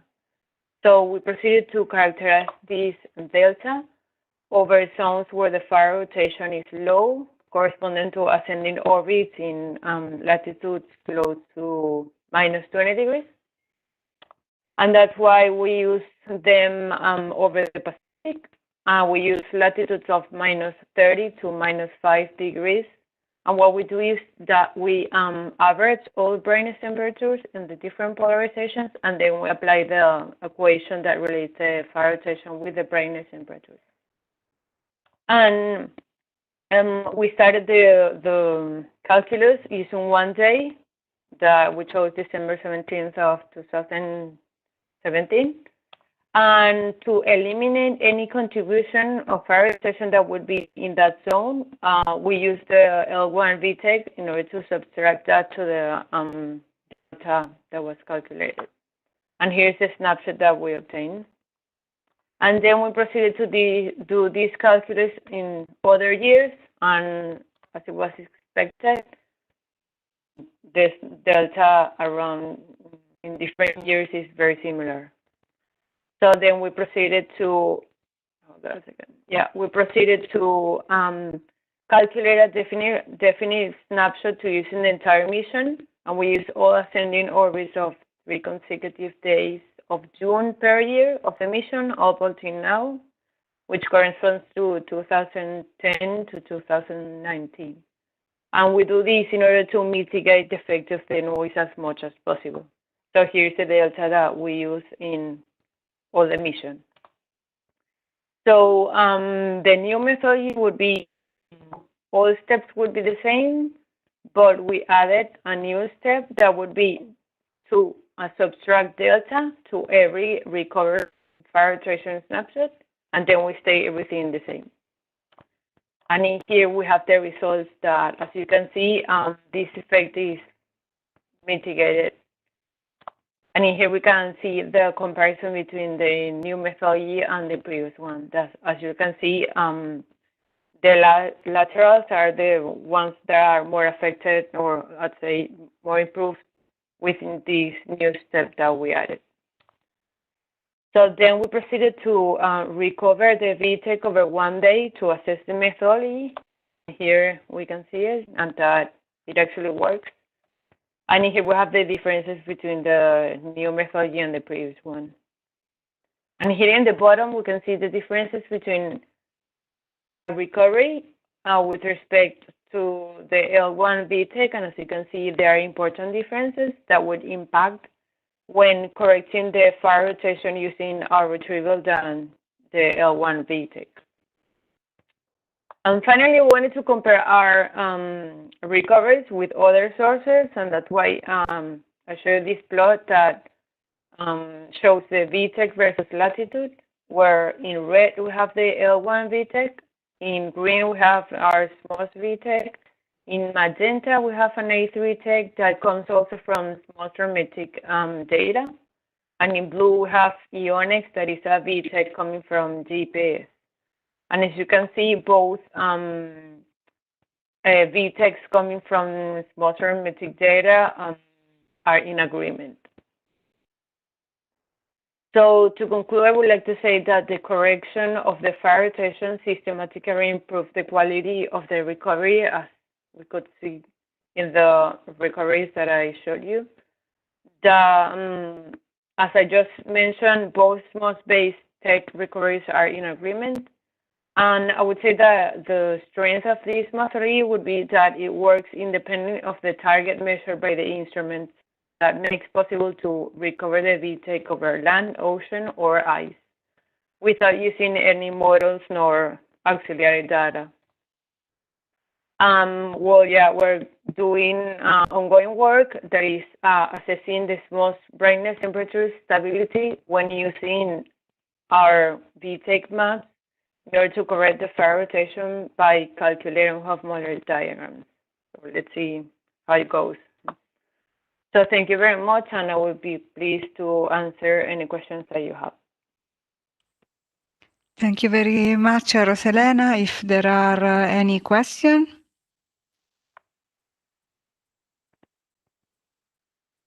Okay. Roselena, may I make some question? Just one question. Yes, of course.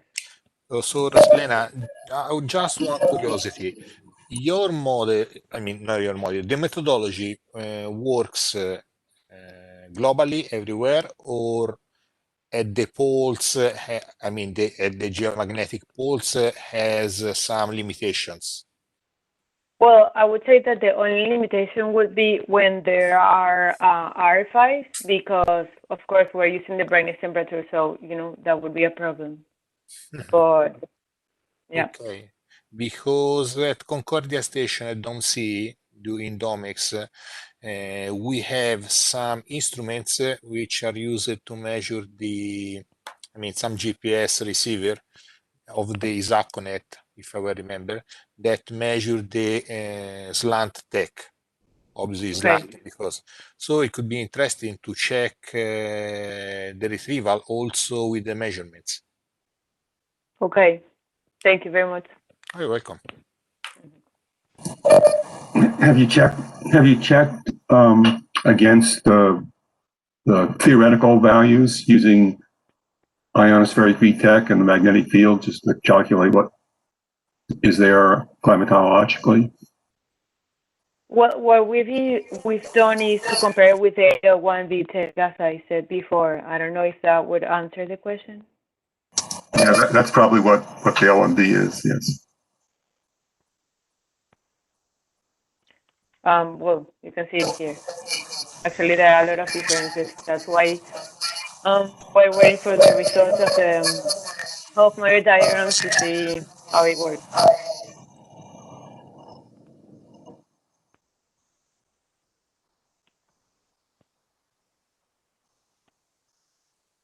Okay, then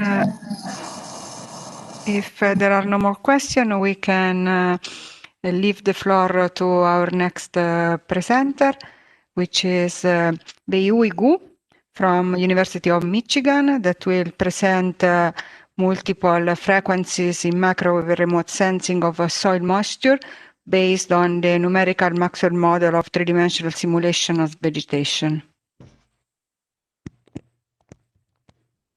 Yep, thank you for the introduction. Can you see the screen right now? Yes, we can. Okay, yep. So hi everyone, I'm Wei Hui from University of Michigan.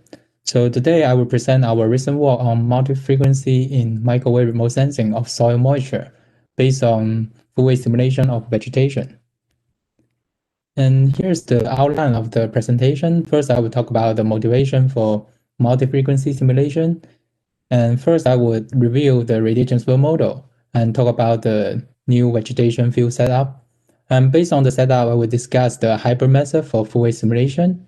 And after that, the method would be verified with HFSS by solving scattering from naive planes. And at the end, I would present the transmission rate calculated from the hybrid method, and then it will be compared with the radiation transfer model. So let's look at the motivation of this work first. Currently, we are using the L band to retrieve soil moisture because at L band, there's a small attenuation rate caused by the vegetation layer and also has a higher penetration depth in soil. And so that's the reason. Like the SMAP and SMOS are working at L band. But right now, small frequency are available on other systems, like the upcoming NASA mission would use L and S band, and also the L and C band are available in the CIMA system. So this motivates us to investigate the potential of using multi-frequency to improve the soil moisture retrieval. And since most of the land are covered by the vegetation canopy, so in soil moisture retrieval, there's a key question is, what is the transmission rate of microwaves through the vegetation layer at those different frequency? So this motivates us to do the full-wave simulation to the same vegetation layer with different frequency. And so first, let's review the most classical radiation transfer model. In radiation transfer model, the vegetation canopy is modeled by a layer of randomly distributed scatter, as shown in this figure, and the wave propagation are governed by the radiation transfer equation, as shown here. The radiation transfer model is an incoherent method because it only uses the intensity to describe the wave propagation, and the phase information is discarded. And it also assumes that the position of the scatter is uniformly distributed in space. But when we look at the real vegetation canopy, like most of the crops, like the corn and wheat, they are grown in row with some space between them. And also each individual plant have their own structure that governing their leaves and branch. So this information is not captured in the radiation transfer model. So to improve that, we propose a new geometry setup. Here we take wheat as an example. We use a cluster of cylinders to represent one wheat plant, which capture the structural information of the plant. And then we placed in row and column to form a wheat field. In the right figure is the top view of a wheat field we're going to simulate, which has 169 plants. And each blue circle represents one single wheat plant.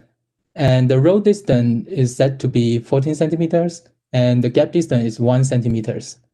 And we will generate 4 different wheat plants and then randomly place them into these 169 spots to generate one wheat field.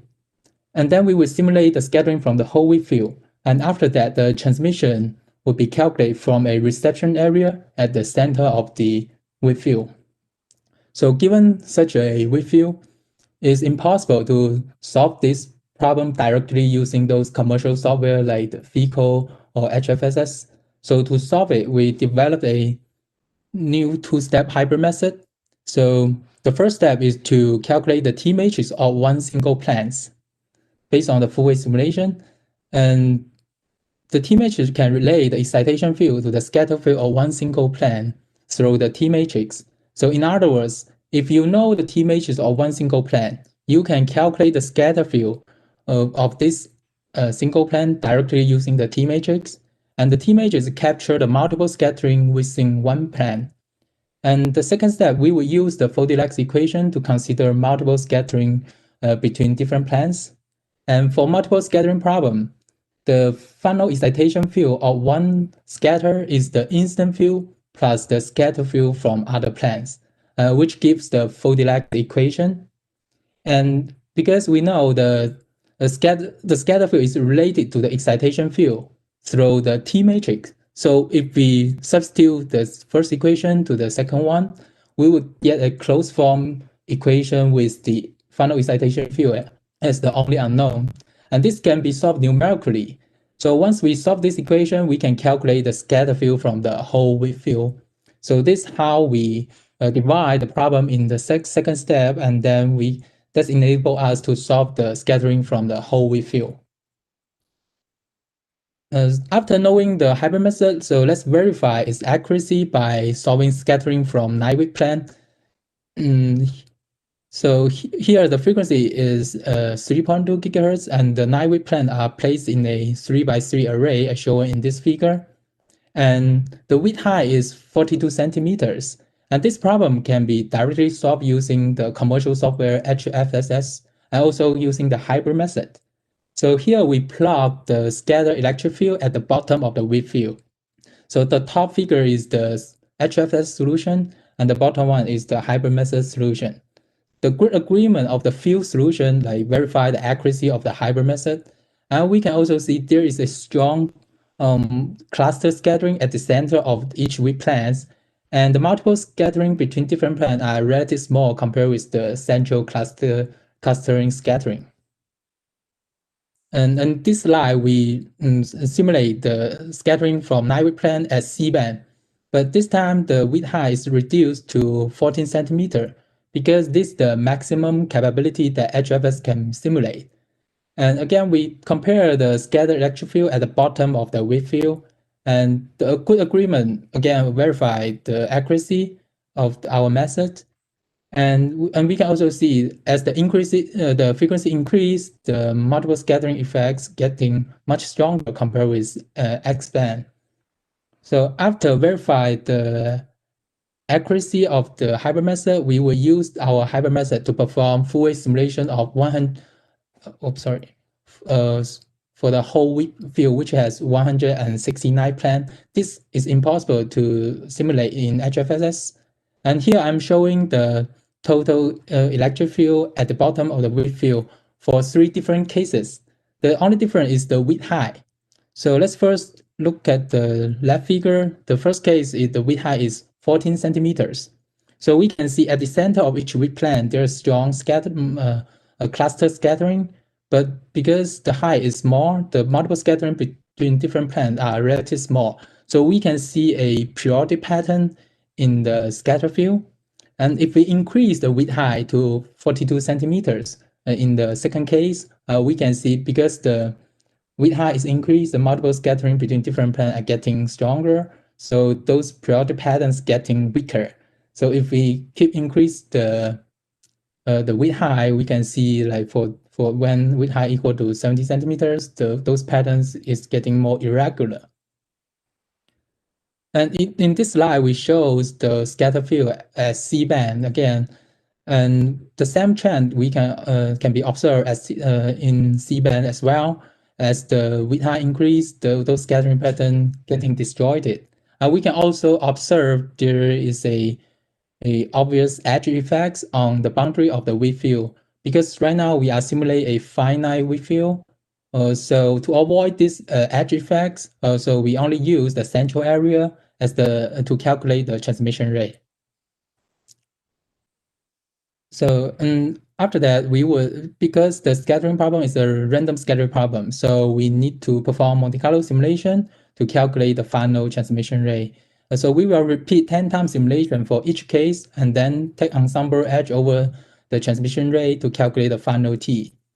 And here we will simulate the transmission rate of microwave through width field with 3 different vegetation water content.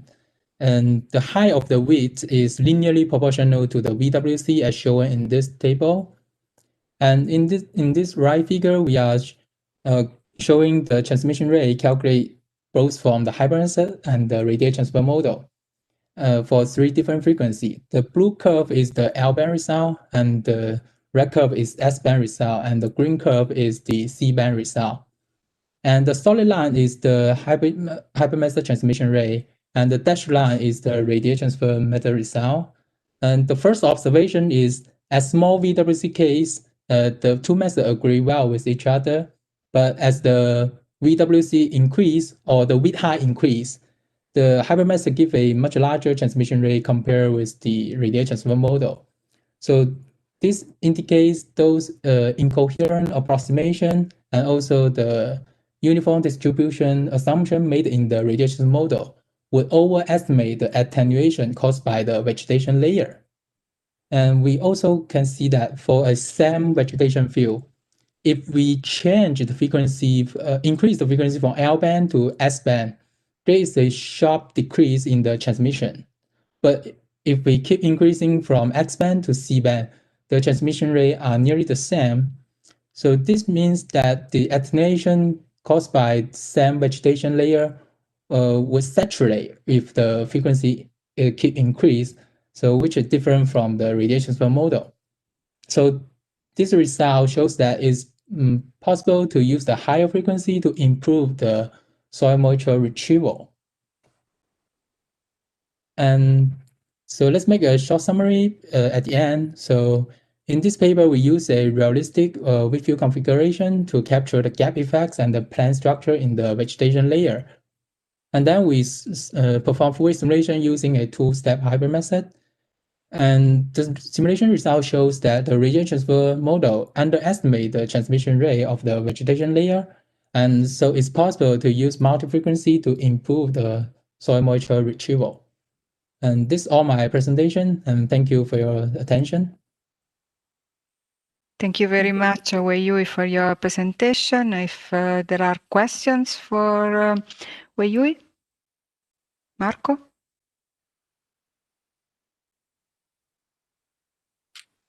Not on my side. Could you go ahead, Dave? Could you go back to the last slide? Are the errors consistent with the wavelength? Uh-huh. So as the wavelength, what's S-band is lower frequency than C-band, isn't it? Or am I mistaken? What's S-band? So S-band is 3.2 gigahertz. Oh, 3.2, okay. Yeah, the C-band is 6.9. So the error gets smaller as the frequency gets larger, as the wavelength gets larger, which is what we'd expect. The error, as the wavelength gets longer, we should get closer to radiative transport, I would guess.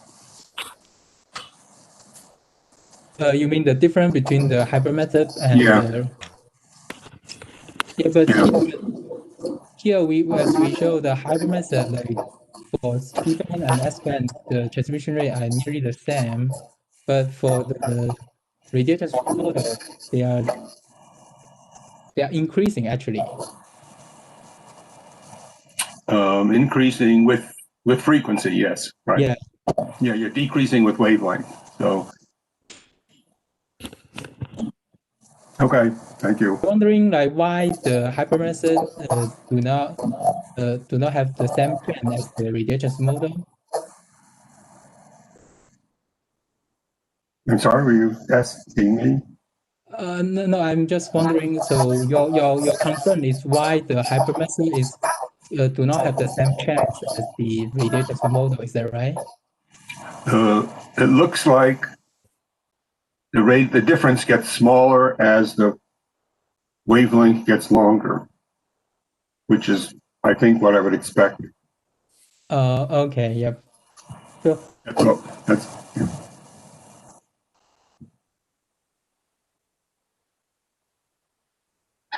Thank you. Oh, yeah, thank you. Okay, so thank you very much, Wei, and then we'll ask Nico and Marco to join me to give the final thank to our presenters. And okay, I have just thanks, Vinny. I have just a few announcements to do today. First of all, tomorrow we have just one room, and we will be all in room 1, so it will be easier to follow. The keynote will start at 14. It will be given by Catherine Plejant, which is part of the ESA-MAG of the upcoming mission CIMR. So she will provide an update on the status of the mission. And also, okay, so the last point is same last point is that tomorrow the session will be on sensor calibration and RFI spectrum management. So it will be of interest, of broad interest, and will be transverse to everyone. And last but not least, we would like to thank the chair of these sessions who has volunteered to share this work, and thanks a lot. See you tomorrow. Thank you, Marco. Thank you, Marco. Thank you all. Bye-bye. See you tomorrow. Bye. Have thank a nice you very much day. to everybody. Bye, thank you. Bye. Bye. Bye, ciao.